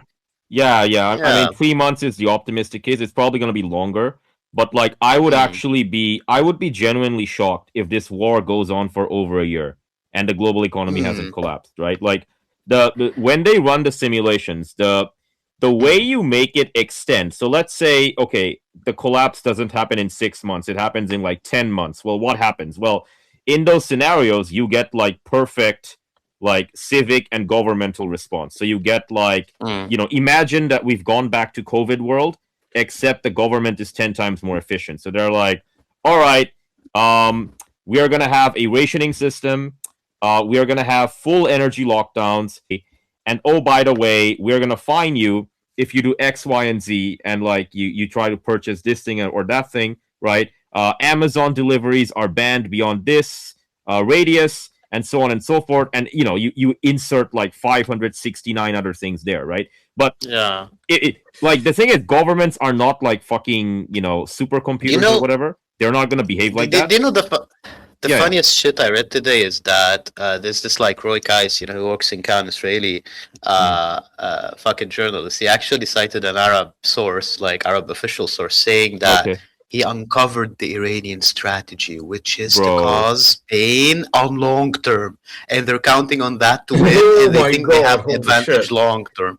Yeah, like I don't know. Man. Oh my gosh, that's like fucking 250 IQ shit. Holy shit. Yeah. No, the thing is, like, I don't know why they still refuse, like, take what the Iranians say as if, like, they're saying, okay, this is our strategy, but they need, like, an Arab source or unnamed US official to uncover that this is really their strategy. There's something wrong with it. This has been like stated since day one, which really like makes me wonder about their faculties and the whole claim about missile cities and with the Comrade Americanets, since the beginning is like, brother, this we expected literally the CNN reports coming in about, oh shit, they're opening them in a few hours because it's just when you have free mind a little bit of cape shit. It's physics, multiple evidence suggests that this will happen, and Iranians are not that retarded. They started getting out their SAM systems now to ambush the Americans, and this will continue to be like that. But what I want to like maybe ask to speculate for both of you guys is like, what do you think in the short term at least will happen, like tomorrow maybe, because with Trump? I think that like you're probably right on the money here, that Trump doesn't really have good guardrails. Like, just biologically, he is no longer capable of thinking in terms of, okay, well, if I do this, what happens? Like, he literally does not have the physical equipment to do that kind of cognition. Like, it's gone, Jim. So he is very likely to do like the most cape shit and most destructive thing possible. Pete Hegseth is kind of the same, and he's also been firing a lot of people in order to get his epic Ragnar Redbeard Viking crusades. And thus far, it's all been a disaster. Hegseth is paranoid about like being the next guy to be fired, and he is right to be paranoid because like you kind of have to do some like advanced Kremlinology about this stuff. But like you have to realize that the American administration is comprised of like several poles, and right now, what my friend in DC is telling me is that Susie Wiles has realized that okay, at least one cabinet member is going to have to be sacrificed for this, and sacrificed in such a way that like when the Democrats come back, they have no protection from being put in jail for this debacle. And so who is the lucky volunteer?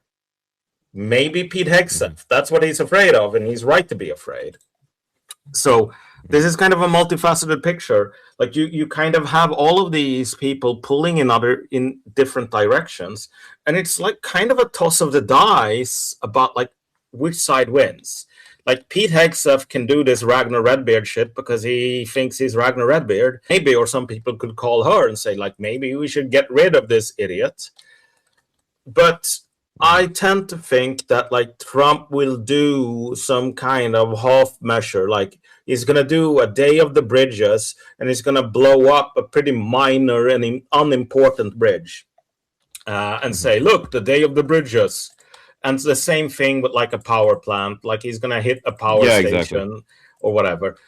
I don't think that like one of the issues here is also like if you say we're going to do this big Storm and Drang attack. Yeah. America cannot pull off a Storm and Drang attack that is more has more Storm and Drang than what they have already pulled off. This is different from the Iranians. I am just speculating here, but I think that if the Iranians really wanted to launch like a higher numerical amount of missiles than they did the first day, if they really tried, they could do it. But like for the Americans, I don't think the Iranians will do that because like they are like, what would be the strategic benefit of that? They're not like planning their operation based on Cape shit factors.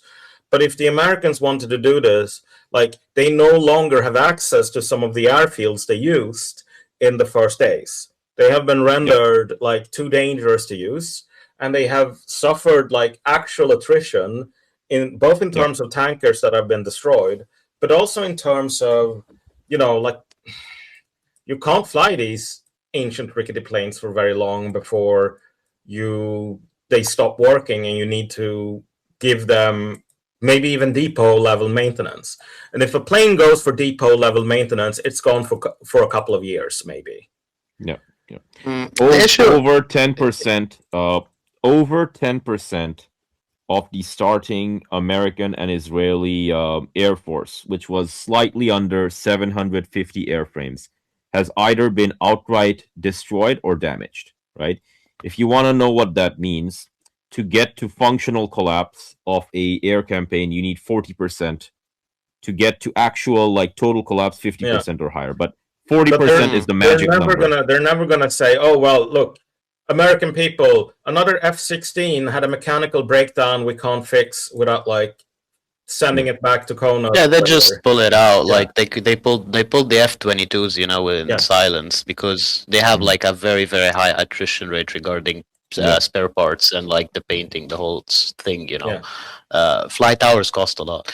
But I just wanted to point out shortly is that I do agree with you. But I try not to be. I try to force myself not to be optimistic. To have like a little. We're not optimistic, bro. We're not. Optimistic. Like our outcome. Like the outcome we're talking about means like tens of millions of people starving. So this is not an optimistic. Yeah, of course. No, but I mean like regarding the short term, as in best scenario for like at least us is that Trump cuts out but it's just like, okay, does the whole Yemen situation again, just go with this trade, but it's just a very, very humiliating situation for America. It's not really open for him. Humiliating. But he can't actually do that. Like he can't actually like John Michael Greer. Like I don't know if you know him, but like I read him sometimes. But like John Michael Greer, and I think he's completely wrong on the subject. But his position on the subject is this is 12D chess by Trump to withdraw from the Middle East for good, right? And then the Europeans will get this like big bag to like deal with, and they're gonna be fucked dealing with Iran, right? And the point I would raise to him if he were in front of me was that this actually doesn't work. Like Trump actually,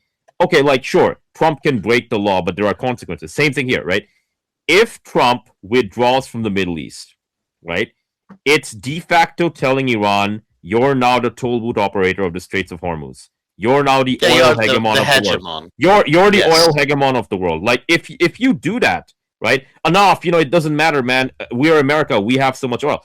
Okay, plastics, sulfur, helium. Iran now has pricing power, right? Some of them a lot more, some of them a bit less. But now it's like like you play the game like Monopoly.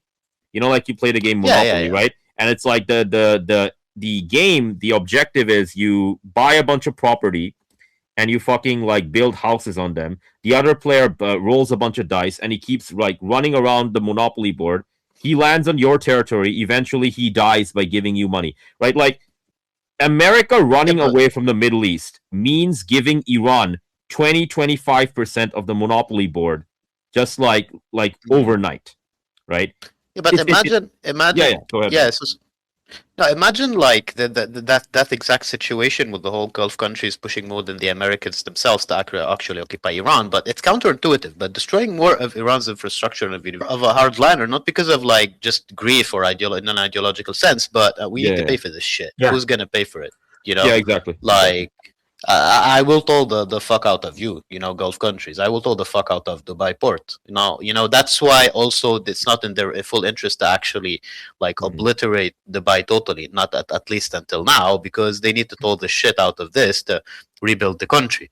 So that is like a point I don't think the Americans are calculating. Yeah. As in, exactly. Yes, basically the Iranian like point of view is that we entered this war and with a soldier mentality that I am already dead. If God grants me like, the chance to return to my family, okay, that's a good thing, but I am already dead. Everything that I will gain is an extra. That's like the pinnacle of, wars of choice versus war of necessity. But I don't know how really is it much of like a war of, choice for Americans, because at the end of the day, as you know, withdrawing from the Middle East also touches on the whole petrodollar situation and with the Bloomberg.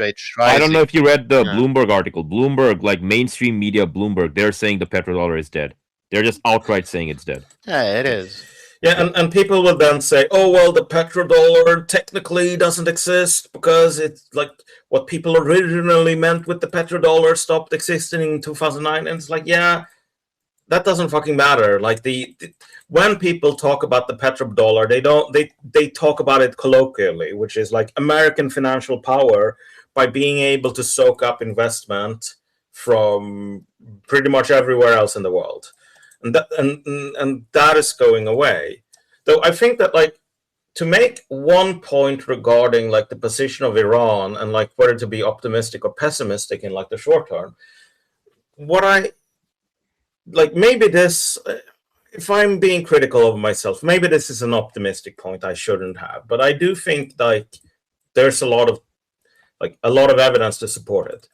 But my basic sense about like the Iranian position is that the problem with the salami slicing tactic that the United States has is that you could destroy essentially half the, and like the post-war scenario would still be brighter for Iran than the pre-war scenario, in the sense that like people really underestimate how ruinous maximum pressure American sanctions are when they still have like total control of the world economy.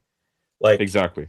Yeah, exactly. Yeah, like Iran grew, I think, 11 to 13%, like in the year that the JCPOA happened, and it wasn't even a full removal of sanctions. Yeah. Iran has the capacity that's, like, I'm gonna talk a little bit more locally here. Even like Hamad bin Salman, for instance, I think in 2017 insulted all of his people in Lebanon. Like, look at, I pay you about 5 times of how much Iran transfers her parties, and you can't do shit. The issue is that all the other parties that do like hate Iran, the Middle East, are not that efficient in spending their money and don't have soldiers, and there is soldiers willing to die for them. And the funny thing is, like, on Al Jazeera Arabic the other day, there was a conversation where an Iranian expert was talking about debunking the proxy model that they accuse, like, of Iran proxies, while saying it's not proxies because of 1, 2, 3, because they decide on their own thing, and we would have been a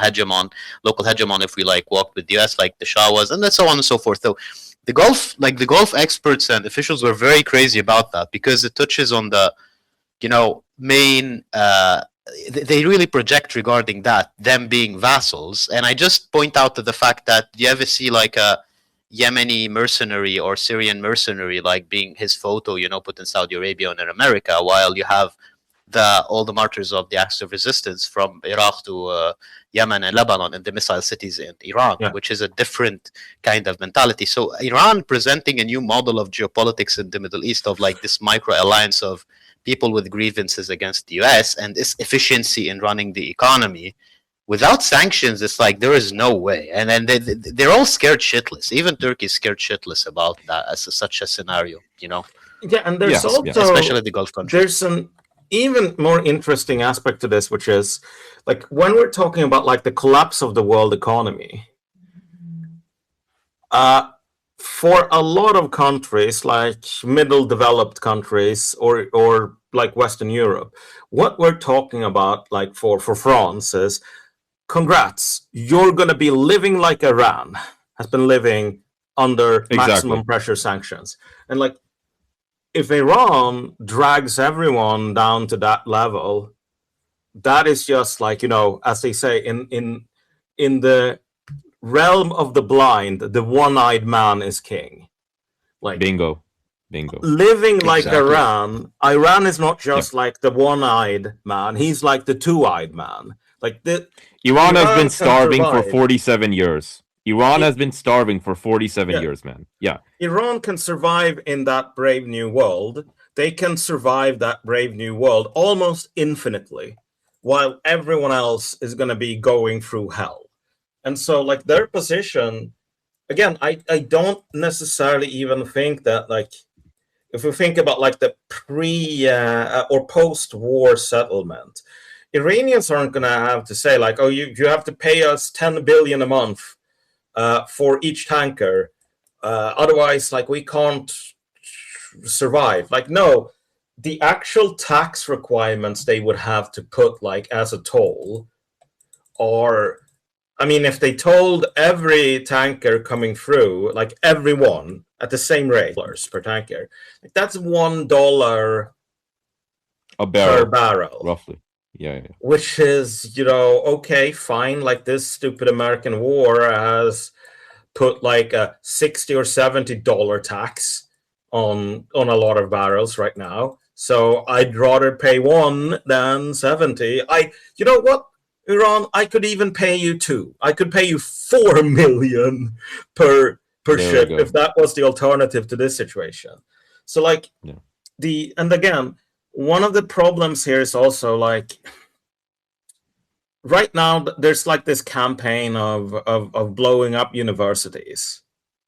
And if I was like this cynical sort of Israeli military planner, I would tell them to stop doing that, because like that is actually just sending like a gift card to Iran almost. Yes, there are posts on X saying like, look at these Israelis, look at these brutal animals. They're blowing up like a lecture hall for this like Iranian MIT, where like the only like field moth prize winner, like the only female one in the world, comes from this. And it's like, yeah, it's a lecture hall. Okay. What are the requirements for an economy to rebuild a lecture hall after a war is over? Not that high, if I'm being completely honest. So you're Yeah. basically sending a gift card to the Iranians in the sense that, like, you have the display of brutality, but like, unless you killed everyone who went to that university, like, the university is still alive. Like, it is Yeah. homeless or whatever. Most universities were homeless during COVID, whatever. Yeah. So on the American side, like, of course, this is about survival for them, but the only way they can escalate is through, like, attacking particular, like, weak points in the civilian economy that are, like, necessary for survival. So they can do, like, maybe they can find points where if we attack, like, 10,000 people die from dysentery or whatever, like, they can do war crimes. They can Yeah, try to but find angles for war crimes. But first of all, like, what are the goals of committing war crimes here? Is it to make the people rise up against the government? That's not what war crimes do. Like, that is no, the not opposite really. of what it does. So, like, that you can also say, well, the goal is just to make sure that they can't fight, but that's the opposite of what terror bombing does. Terror bombing makes it easier for, like, militaries to produce whatever, because they push the civilian population into such, like, a survival mode that, yeah, like, the German defense industry can just say, okay, well, for now, shifts are 20 hours long. And, like, German civilians would never accept that in peacetime. But if they're, like, being terror bombed, it's like, okay, fine, 20 hours it is, whatever. Like, that is how these things work. So what is Trump going to do? He could talk out. He could say, like, yeah, the Iranians have surrendered, but we're going to keep bombing them a bit.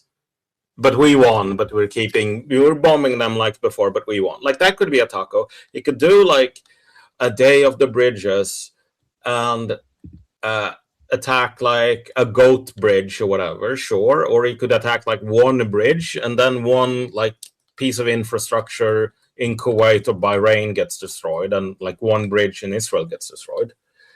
But on the slightly longer time frame of, like, maybe a week, I mean, America just has the problem of, like, can't generate sorties like they used to. Yeah. The Yeah, their Yeah. their naked ass is gonna start showing. The Rusi numbers. Rusi is a British outfit. They looked at the first 16 days of the war, and then I looked at those numbers. I built a few models out of it. If you gents want them, I can post them or I can send them to you. But, like, if you want to know how pathetic it is, it's like 100 to, like, if you do a simple mean, which is not accurate, but if you do, like, a simple mean and then you extrapolate it to, like, I don't know, day 38, they're using around 100 tons of explosives a day. But in reality, what the graph looks like is the peak is at the very beginning few days, and then it just, like, goes down. And then it's like, nowadays, they're doing, like, less than 50 tons a day, right? The Korean War, etc., right? You're looking at daily sorties of, like, what, 2,000, 3,000, 5,000 tons of explosives daily, right? These guys are doing, like, less than 50 tons a day, right? And as Sir Malcolm was saying, yeah, you can, I don't know, blow up a hospital or, like, hit a daycare or whatever. But, like, every time you use your 50 tons on blowing up hospitals or hitting daycares, that's 50 tons less that's being used on, like, a military target or something that's actually meaningful, right? And what you do instead is you goad the Iranians to be like, okay, well, this guy actually doesn't know how to conduct warfare. I'm just going to keep firing drones and missiles at, like, refineries, desalination, embassies, banks, bases, etc., right? So yeah, they can do If I- that is the only way to escalate, like, try to destroy these things. But, like, in terms of bankrupting Iran, I think that is, like, for structural reasons, completely, like, impossible. You can't bankrupt Iran during this kind of, like, great power showdown, because even if Iran got close to bankruptcy, like, China would bankroll them. And people say like, oh, you know, Chinese are cooks, like it's the Zog of the East. But it's like China has money. And the thing here is the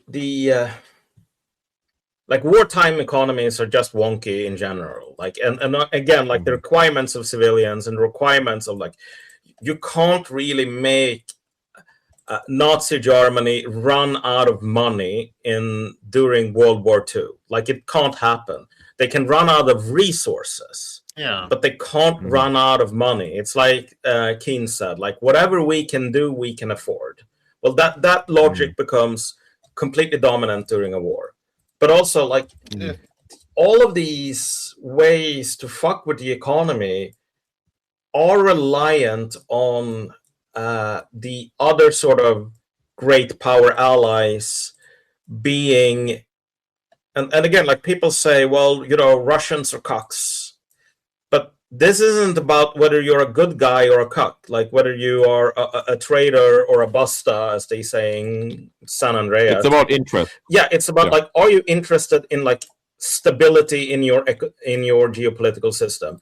And that is something the Russians really, really care about. Like they care about stability more than anything else.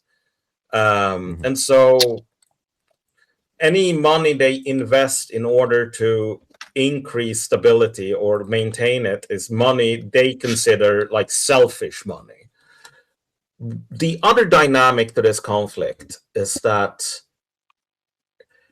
I originally thought Ukraine wouldn't last very long because I thought like, okay, people are going to rationally like think about what their interests are in a long-term conflict, and then they're going to conclude that actually like it's better for Ukraine to have this treaty or whatever and not join NATO. But like that was absolutely wrong because we're dealing with Slavs, and Slavs would cross heaven and earth in order to, you know, get one over on their neighbors. Like that is their psychological profile.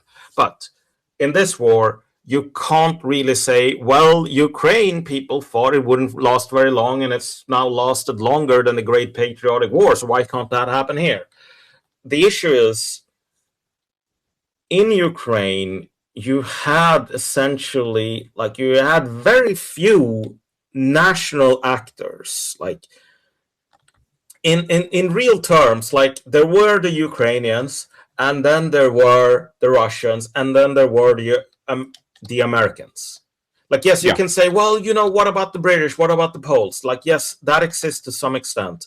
But, like, the American will was strong enough to overpower everyone else. And in a very real sense, like, Ukraine is a war of choice for European elites. It's like this incredible sunk cost fallacy prestige project. Some Europeans would rather die than, like, surrender, because their brains are wired to this shit. But objectively speaking, you don't have to think that way about Ukraine. Like, if Ursula von der Leyen woke up tomorrow and said, yeah, you know what, like, maybe Ukraine isn't that important, like, her body wouldn't explode, like, she wouldn't be smote down by God or whatever. Like, she would just say, yeah, it's not that important, and, like, nothing would happen to her because it's not. And that is completely different in this conflict. Here you suddenly have not the American will, because the American, like, will is schizophrenic, it's fractured. Like, there are Trump tweets, but that is not like a national will. That is the ramblings of an old man. And like, that old man has, like, authority to control the army, and so he uses it. But whatever, like, it's not a national actor. And you already have, like, Japan basically signing, or at least preparing to sign, a separate white peace with Russia, because they need oil. And they try to say, Russia, can you sell us oil while we maintain the oil sanctions on you? So you only have to sell it at, like, a third of the going market price. And the Russians were like, oh, please fuck off. Never call us again. And then they said, okay, well, maybe we were only kidding about that. Please sell us it at a market price. And they said, okay, maybe we can do that. If Japan signs a separate peace, that is an event. Yeah, that's I think part of the Iranian plan. I just want to point out, like I think we said about the whole like psychological aspect of from the American perspective. A thing that I didn't understand is that like I laid down a kind of a game theory, before the war, and like I was very pro-American, trying to understand maybe their optimism. And the best case scenario, like with a 50% chance of regime falling, which is a very optimistic chance, it did turn out that Iran will prefer total war over any other scenario, except for the continuation of the previous kind of ceasefire.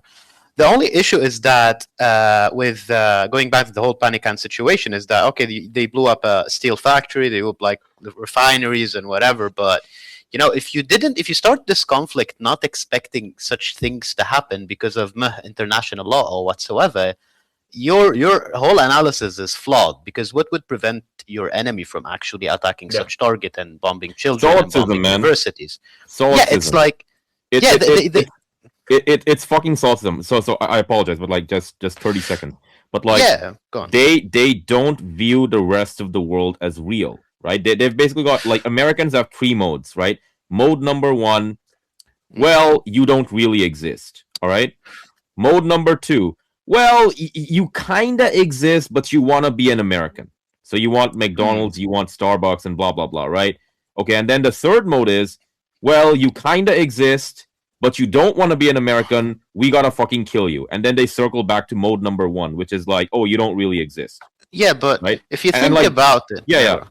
And the point I was making was that this is how they view Iran. Like, when they gameplay this shit, like Sir Malcolm loves to talk about, like, the British, who are like, well, the dive bomb torpedoes from the Japanese, they're never gonna fucking hit us, right? Because the Japanese have squinty eyes. Like, in this scenario, the Americans, they have a similar thing. They're just like, well, the Iranians, man, they're not gonna fire missiles and drones at, like, desalination. And the reason they're not gonna do it is because the Iranians are an evil, theocratic regime. They're despots. All they do is kill a bajillion protesters. So they're actually not rational actors. And so they're not gonna do this thing on the chessboard. Yeah, but I can be evil and still like hurt you a lot. That's the point. I can be intelligent evil. I don't have to be like stupid evil. But they don't believe that, man. They don't believe in intelligent evil. Yeah, I mean, they believe that. Like they believe the Muslims, for example. They're just like, well, the Muslims just like they're evil and they're rapists and they don't actually have any intelligence.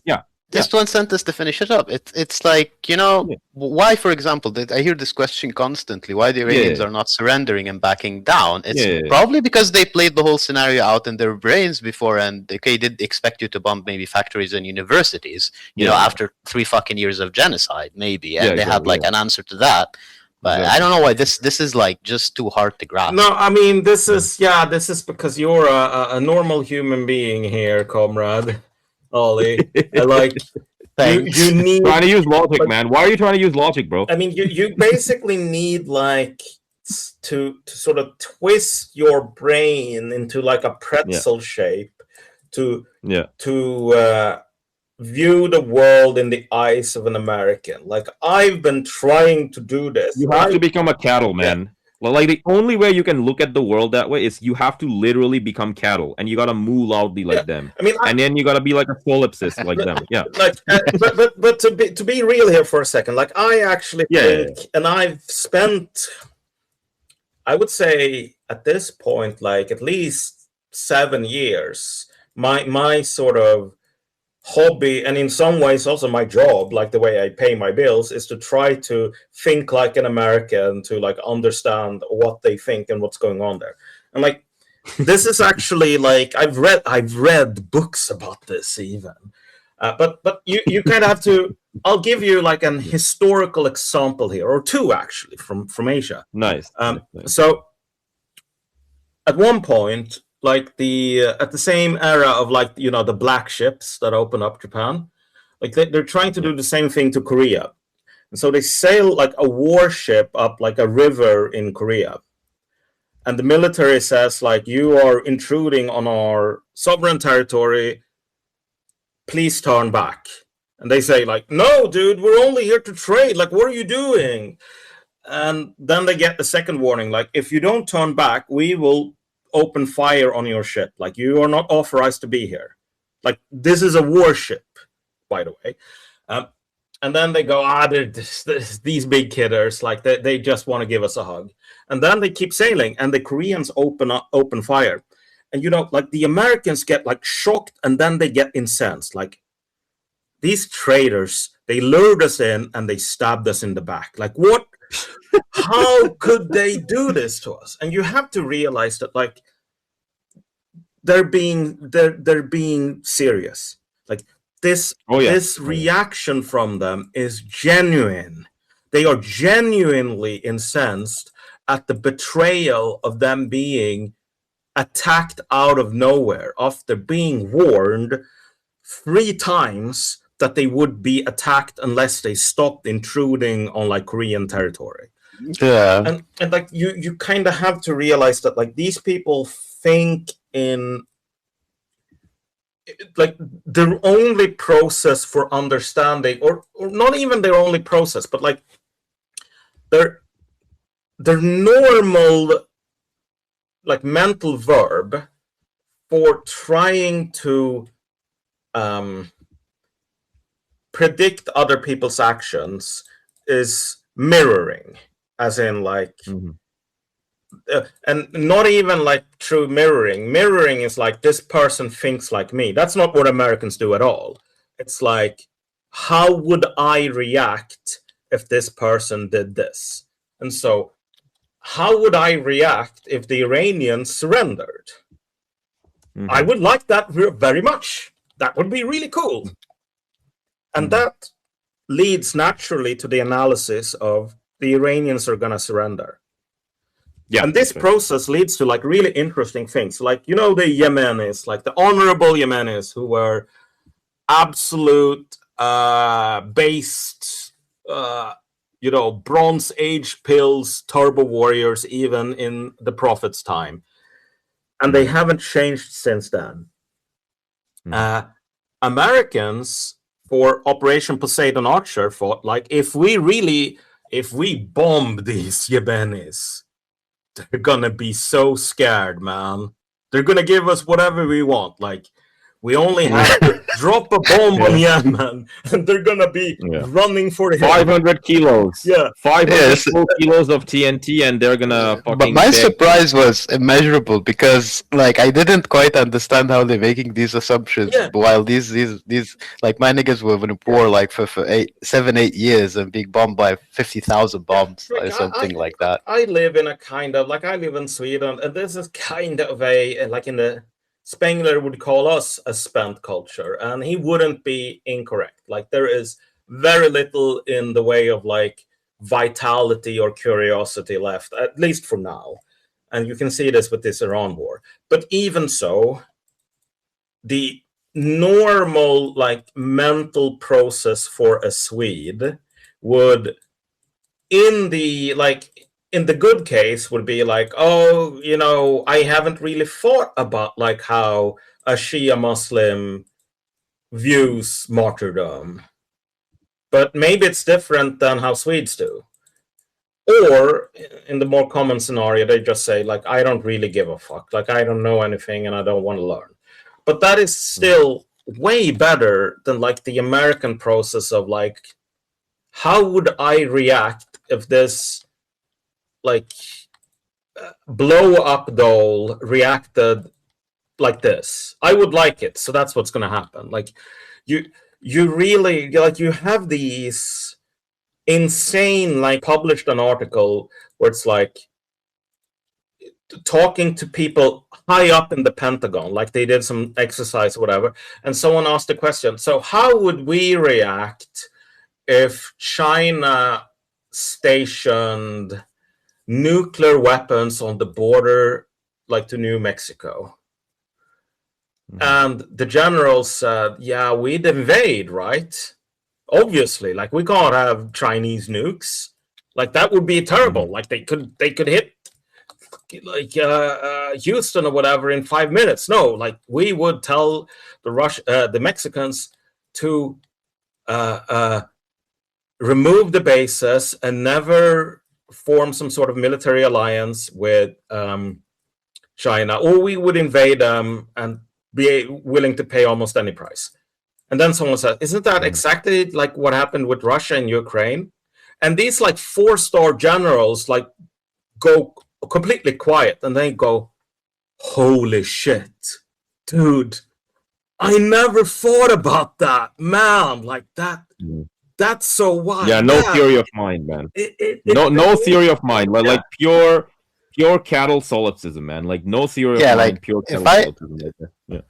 Yeah, even like when they want to be like a little bit more optimistic, I'm going to give an example for what happened here in Lebanon. Well, because the the Hezbollah, just went in the war, and they're trying to frame it. Some of the pro-American parties here are trying to frame it as in, just for vengeance for Sayyid Ali Khamenei's martyrdom, and they just can't get the fact that no, this is the perfect strategic opportunity to actually regain some of the deterrence lost. Because as a citizen of southern Lebanon, we are literally getting bombed every day, evicting houses. Your house is a Hezbollah, they issue you a notification through X or whatever they call you, like you need to evict, you probably have weapons there, and then they bomb it. So the thing is, the best opportunity, while like interceptors are exhausted and 80% of the Israeli Air Force, according to the numbers, is over Iran.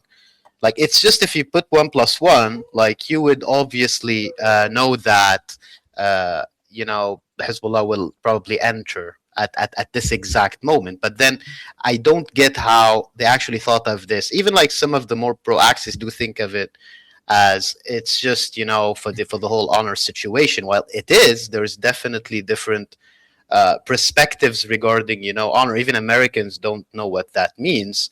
But it's also a logical calculus, because you would never get an opportunity such as this to actually inflict damage and achieve your political goals in a Clausewitzian sense against the Israelis. Otherwise, if, God forbid, like they defeat Iran, they're going to go back to you and kill every one of you and maybe try to start a surprise attack. Here, you started, you were prepared, and you have already evacuated all your positions that will probably be bombed. So it's like fully logical. It does like make every sense, but it's just when they frame it, even more the more neutral guys, they like just put more ideology over it, which is the main factor. But it's also just logical, It's not just the ideology. Yeah, and you also have to figure that like there are two aspects here. There is like the insanely like truly unique aspect to like the American like mental mapping here, which is genuinely unique.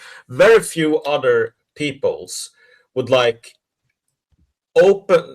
sail into Tokyo Bay or Edo Bay as it was then, start blowing up like houses on the waterfront with like incendiary bombs until like someone deigned to meet them, and then go, why are you mad at us?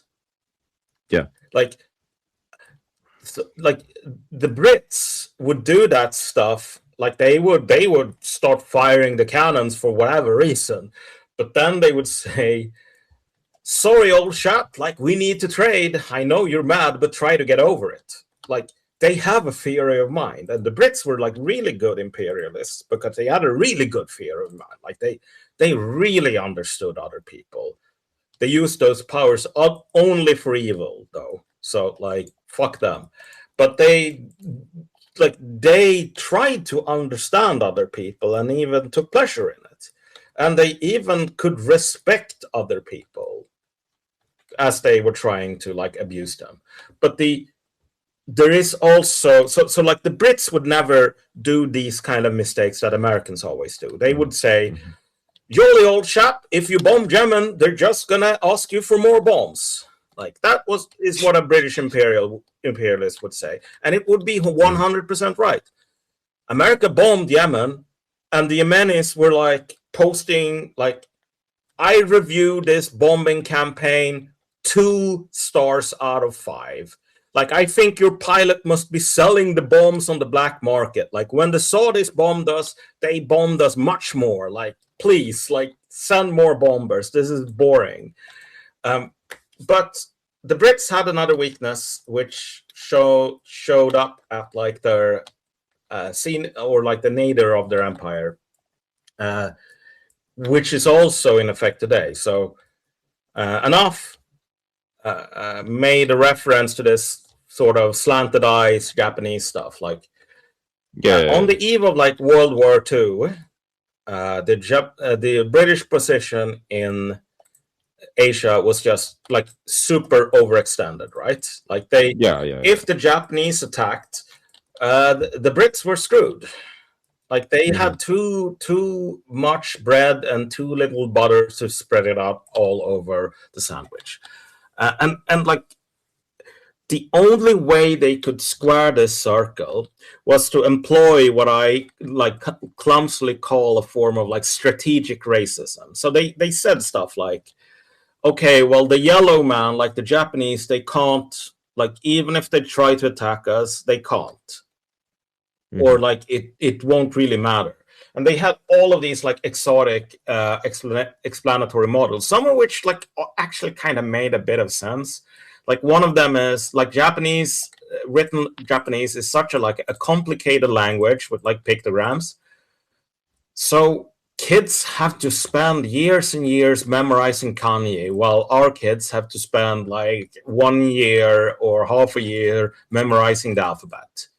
And so they don't have space in their brains for like learning how to fly a fighter. And like it's true that there are like measurable, if you have an MRI scanner, you can measure like the difference between trying to teach a kid written Japanese and written English. Like it shows up pretty significantly in an MRI scanner.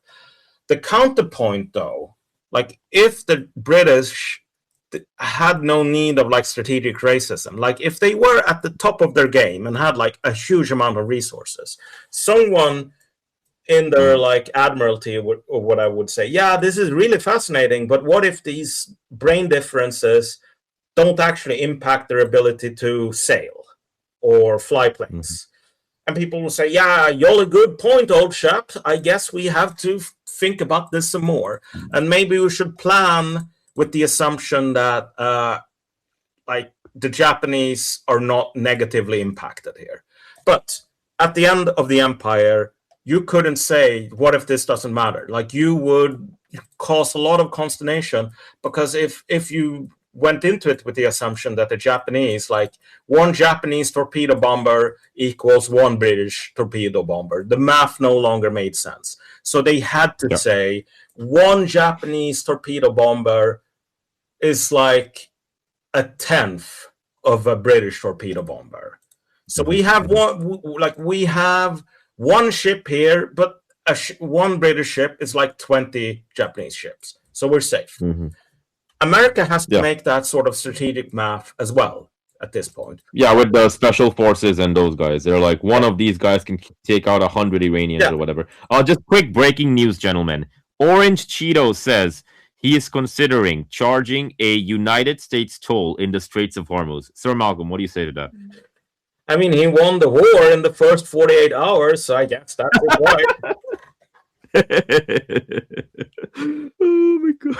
I mean, again, this is what I talked about earlier. Like, you have the sudden death mode, you have the unstoppable force and the immovable object. Like, this guy is going to make, like, he could actually, like, elect a fucking horse as some sort of cabinet member. It might happen, yeah. Like, he could do that. And, like, yeah, that would push America further to just taking the keys away from this guy. But like, he's gonna continue spiraling like this. Like, he has no connection to reality left. All I have to say to that is we're going to send those Marines to Card Ranch.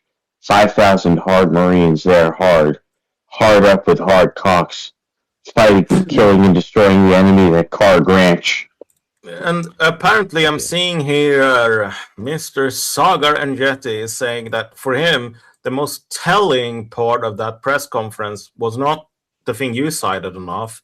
It's that Trump started trashing South Korea and Japan and Australia. singling them out as like enemies of America. And so like, Oh yeah, he's made it very clear in the past week, and especially in this press conference, that the only friends America has are Israel and the Gulf countries. yeah, That Europe, Asia, Australia, these aren't friends, and it's just like nigga, what the fuck is you doing? Well, I mean, it's based. Actually, you know what? Like, keep doing it. Keep pressing the acceleration button, Mr. Trump. Keep pressing the acceleration button. You know, but like, guys have mercy. Yeah, but like, you know, but like the thing with him is that he has to do three things. He has to keep saying we're winning every 5 seconds, because if he doesn't, right, like by the time the economy collapses several weeks and months later, right, and like the Pavlovian conditioning that he's kind of giving the Americans, right, like that's gonna fucking fall apart. And Europe and Japan and Korea, because what's the alternative? The alternative is it's our fucking fault, right? And then finally, he has to keep saying Israel's our best ally, Israel's our best ally, Israel's our best ally, because the only fucking idiots that support him are like the fucking like you know, Hebrews themselves, right? And he's just like their going placing, right? But so like, you know, enough. Trump is playing 12D chess. Well, I mean, even a retard and a fucking schmuck and a fucking like orange Cheeto, yeah, sure, if he's demented and senile enough, he can play quote unquote 12D chess that way, right? But like, that's what that is, folks. He's not in a place like Sir Malcolm calls it sudden death mode. Yeah, I mean, basically, like, you know, his options are limited. There's not much he can do. Yeah, and again, like, insofar as he still retains a shred of like animal intelligence, which used to be his big strength, I would like I'm gonna steel man like senile old grandpa Trump here, and I think that like he has some sort of like instinctive connection to the soul of the American people at this point still, sure, because he's had that his entire life. And when you're senile and demented, like the things that are the latest additions are the things that go the first, and the things that you picked up earliest in life leave the last. So this kind of animal connection would like theoretically be the last to go. And if you have that animal connection, like if you know the animal spirits of America, you know that this is a capeshit nation to the core. You know that like you can make a movie about the Japanese stealing like the vril of America. And people will lap it up. So like he isn't an idiot for doing this stuff. Like it's obviously the thing that drives like everyone from neocons to like Democrats, Republicans. intuition. Yeah, like his instincts, like his gut and his instinct. Like when he in the 1980s, when he was ranting and raving about like the Japanese stole shit from our country, or like Kuwait is stealing shit, like that is underneath it all, right? Like that's kind of like if you took a bunch of solipsist Americans and you just like hypnotized them and just like, all right, you don't have to be polite anymore, you don't have to whatever the fuck, right? They would talk like Trump, bro. Yeah, like they would talk like Trump. They're like, you know, Japan stealing from us, Europe's a fucking bitch, right? You know, Kuwait, fuck Kuwait, right? Oh, Israel's my daddy, man. Israel, you're the only one I love. Right, like that's what Americans are, man. Like, oh, enough. Why do the neocons keep winning? Why do they keep like? Here's a thought, my friend. Maybe. Dot. You know, the neocons are just like the inner id of like all of these Americans. Maybe that's what's going on. I mean, I don't really think. I think that is. I think you're in the right direction, but like.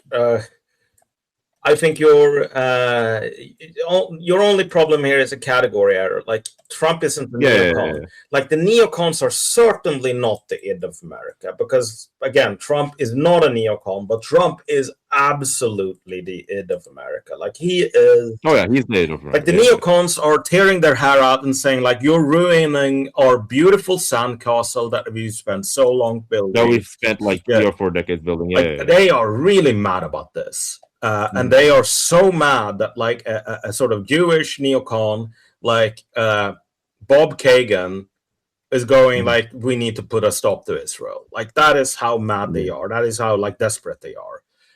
They are willing to do some things you would be kind of unexpected for in normal times.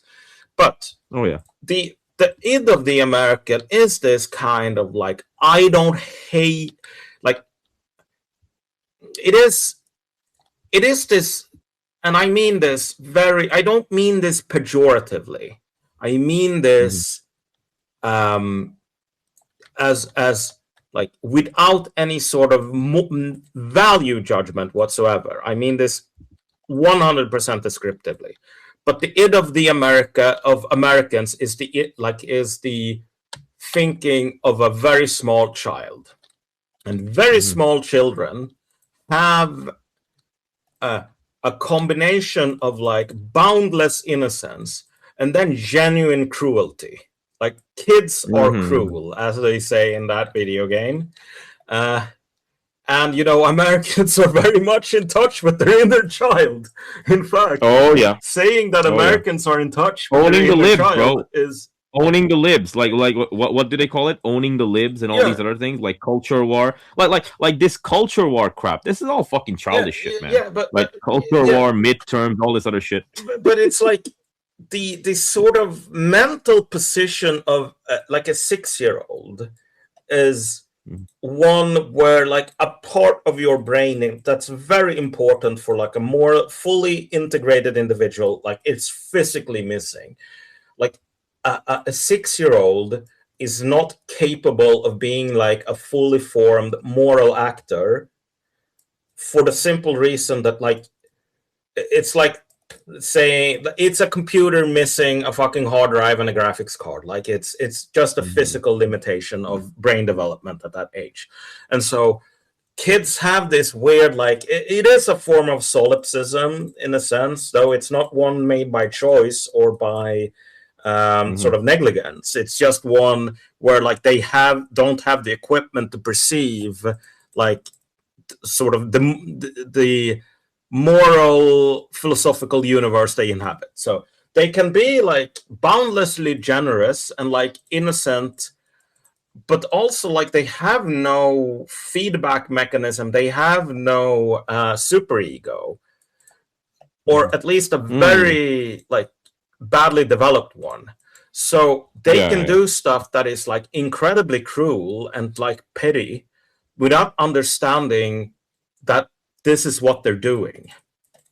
And so like when this happens, like the parents have to punish them, and then they like eventually they develop this inner voice that says like, being cruel to another person just because it feels good right now, that's bad. I don't deserve to feel good in the here and now just because like it's easy for me to be cruel. Like, yes, it would feel nice, but you shouldn't always like nice things. Like, kids develop that unless they're like sociopathic or whatever. Americans don't. And I'm like, as a culture, they by and large, obviously on an individual level, on an interpersonal level, like they're not all like 6 years old, so whatever. But like the Brit has this like super ego when he sails to Japan. The American firebombs the Tokyo Bay and like kills, I don't know, 100 people with incendiaries, like women and children sleeping in their beds. He just fucking kills them. And then he goes, but why are you mad at me? I only want to trade. And that is not him lying, dissembling. That is him asking the same question as a 6-year-old child, doing the same thing. Like, why are you yelling at me? And Can I interject real quick? Yeah, go ahead, man. Hey guys, it's Moonbear. Greetings. Oh, hello. Oh Hello. yeah, I'm on an alt. I threatened the life of an Israeli blue check. You should always do that from behind it. Always. Why'd you go after the chosen people, bro? You got what you deserve. See. Yeah, I know. But anyway, you could sort of say that like the American spirit or like the American ethos is like everyone is like a temporarily embarrassed Epstein Yeah. because Yeah, that's correct. Yeah. like like we're like a fully like social Darwinism like individualist society, right? And everyone like aspires to acquire capital to abuse others, right? So like that's why The pinnacle they of can that is that's why they Epstein. Yeah. that's why they can that's why they can release the files and no one's going to do anything because like Epstein is actually like aspirational. And of course Epstein also has Oh, when Fuentes says Epstein is based, right? That's not like a fringe position. There's no, it's many not. no like there's many Americans out there who would actually like to have this life of Epstein of like abusing people and doing all this That's other shit. that's because he's America first, right? Because that's Yeah. what America does. Yeah. America is like the rape factory. It's the nigger That's of the all. world. That's all I wanted to say. Yeah, I just yeah. No, wanted to add. it's the nigger. Well, this is why, and of course, this is why we say death to America. There But we before go. you go, Moon Bear, Oh, this guy. yes, this guy, Moon Bear, I have tried to reconcile with you time after time again. Will you not reconcile with me? You're still a blue check, man. I don't like you. You don't like me? You know what? Death to Moon Bear. Death to Moon Bear. I am Pinball's strongest soldier. Yeah, I know. I love you in the abstract, but you are a blue check. Yeah, yeah, that is, I used to be pro pinball, but I guess I'm pro Moonbear now again. You know what? You know what? I'm deporting you, but you know what? No more fried chicken for you. Yeah, well, Malcolm. No I more. don't even like. Where is it? chicken. Where I'm are you like gonna a- deport him to? Like, what's like a the true- I'm what's the like a end true- destination? I don't know. I'm sending you somewhere. You can send me to Iran. Thanks. Or Yo, you can send me to based. Actually, You can send me to Cyprus, I guess. let's all go to Iran real quick. Just chill with the boys in the IRGC. And Let's make some shaheds. Know what I'm saying? Yo. Trying to get a shift in.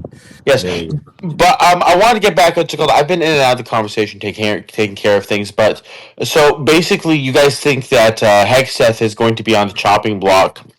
Oh, in the hopes of- 100%. And the idea is that basically he's going to be just the whipping boy. He's going to be the sacrificial lamb. I mean, in the there fullness might be a of few time, before him. Yeah. in the fullness of time, Hegseth is almost certainly fucked, and he made his bed himself. Like, he made himself the point man for this, and he has a lot of stuff where he's like, "Look at me, this is what I did." Like, if you want to be thankful for this, you should be thankful to me, Peter Hegseth.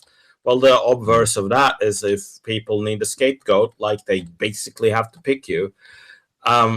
But in the very short term, like his position might actually strengthen for a little bit, like a week or 2 weeks or something.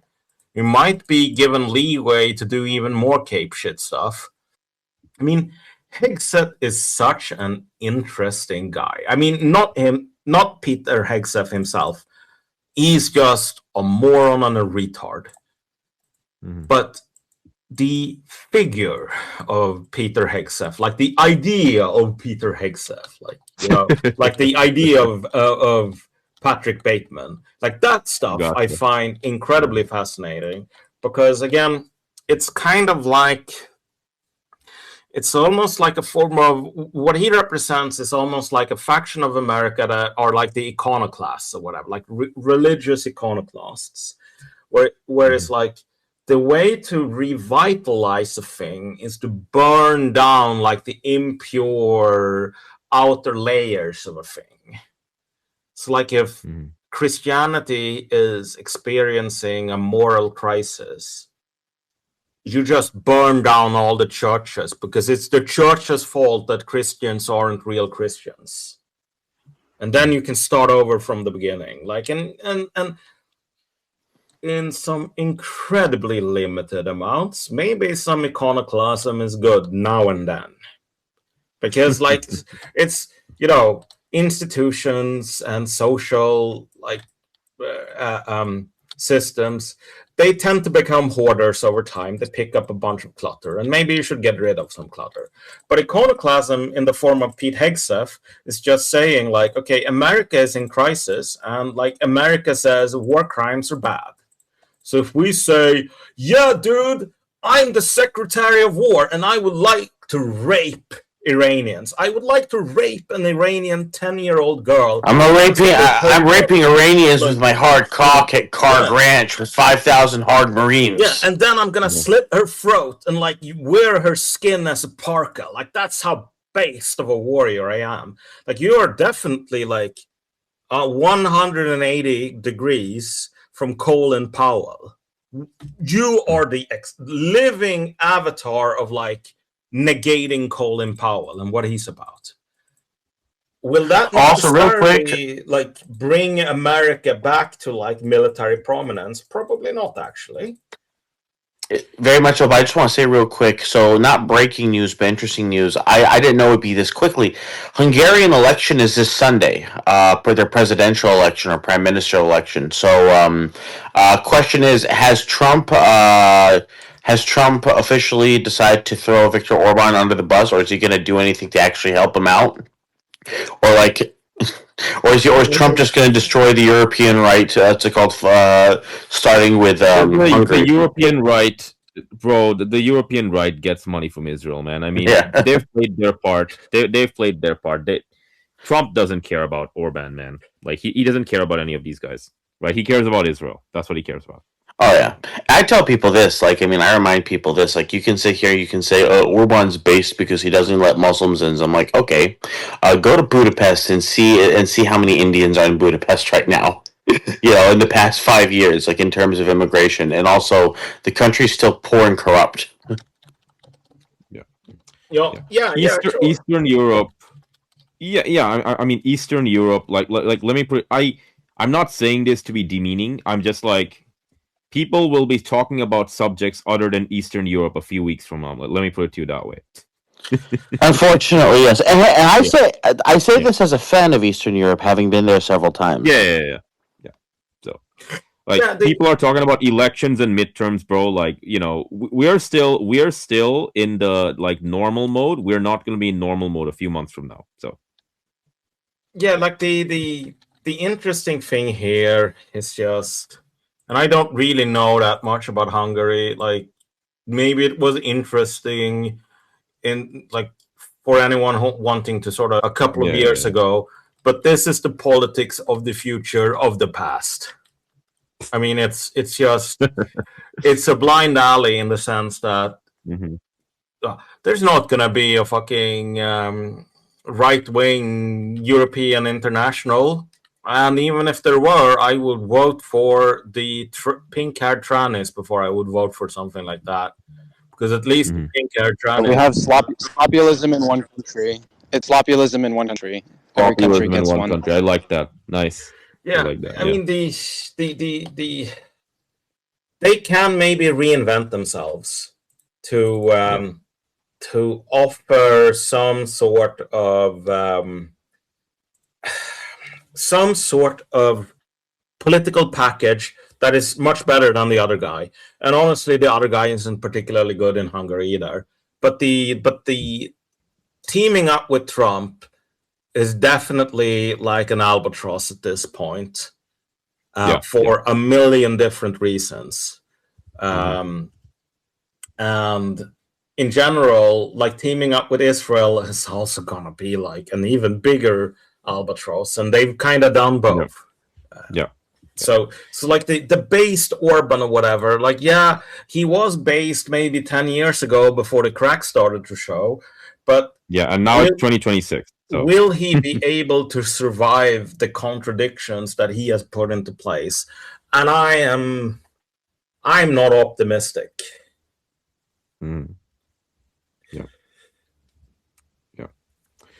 Yeah, like Poland, Hungary, like these types of societies, right? They had their like 15 minutes of fame with like the fucking, I don't know, oh my gosh, Muslim rape gangs or whatever, right? Like people were talking about that stuff in like the refugee crisis or that kind of stuff, right? But like in the year 2026, right?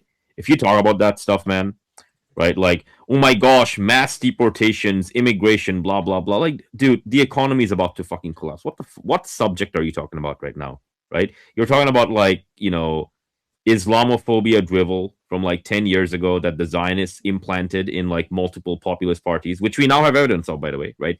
Back then it was a conspiracy theory. Now we have evidence, right? Airtight of like the majority of these so-called like nationalist patriotic parties like getting money from Israel and Mossad, right?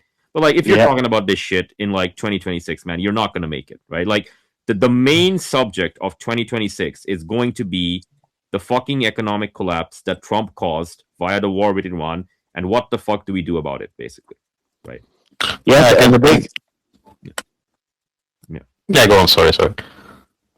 Oh no, I was gonna say and I think the big thing is also just. Actually, I don't even remember what I was gonna say. I'm sorry. It's called like my brain farted. I apologize. Oh, no worries. No worries. I just wanted to make like the thing about what do you call Hexit.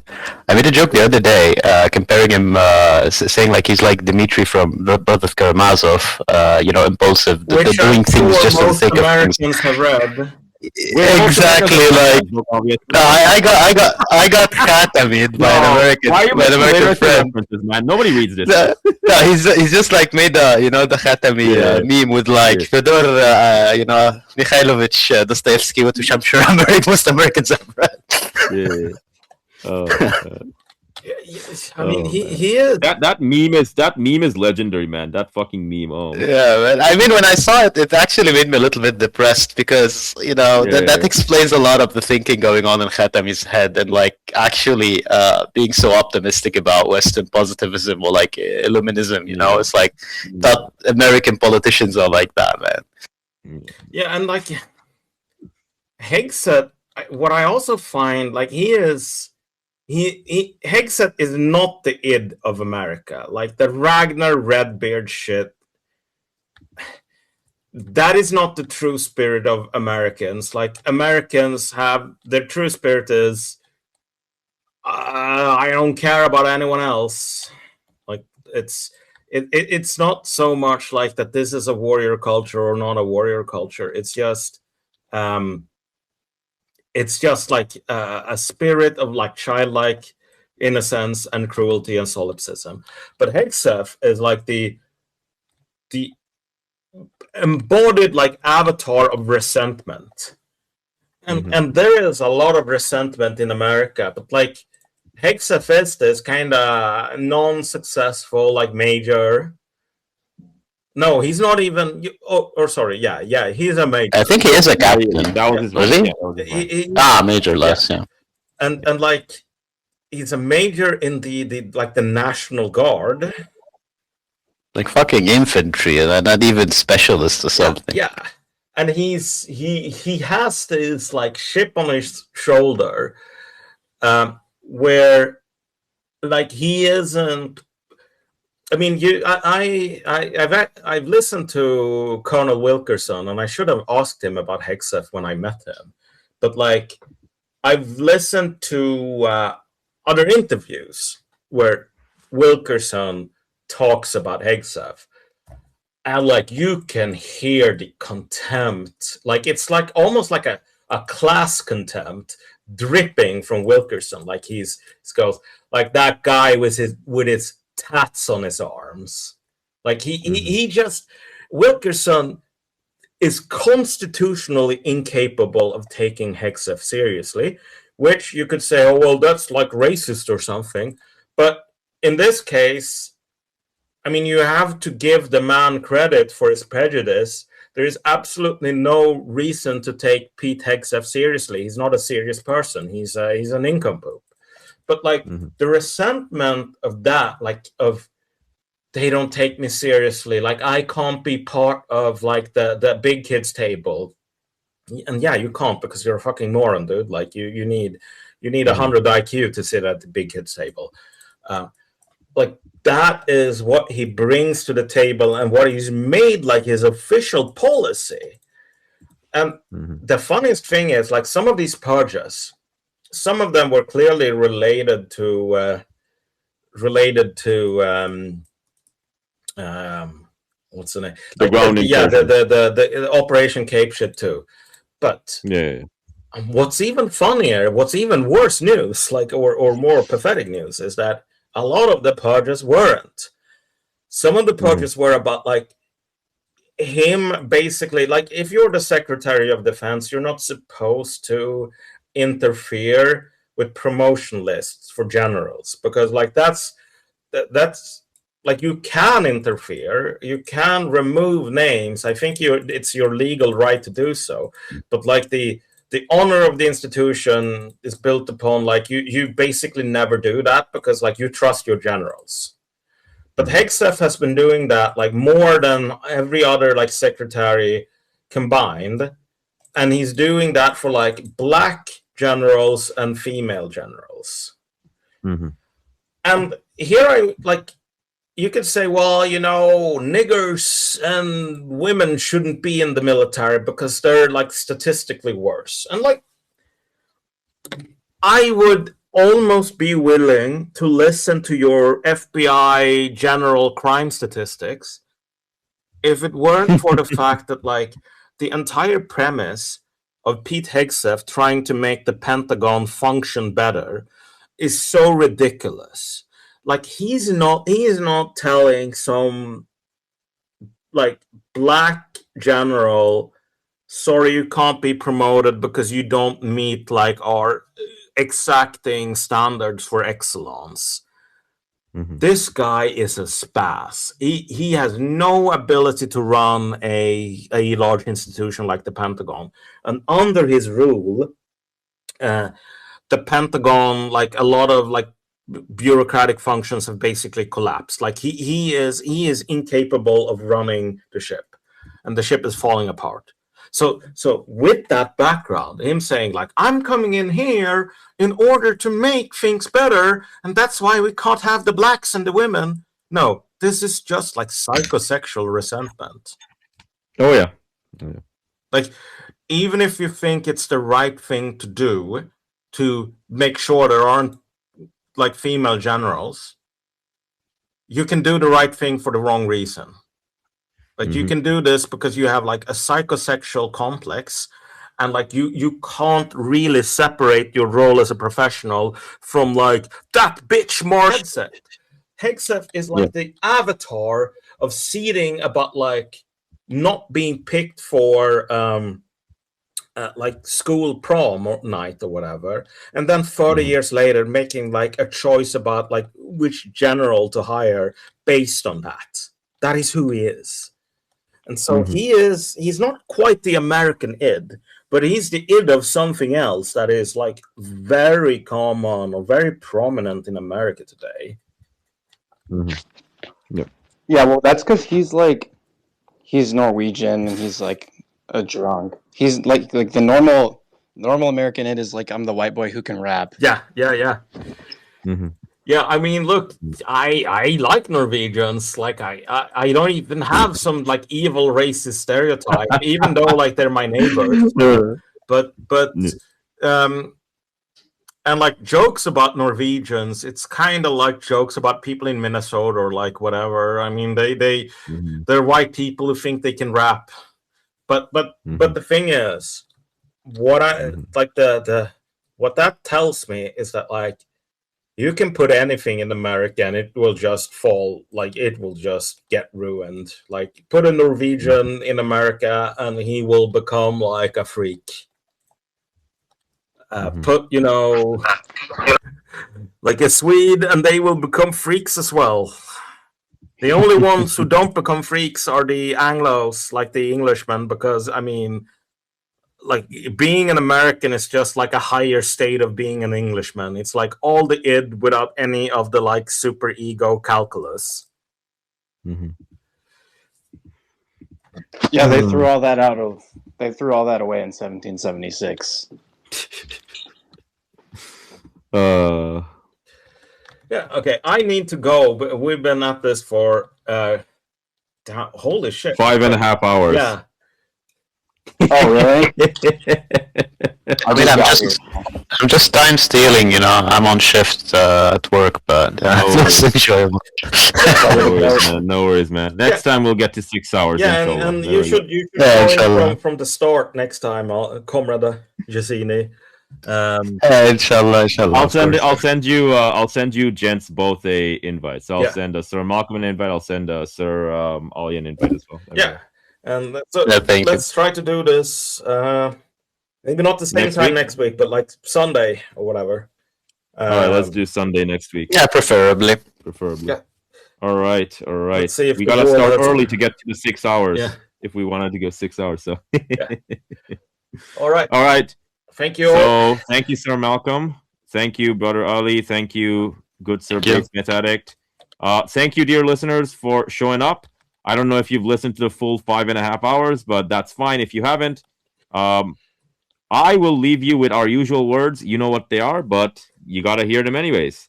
The doom cometh. Thank you. Your soul is mine.